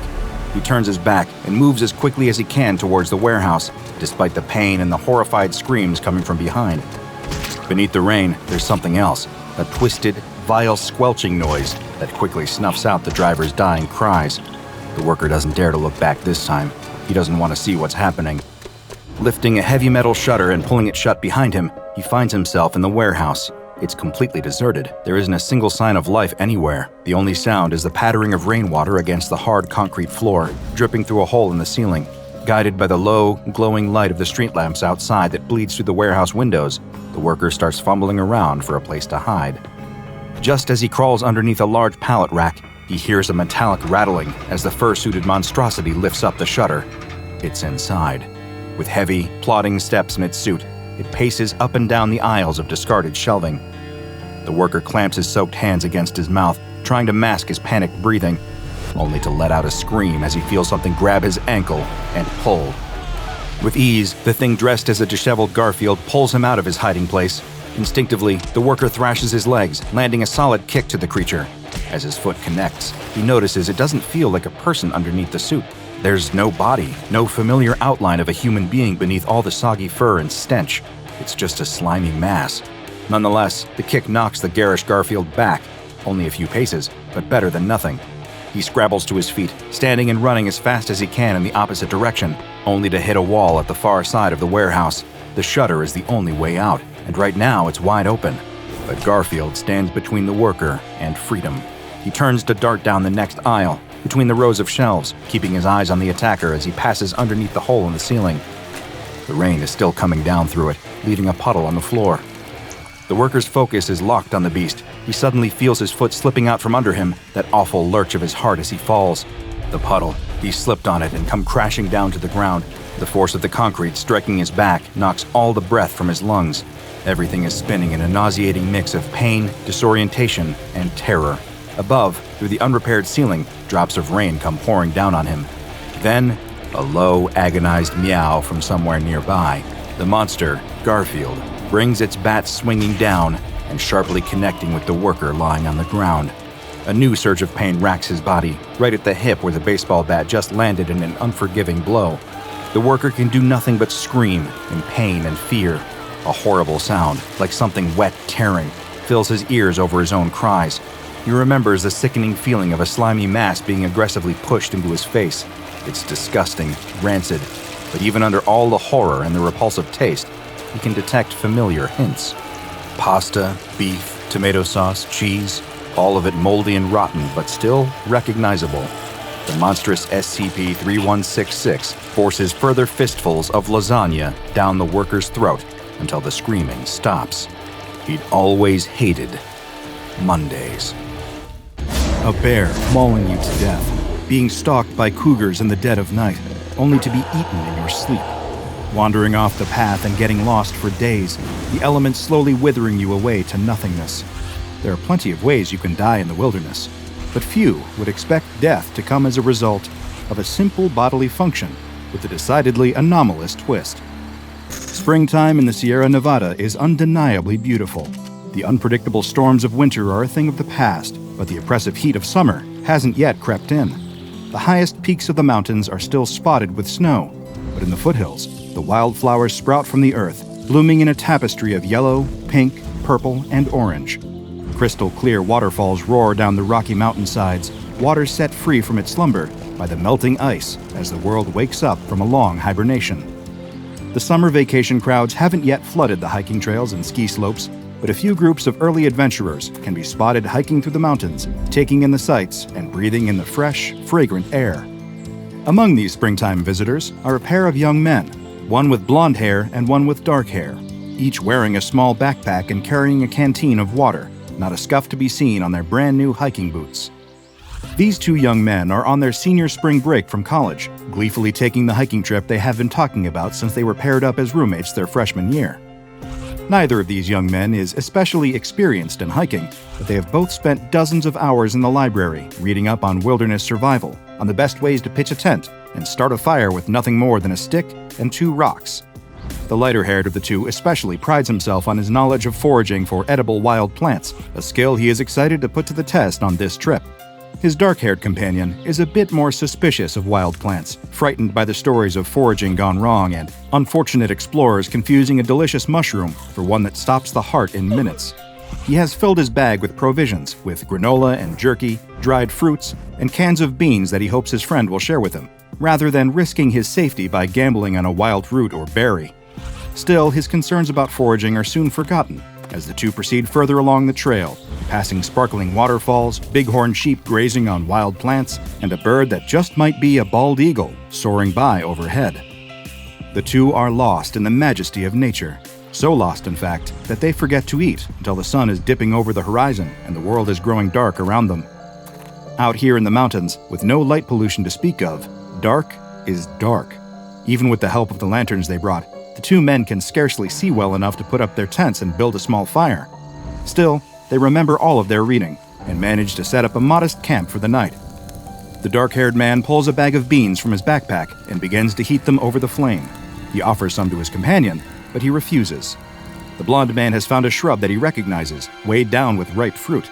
This shrub, he explains to his friend, is a species of manzanita, an evergreen shrub that produces berries similar in flavor to little apples. The dark-haired man is dubious. Aren't manzanita berries typically red in color? These appear to be a shade of brown. Wait. The young man reaches out and stops his friend just before he can pop the berries into his mouth. At least let me look them up on my phone. That won't work out here, his friend tells him. The government blocks access to the web out here. They don't want you on the internet. It's a big conspiracy. Everyone knows about it. Page unavailable. His friend is right. But wait. He has the ultimate tool to defeat this intrusion on his lunch lookup liberties because he has Surfshark VPN. Surfshark, the sponsor of today's video. The virtual private network that keeps your online identity safe by encrypting all of the information sent between your device and the internet. With the simple press of a button, he's able to change his location to somewhere well outside the Sierra Nevadas and access the blocked content, thanks to over 3,200 servers Surfshark has around the world in 100 countries that allow you to bypass censorship and geo-restrictions no matter where you are. And you don't need to worry about who might be watching you, since Surfshark masks your IP address to make sure that your city, country, and download history aren't linked back to your identity. It's the absolute best way to stay safe online and keep your personal information secure from whoever might want to use it for their nefarious deeds. So why not try it out for yourself? Surfshark offers a 30-day money-back guarantee, so there's no risk. DrBob viewers who use my code DrBob get an extra 3 months free. So use the link in the description and check it out for yourself. You'll be glad you did. The wannabe forager insists that he has correctly identified the plant and that these berries will be his dinner. The dark-haired man shrugs and treats himself to a meal of beans and dried apples, while his friend munches on handfuls of the brown berries. He has no complaints about the taste and does not immediately drop dead upon eating them, so perhaps he was right, and these are manzanitas after all. As soon as the thought crosses the dark-haired man's mind, he sees his friend double over, clutching at his stomach in discomfort. Afraid for his friend's safety, he rushes to his side, only to be met with a long, loud fart. The two share a laugh, the tension broken by the sudden, smelly outburst, but the humor soon fades as the blonde man farts again, and again, and again. All through the night, he continues to emit loud, excruciatingly smelly farts. The smell permeates the campsite, seeping into the dark-haired man's tent no matter how he tries to cover his nose with his sleeping bag. He doesn't get a wink of sleep, spending the night wide awake, staring at the ceiling of his tent, and silently wishing for the relentless stream of gas to stop. But it doesn't. It just carries on until the dark-haired man can scarcely remember a time when he wasn't listening to the maddening sound. Again and again and again, the endless farts. He clenches his fists until the knuckles turn white, clenches his jaw, and grinds his teeth. It's enough to drive a man insane. The next morning, it is still happening. The blonde man expresses embarrassment, but does not apologize for ignoring his friend's warnings about the berries. He tries to laugh it off, but the dark-haired man does not join him in his laughter. If he had only listened, they wouldn't be in this situation. They wouldn't be about to continue their hike with this rancid, gaseous albatross around their necks. As they pack up camp, the dark-haired man glances down at the tent pole in his hand. One good swing, and he could put a stop to the madness. No, that's ridiculous. He shakes his head, clearing the impulse from his mind. The gastrointestinal distress will pass soon, and they will be able to continue the trip like they planned. But it doesn't pass. Nothing passes, but the gas itself. The blonde man asks if they can stop for water before they've even been hiking for an hour. He isn't feeling very well, he explains. He woke up dizzy and nauseated, disoriented from lying there all night, breathing in the fumes. The dark-haired man wants to say something, to retort that he too was suffering all night. But he doesn't. He just lets his friend stop to drink some water, and they proceed with the hike. Gone is the magic of the previous day, the time before the cursed berries. The men can no longer smell the wildflowers, the crisp mountain air. There are no wild animals to be found, not a single ground squirrel or little bird. Up ahead on the trail, the dark-haired man catches the barest glimpse of a tail vanishing into the brush as a mountain lion runs the other way. Is it fleeing from them? From the stench? He wouldn't blame the beast if it was. They have 5 more days of this planned, and he can feel his resolve beginning to fade. Maybe he can turn back, ask to cut the trip short now, but why should he have to suffer just because his friend made a mistake identifying a wild berry? It isn't fair. If he could just get a moment to think without the incessant farting, if he could just have 1 second of peace, maybe he could come up with a solution. But no respite comes. If anything, it only seems to get worse. The smell burns his nostrils, the sound rings in his ears. The blonde man tries to speak over it, to clear the air with pleasant conversation, but the dark-haired man brushes him off with grunts and shrugs. His eyes sting and water, he chokes on the stench. He knows in his heart that he can't take much more of this. When the men make camp for the night again, the dark-haired man's thoughts turn dark. He could just leave in the dead of night while his friend is sleeping, rush off into the wilderness and abandon his companion there, freeing himself from the farts. He tries to justify it to himself. They both have the survival skills to make it. He'll be fine. His thoughts of leaving his friend alone in the woods are interrupted by the sound of chewing. Is there any animal nearby? No, surely no animal would approach, given the smell. He takes a look in the blonde man's tent and finds his friend eating another handful of those same brown berries. The dark-haired man flies into a rage, unable to contain his fury. How could he do this? How could he eat more of them after what happened the first time? Doesn't he understand what this is doing to him, what it's doing to the both of them? How could he be so selfish? The blonde man insists that it's fine, that the farting can't possibly be related to the berries, because manzanitas don't cause that sort of thing. At this, something in the dark-haired man snaps. He can't take it anymore. He turns away from the tent, throwing up his hands and telling the blonde man to find his own way back. They'll split up from here. The blonde man emerges from his tent, begging his friend not to cast him out. He's certain the farting will stop any day now. At this, it seems to grow louder and more potent. The dark-haired man spots a large rock by the campfire, small enough to hold in his hand, hefty enough to do some real damage. He picks it up and turns to meet his friend. Without thinking, he swings the rock at the blonde man's head. For the first time in days, the sound of farts goes silent. The air smells sweet, like flowers, leaves, and campfire smoke. He did what he had to do. The dark-haired man lets out a sigh of relief, the rock falling from his hand. He glances at the rock on the ground, at the blood dripping down its surface, and realizes the full weight of what he has just done. He packs up the campsite as quickly as he can, douses the fire, and dumps the body over the edge of a nearby cliff. Over the next few days, he hikes back the way he and his friend came, noticing in spite of his gnawing guilt that the walk really is so much better without those damned farts. On the way, he passes that bush, that horrible bush, weighed down by the fruit that destroyed his spring break trip, that destroyed his friend's life. He opens his backpack, tearing a page from one of his books and grabbing a pen. He scribbles a warning, no matter what, do not eat these berries, and affixes it to the bush. He can only hope that the next person to stumble on this shrub will see the note and heed its warning. If they don't, they might meet a similar fate. Days later, the park rangers discover the blonde man's body and declare the death an accident caused when the man fell over the side of the cliff. Some of them suspect foul play, but are unable to find any evidence. All they can find is a strange note on an unidentified shrub and the faintest smell of something foul, like rotten eggs. The two doomed hikers had no way of knowing this, but the fruit they foraged was not from the Manzanita family. It was from a plant known as SCP-4032. SCP-4032 is a wide, deciduous shrub characterized by a rounded crown and wider base. It produces a distinct, small, round brown fruit that has been designated SCP-4032-1. Whenever any animal or human consumes an instance of SCP-4032-1, this meal will result in intense gastrointestinal distress. I will try to describe this as delicately as I possibly can, but as I have learned over the years in my line of work, the truth is rarely delicate or polite. 1 hour following the consumption of an SCP-4032-1 instance, the person or animal will begin to emit an excessive amount of flatulence, consisting of elevated hydrogen sulfide levels and a small but detectable amount of methane gas. Perhaps you are familiar with an old rhyming song about the wonders of beans, the magical fruit. These berries function quite similarly. The more one eats, the more one does, in fact, for want of a better word, toot. However, unlike the second part of the bean-based rhyme, these fruits do not cause their unfortunate consumers to feel better, nor should they be eaten at every or any meal. The Foundation first discovered SCP-4032 on April 2, 2018, after a man named Anthony Green happened upon the plant in the foothills of Northern California. Hungry enough to forget his better judgment, Anthony ate some of the fruit and became immediately concerned for his physical well-being as SCP-4032's effects began to take hold.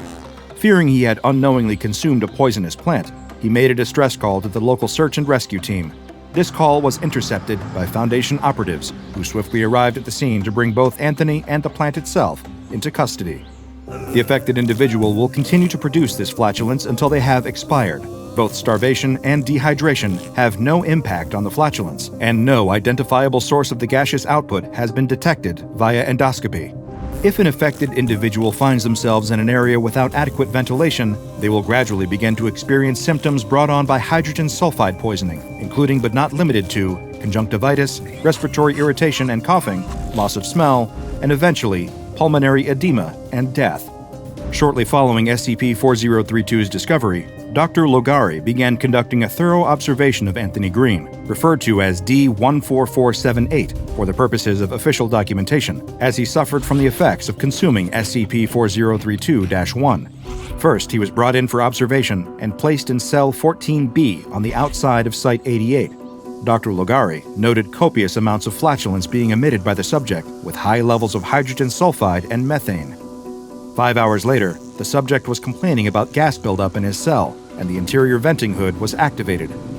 3 hours and over 50 complaints later, the maintenance staff deactivated the interior venting hood and opened exterior windows. In an attempt to quell some of the relentless flatulence, D-14478 was placed on an intravenous diet.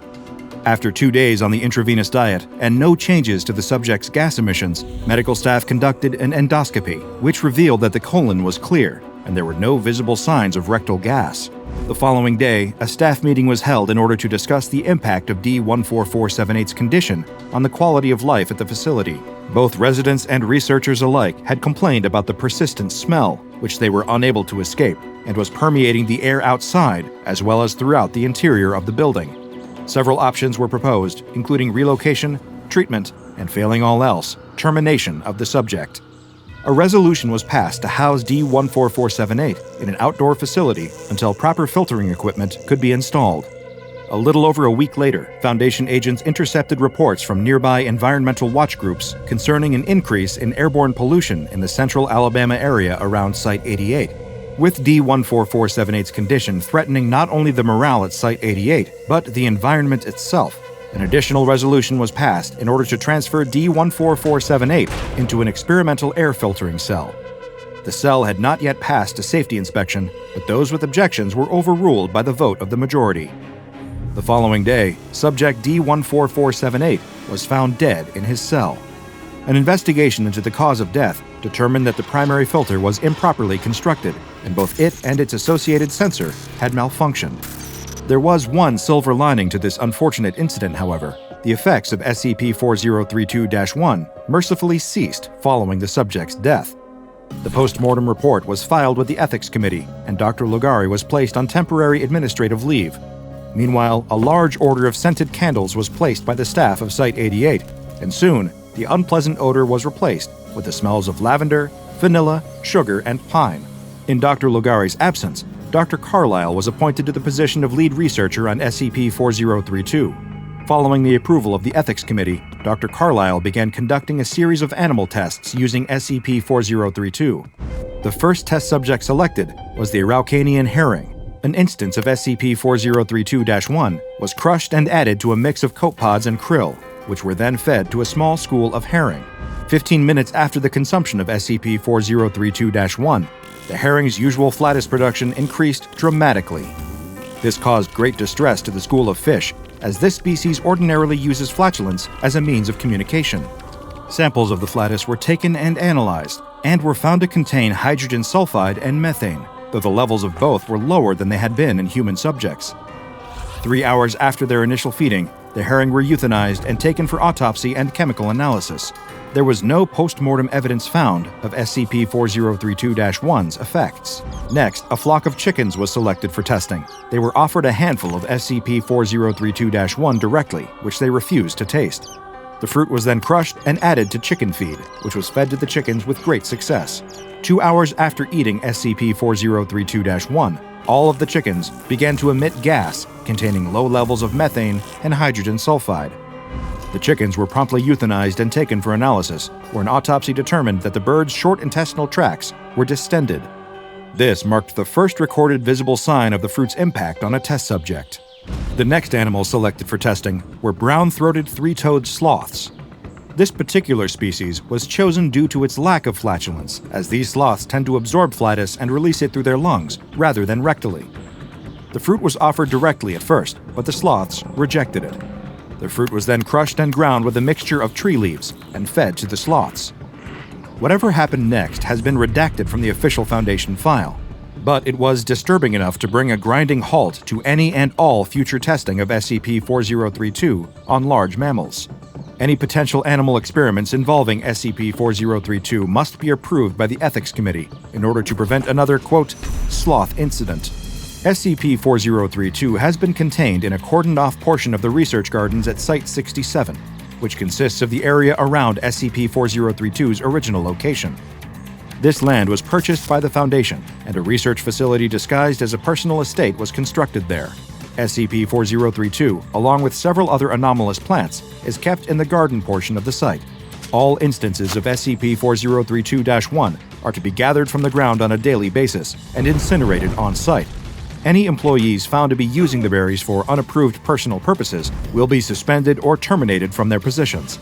If any animals wander onto the grounds and consume the berries, they must be captured and euthanized, and their bodies incinerated. Though there is currently only one known specimen of SCP-4032, the Foundation has a contingency plan in place should any additional specimens be discovered. If this happens, Mobile Task Force Alpha 67 Weed Whackers will be dispatched to the specimen's location, where they will uproot it and bring it back to Site 67 to be contained. Any humans that consume an instance of SCP-4032-1 must be contained in holding cells B1 through B5 along the outer perimeter of Site 67. Each of these cells is equipped with 3 air filters containing Thiobacillus thioparus, chemolithoatrophic sulfur-oxidizing bacteria, embedded in a mixture of peat and polyurethane. Each filter also contains sensors intended to detect hydrogen sulfide and methane. When the sensors are activated, members of Mobile Task Force Alpha 13, Odor Eaters, are dispatched to escort the affected individual outside until the filters in their cell can be repaired. Currently, the Foundation does not believe there to be any additional specimens of SCP-4032 in the wild. However, there is no way to be certain of this, due to the plant's relatively unassuming appearance and the lack of any information on its origins. It is entirely possible that there are more of these shrubs just waiting to be discovered by an unfortunate hiker wandering off the beaten path. So if you find yourself out in nature with an empty stomach, make sure that you have accurately identified any of the wild plants you consume. If you don't, you may be met with a fate that is silent but deadly. A body twists and turns into unimaginable shapes. Eyes glow in the dark. Shadowy entities appear around you, mimicking your every move. Would you like a stick of gum? In a small seaside town nestled just along the coast of New England, and at least an hour's drive away from any major city, there isn't much to do but brave the chilly ocean waters, crowd onto the rocky beach, or walk along the boardwalk. For most of the residents of this quaint little town, the choice is clear. Years ago, when the town was at the height of its success as a tourist destination, visitors would flock from all over the country, descending on the boardwalk like the seagulls that swarm around the food stands in search of an errant French fry. In its heyday, the boardwalk boasted a small amusement park with a roller coaster and a Ferris wheel, an arcade with the latest in 1980s video game technology, several stands selling hot dogs and crispy French fries coated in grease and salt, and the pride and joy of many a local, a classic, old-fashioned candy store. Today, the arcade is all but empty, with 1 or 2 players occasionally wandering in to try their hand at the now vintage attractions inside. The amusement park is still standing, but the rides have faded and chipped. The stands still sell their wares, but the lines are shorter than they once were. And at the center of it all, the beloved candy shop is struggling to hold on. The price of waterfront property has climbed, while tourism has dwindled. And with online shopping taking over the market, well, the candy shop's owner can scarcely scrape enough money together to keep the roof over his head. On this particular day, the shop owner is restocking his shelves, the door propped open to let in just enough of the crisp, salty ocean breeze to keep his head clear and his spirits up. It's getting harder and harder to maintain the cheerful demeanor he's known for, to step into his red and white striped suit every day and smile for the few tourists who poke their heads into the shop. But still, he keeps at it. He loves this little store, and he'll keep holding on to it until there's nothing left to hold. He fills glass containers with colorful little hard candies, slides boxes of saltwater taffy onto shelves, and places blocks of fudge in the glass case by the cash register. All the while, he takes a little sample of each product for himself. A candy here, a small square of fudge there, to keep his energy up. Besides, he would never sell a product he didn't taste test first, only the best for his customers, though they were few and far between these days. Especially this time of year, as the air grows colder and the days get shorter, sunshine becomes a limited commodity as the summer turns to autumn. So it comes as quite a surprise to the older man when he hears a knock at the shop door. He turns and sees a delivery man standing there with a stack of packages. This is especially odd, as he can't recall ordering anything. But the delivery man explains that these packages are product samples from an up-and-coming candy company, one specializing in novelty chewing gum. They are providing samples to a variety of small candy businesses, as well as larger retail outlets, in order to conduct market research. These particular flavors, the delivery man promises, cannot be found anywhere else. Well, the promise of a new, exclusive product to draw new customers in is more than a little bit exciting for the shopkeeper. Without a second thought, he signs for the packages and carries them inside. The shop has carried a few varieties of chewing gum over the years: mint, cinnamon, fruit, and even prank gum that turns a person's tongue black when they chew it. What could possibly be so unique about this gum? He's determined to find out. As he cuts open the boxes, the shopkeeper is greeted with brightly colored packaging that looks, for the most part, like any other gum packaging out there. He does quickly notice one unusual difference, though: the flavor names. Each of them begins with the phrase, "tastes like," which is a clever enough branding choice, but the flavors themselves are odd. He lifts the first packet and reads its label, brow furrowing in confusion. Tastes like youth. What could that possibly mean? For a novelty candy, this gum sure is especially novel. Well, he never stocks a product without trying it out for himself first, so he unwraps a piece of the bright pink gum and pops it into his mouth. The first thing that he notices is the taste, an overwhelming sweetness tinged with nostalgia. It tastes like cotton candy, but not just any cotton candy. It tastes like the cotton candy he once enjoyed as a little boy on this very boardwalk, a flavor he hasn't experienced in 60 years. The next thing that he notices is that his eyes are aching all of a sudden. He takes off his glasses for a moment and is shocked by what he sees. Everything, clearly, without the aid of the lenses. His vision is like it was when he was a young man, before age had blurred the edges of everything in his line of sight. His joints have stopped aching, and he feels a sudden surge of energy, the sudden urge to run, to jump, to click his heels together. He rushes to the bathroom mirror, half expecting to see his younger face staring back at him. No, he still looks the same, but he feels decades younger.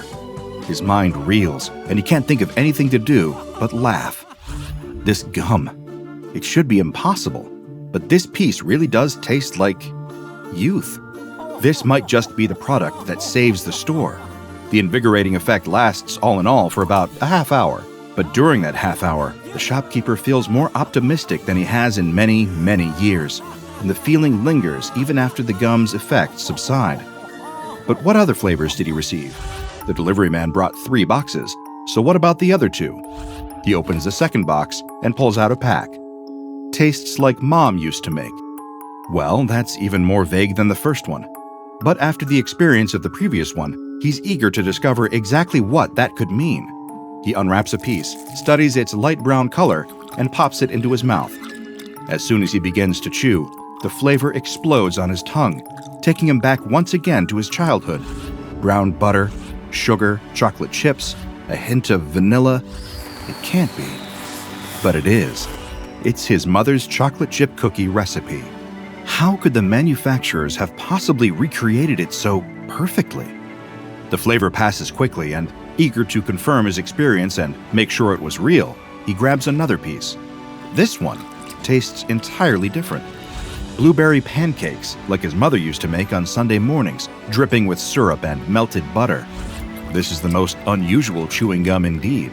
In all his years of selling candy, of tasting every unusual innovation or novelty product, he never dreamed it could be like this. Now for the third package. He slices the box open and finds black packages inside, emblazoned with eerie red writing. The text read, "Tastes like your worst nightmare." The shopkeeper feels a chill run down his spine, his hands shaking with nerves as he unwraps a piece of the pitch-black gum. But he can't stop himself. He has to satisfy his curiosity to discover what nightmares taste like. He pops the piece into his mouth and begins to chew. At first, he's almost disappointed. It doesn't taste like much of anything. Vaguely sweet, almost creamy, like finishing a glass of warm milk before bed. But as he chews, the shop around him begins to blur and warp, lights dimming until he is standing in the dark. The hairs on his arms stand to attention, and he becomes overwhelmed with the sensation of eyes on his back. Something's here, and it's watching him. He spins around and finds nothing there. But wait, what's that? Out of the corner of his eye, a shadow darting just out of sight into the storage room in the back. Against his will, his feet begin to carry the man toward that room, following the shadow.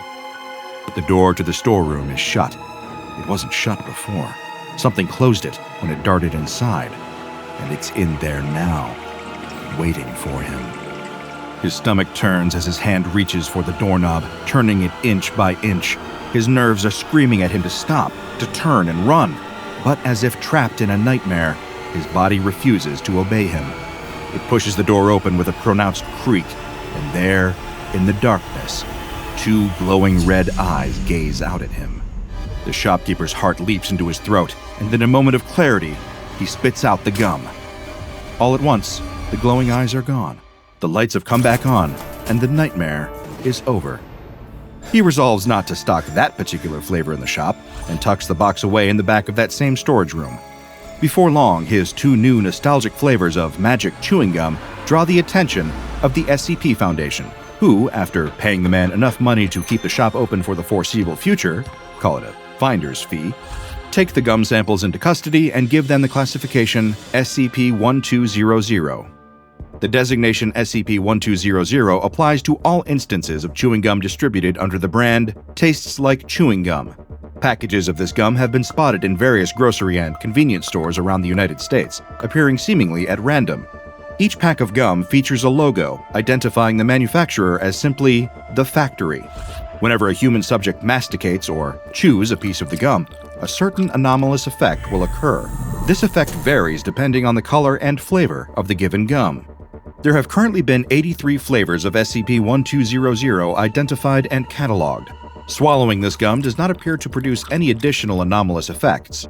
Also, contrary to what certain popular misinformation might say, this gum, or any gum in fact, does not stay in the digestive tract for 7 years.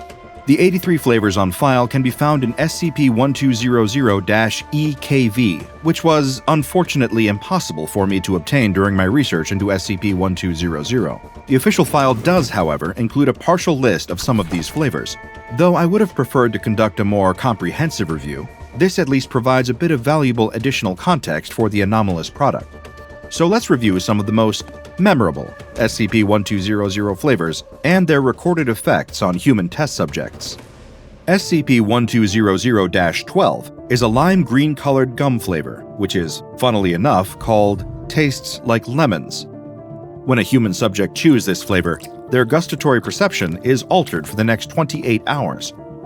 No matter what they eat during that time frame, it will taste like lemons. A bit odd, but not harmful, unless the subject just really hates the taste of lemon. After the 28-hour period is up, all food reverts to its original taste. SCP-1200-15 is a bright yellow flavor, tastes like sunshine. When a test subject eats this flavor, they will become luminescent, emitting over 40,000 lux of white light. This effect, while disconcerting to witness, does not do any harm to the subject exhibiting it. The subject's luminescence lasts for approximately 20 minutes at full intensity, and then the light begins to dim gradually until it disappears completely after 4 more minutes. You may have noticed that this flavor is a great deal more abstract than Tastes Like Lemons. Well, they only get more unusual from here. The next flavor detailed in the file for SCP-1200 is SCP-1200-29, Tastes Like Rubik's Cube. Like the cube for which it's named, this flavor is multicolored, checkered in white, orange, green, red, yellow, and blue. When a subject eats this flavor, their body takes on a unique property for the next 216 minutes. During this window of time, the subject will be able to rearrange segments of their body, both internal and external, at will. This has no impact on the subject's health or comfort, even when rearranging bones, muscles, and vital organs. However, these alterations cause secondary changes within the body as it compensates for the movements. Unfortunately, this means that the first test subject to consume this flavor during SCP Foundation trials was unable to return her body to its original orientation before the 216 minutes were up. She failed to solve the puzzle, and now her left and right hands are permanently swapped. The next flavor included in the file is SCP-1200-30, a dark blue gum that is described as tastes like those forgotten. What could that possibly mean? Well, it means that once a test subject has chewed this flavor, 6 corporeal humanoid entities will manifest in their vicinity. These entities do not appear to be sentient, and their only behavior is mimicking the actions and speech of the subject and any other humans in the area, such as guards and researchers. These entities linger for 6 days before disappearing, leaving a homogeneous liquid behind. Analysis of the liquid determined that it consisted of a mixture of organic materials, iron particles, and acrylic paint. SCP-1200-58 is a particularly curious flavor. This white gum tastes like afterlife. When the subject chews it, a polyhedral crystalline exoskeleton forms around them. Once it has formed, it will levitate 1.3 meters off of the ground. During the first trial, this object remained inert for a period of 62 days. When the 62 days were up, the exoskeleton broke apart, leaving the subject behind and completely unharmed. He was immediately interviewed about his experience inside the structure, and he described being transported to a green meadow, where he met his younger brother. This was especially curious considering that the subject does not have any recorded siblings, living or dead. Another notable aspect of this flavor is its effect's resemblance to SCP-1511, crystalline structures that transfer prisoners while showing them some manner of beautiful, false afterlife. The only other flavor included in the file is Tastes Like Moon's Shadow, a red gum that has been tested once on a female research subject. After she finished chewing the piece of gum, a series of incorporeal, translucent, leporine organisms began to emerge from the walls of the cell where the subject was being kept. During this entire process, the subject claimed to not see the entities, nor did she feel it when they approached her, reached her, and burrowed into her body. Video recordings of the incident were unable to capture these entities. 11 days after the experiment was conducted, the subject was found dead. Despite the lack of visible injuries, her cause of death was determined to be exsanguination. This is the only recorded fatality resulting from a sample of SCP-1200. There appears to be a link between this gum flavor and SCP-1284, though I have not yet been able to determine the nature of this link. On February 20th, 2003, the SCP Foundation was conducting an investigation completely unrelated to SCP-1200. The exact nature of this original investigation has been redacted from the file, but whatever it was, it's irrelevant to the subject at hand. It isn't the investigation, but what they discovered by complete accident that matters. Foundation operatives stumbled upon a secretive facility that was entirely dedicated to the production of tastes like those forgotten. When the Foundation entered the facility, they discovered an assembly line, as well as 28 anomalous entities dwelling inside. It would appear that these entities, referred to as SCP-1200-A, are part of the company's workforce. Instances of SCP-1200-A are animate humanoid entities whose physiology is composed primarily of wrought iron. They are also coated in several layers of paint, usually in a shade of white, pale blue, or yellow. These layers of paint are worn, faded, and flaking, and the metal beneath is beginning to rust. Whenever they were made, it was some time ago, and they have fallen into a state of disrepair. Each instance has no facial features on its head, and the only feature present is one large, circular opening, which seems to operate a bit like a mouth. In addition to discovering the facility and its anomalous workers, this discovery gave the Foundation some new insight into the production process for this particular flavor of tastes like chewing gum. The image that it painted was, well, troubling. When instances of SCP-1200-A are not contained, they will attempt to collect recently deceased human cadavers and transport them to the production facility. If they are permitted to do so, they will collect these bodies from freshly dug graves or even poorly guarded morgues and carry them back to the facility. There, an SCP-1200-A instance will take one of its chosen corpses and begin to regurgitate paint, biological matter, and small slags of iron into the body's mouth. I apologize for the stomach-turning imagery, but there is simply no pleasant way to describe this process. The instance will repeat this process over a period of several weeks until the body begins to liquefy under the influence of whatever matter the entity has pumped into it. The process only ceases when the body begins to liquefy, eventually leaving behind nothing but a thick, homogeneous liquid, which will suddenly disappear soon after. How it disappears and where it goes is unknown, but I can make an unpleasant guess.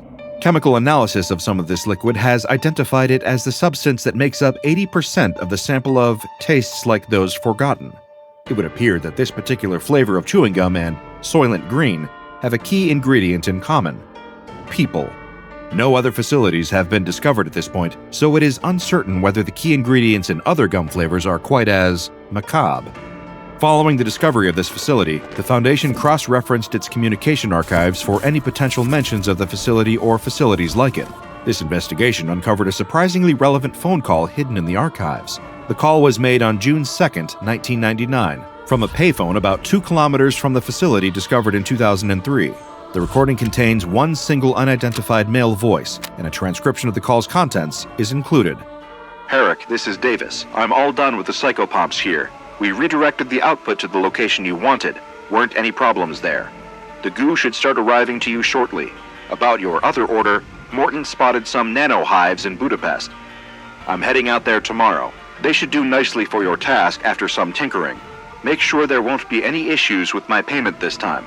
If your contacts at the factory are unwilling, I can always find someone else. Call you in 2 weeks. Any discovery and seizure of SCP-1200 instances must be performed by the FDA under CFR Title 21.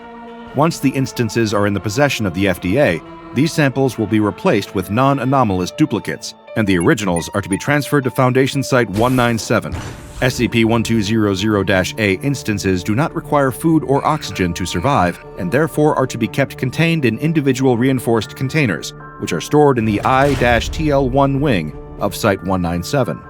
2 days after the SCP-1200-A base facility was dismantled, the SCP Foundation received a series of packages. These packages were delivered to several facilities, and all contained the same thing, a new, previously undocumented flavor of gum. This gum was completely colorless, and the packaging read, "Tastes like normalcy." Test subjects who chewed the gum said that it had no noticeable flavor at all, and no anomalous effects occurred. It seems that the creators of Tastes Like Chewing Gum took notice of the Foundation's investigation and decided to create a custom flavor, or lack thereof, for the organization. The identity of the company's higher-ups, or the gum's creators, is still unknown. Unfortunately, the trail has gone cold for now. But don't lose hope. It's possible more facilities are out there, waiting to be discovered. Keep that dream alive, investigators, and don't let me burst your bubble. Get it? Like bubblegum? Well, there's a reason I became a researcher and not a comedian. The trucker tumbles to the greasy floor of the diner, thrown out of his booth, only to come crashing down before he can regain his footing. He'd be climbing back to his feet, ready to square up to the patron who has just hurled him, but staring up at them has made him freeze on the spot. As he lies on the diner floor, the trucker's eyes lock on to the bizarre horror towering over him. It looks like a huge fleshy mess, more akin to a chewed-up wad of gum than a living being. It's nearly impossible to differentiate what parts of its head are facial features. Is the mouth right there in the center, or is it one of the various other strange and inexplicable orifices? Does it even have a mouth? And where are its eyes? Does it have the standard human too, or does it see by smelling sounds or tasting the air? And are those tusks? They are. The trucker has only stopped off for a hot cup of coffee and a bite to eat. Now he's facing off against a puzzling creature ripped straight out of a David Cronenberg movie. But then again, that's what he gets for stopping off at Freddy's Diner. It all begins a few moments prior. The trucker is at the wheel, exhausted but making good time on a long haul across the interstate. Thanks to life on the road, he's been lucky enough to see much more of the country than most, driving from the West Coast to the East Coast and back again plenty of times. And being so familiar with his routes, the trucker has his very own curated list of the best places to eat while on the road. He double-checks the time and realizes he's got plenty to spare, so decides to make a quick detour and heads towards a little-known roadside restaurant, Freddy's Diner. The trucker still remembers the previous time he took a pit stop in Freddy's place. It never ceases to amaze him that it even exists. After all, there's not another diner like it from here in California to the truck stops over in New Jersey. And the trucker knows he'd pick Freddy's Diner over any maritime-themed novelty seafood place. He likes going there so much, he's even kept it a secret from his fellow truckers on the road. He'd simply hate for everyone to start piling over there and turning his favorite spot into a rowdy trucker hangout or tourist attraction. Pulling his truck up outside, the trucker locks the vehicle up securely and heads inside. From outside, it's just a calm, quiet-seeming place, a diner like any other in that stereotypical 1950s style. That's part of what the trucker likes so much about Freddy's. It's got that comforting, nostalgic feeling to it, like one of the few remaining vestiges of an era that nearly nobody alive remembers anymore, except from seeing it secondhand in old movies. But despite it looking quiet, practically empty from the outside, stepping through the doors at Freddy's is like setting foot on another planet. The entrance isn't just the way into the restaurant, it's the access point to the trucker's other favorite part about visiting there: the people. At first, it seems normal. There's always a decent number of customers bustling about, talking to each other or ordering from Freddy, The friendly, silver-haired old owner, dressed in his typical pinstriped apron over a shirt and bow tie. No matter if he's in the middle of serving a customer, Freddy always turns to greet the newest arrival with a warm smile and his classic motto, Welcome to Freddy's Diner, the only place where you can eat cuisine that's out of your world. The trucker loves how gradually it creeps up on him. Taking a cursory glance around the diner, nothing seems all that out of the ordinary. But looking closer, he enjoys noticing the other patrons and how eccentric they all seem.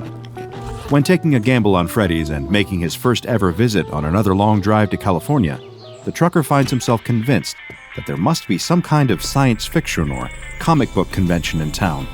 Then, soon after, he starts to get a little worried, thinking that maybe he's been on the road too long and is starting to see hallucinations out of pure exhaustion. But now he's been in enough times to know the folks who pitch up to eat at Freddy's Diner. Well, the best way to put it is that they're from out of town.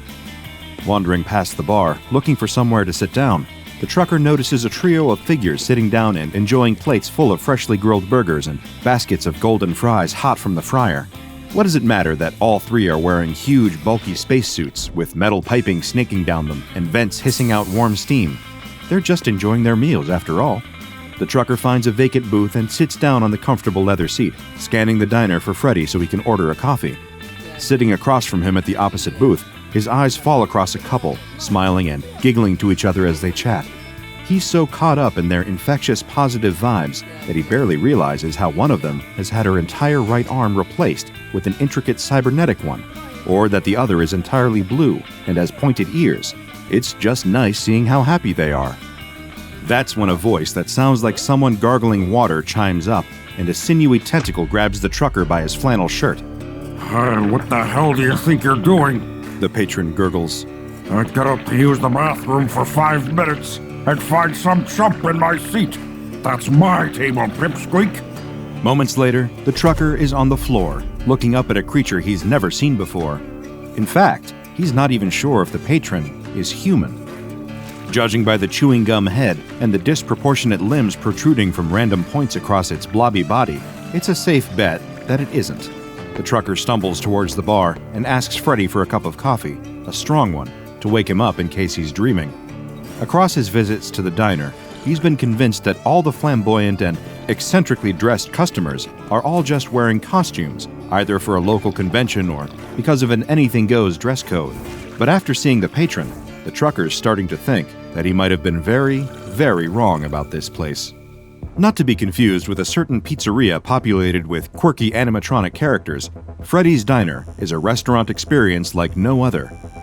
But if you're hoping to experience its comfort food and unique atmosphere for yourself, then you might have a hard time getting past the quarantine zone that now surrounds the diner, thanks to the SCP Foundation.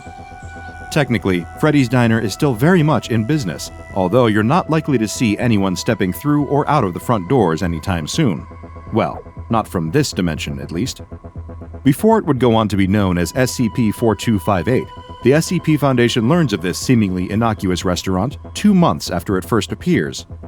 To begin, none of the people that live in the nearby area pay the place much mind. As far as they know, Freddy's Diner is just a harmless 50s-themed diner. Each and every one of them remains totally unaware that their memories have been tampered with, so that as far as they're concerned, SCP-4258 feels like it's always been a local staple, despite only having been around for a few short months. However, some new folks roll into town, and pretty soon the Foundation are getting rather suspicious about Freddy's Diner, thanks to abundant reports of a strange restaurant with weird cosplayers from the newcomers. They send in an undercover agent to investigate, making sure to be as subtle as possible. After all, at this point, there's still every possibility that Freddy's Diner really is just a hotspot for cosplayers and other eccentrically dressed individuals. But if only things were that simple. Inside, the agent is greeted by familiar, nostalgic surroundings. Circular seated bar stools, black and white tiled floors like a chessboard underfoot, a jukebox in one corner blaring out hits from the likes of Chuck Berry and Elvis Presley. Even the menu has all the old classics on there. Thick, frothy milkshakes served in tall glasses, freshly made burgers and fries, the kind of food that fits the atmosphere of the 1950s. The thing that doesn't, of course, is the various, unusual customers that frequently eat at Freddy's Diner. Even without his extensive training in identifying anomalies, it doesn't take the Foundation's agent very long to realize that some of the people enjoying their meals inside SCP-4258 aren't all human. Some are. In fact, most of them do still resemble something close to humanoid. Although upon closer inspection, it would appear that almost everyone in the diner has widely different physiology. Even those that look mostly human on the outside aren't a perfect match, at least by our standards. That's because everyone who visits Freddy's Diner has come from a completely different reality. SCP-4258 isn't your average diner. It's an interdimensional diner. People from all across the multiverse have made their way to this specific restaurant for a bite, and it's definitely popular with those that visit. Freddy's Diner might be the only restaurant that can claim to be multiversally loved, frequented by customers from multiple different dimensions all at once. Some days, you might see little more to indicate this than a few patrons wearing weird clothing, the kind that you've never seen before.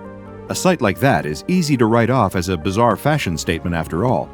But on other days, when you find yourself enjoying a classically made milkshake at the bar, when a 6.5-foot anthropomorphic slime creature sits down on the stool next to you, then it becomes a bit more apparent that Freddy's Diner is anything but ordinary.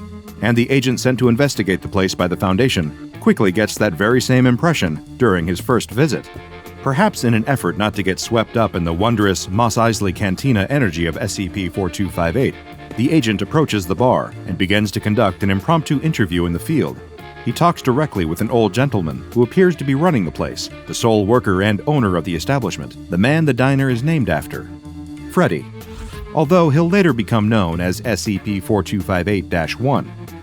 Freddy greets the agent with the same charming, well-mannered demeanor as all his customers, before the agent starts trying to get to the bottom of what exactly the place is. It's a diner, Freddy tells him after a quick chuckle. They don't have these in your dimension, kid? The agent clarifies that there are indeed similar diners elsewhere in this dimension, although they aren't quite like Freddy's. The owner reassured the agent that he's only kidding, and then delivers the diner's motto, which apparently took him a century to come up with. Welcome to Freddy's Diner, the only place where you can eat cuisine that's out of your world.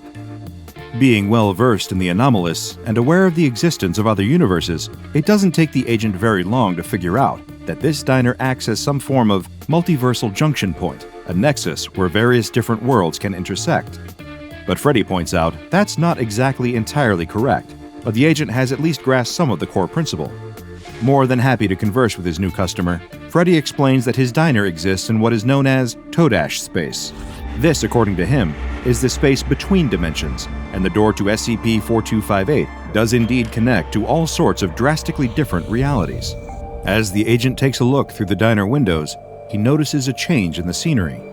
Where there was once the familiar setting of Earth, there is now a wide, sprawling desert that seems to stretch endlessly into the horizon and beyond. Just then, a tall humanoid figure wearing a mask steps into Freddy's diner, wrapped in extravagant robes. Freddy greets the newcomer as Quarelf.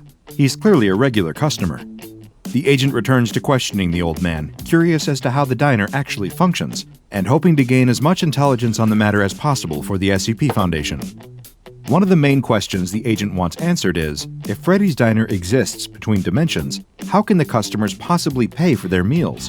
After all, even on Earth, there are multiple forms of currency with different competing values. Across an infinite number of entire universes, there's hardly going to be one multiversally accepted form of payment. But luckily, Freddy has an answer, even if it is a little abstract. As he explains it, the restaurant is funded, in a sense, by something called Empathius. You know that happy feeling you get when you remember something nice or someone compliments you? The restaurant feeds off that. It's what keeps the place running. Confused as to what he means, the agent asks for clarity. For a moment, it sounds like Freddy's diner extracts positive emotions from its clientele, like a leech draining blood. But Freddy assures him that it's not quite the same. The diner itself only takes away the excess empathias, the positive emotions, that its customers experience from being there, enjoying their meals and the atmosphere of the interdimensional diner. Freddy likens it to trimming the edges of a hedge. SCP-4258 doesn't rob people of their enjoyment, it just takes a little bit to keep the lights on. The patrons that visit only have to feel happiness, and that's the only payment for their meal that Freddy wants. That brings the agent to a final question. If the restaurant takes a little bit of empathias as payment, then what exactly is Freddy? The owner chuckles and says that he's just an old man looking to make good food. Speaking of which, he offers to take the agent's order. Not wanting to be rude, the agent asks for a hamburger and fries to go. He tries to see if there are any other staff working in the kitchen, but there doesn't look to be anyone at all, save for a pair of transparent hands that place a plate down on the kitchen line.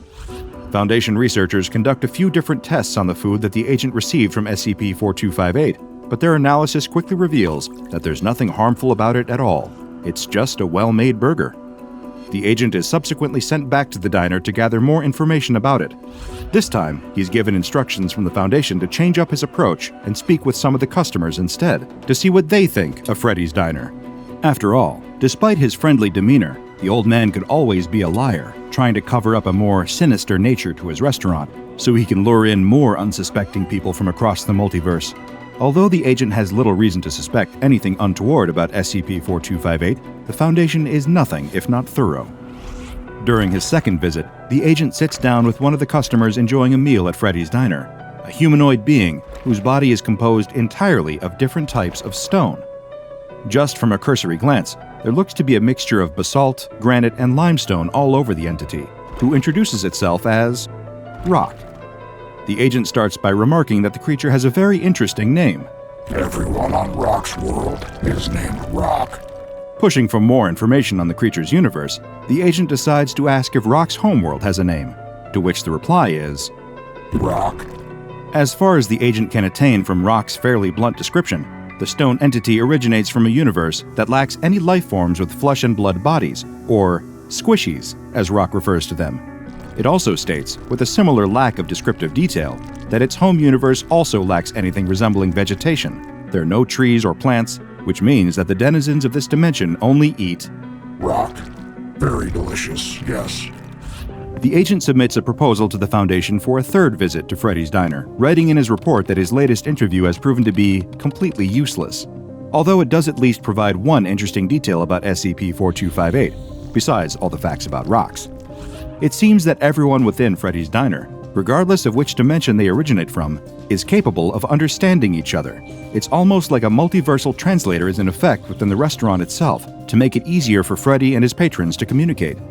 Returning to SCP-4258 for a third time, the agent finds himself striking up a conversation with a rather familiar face. His own.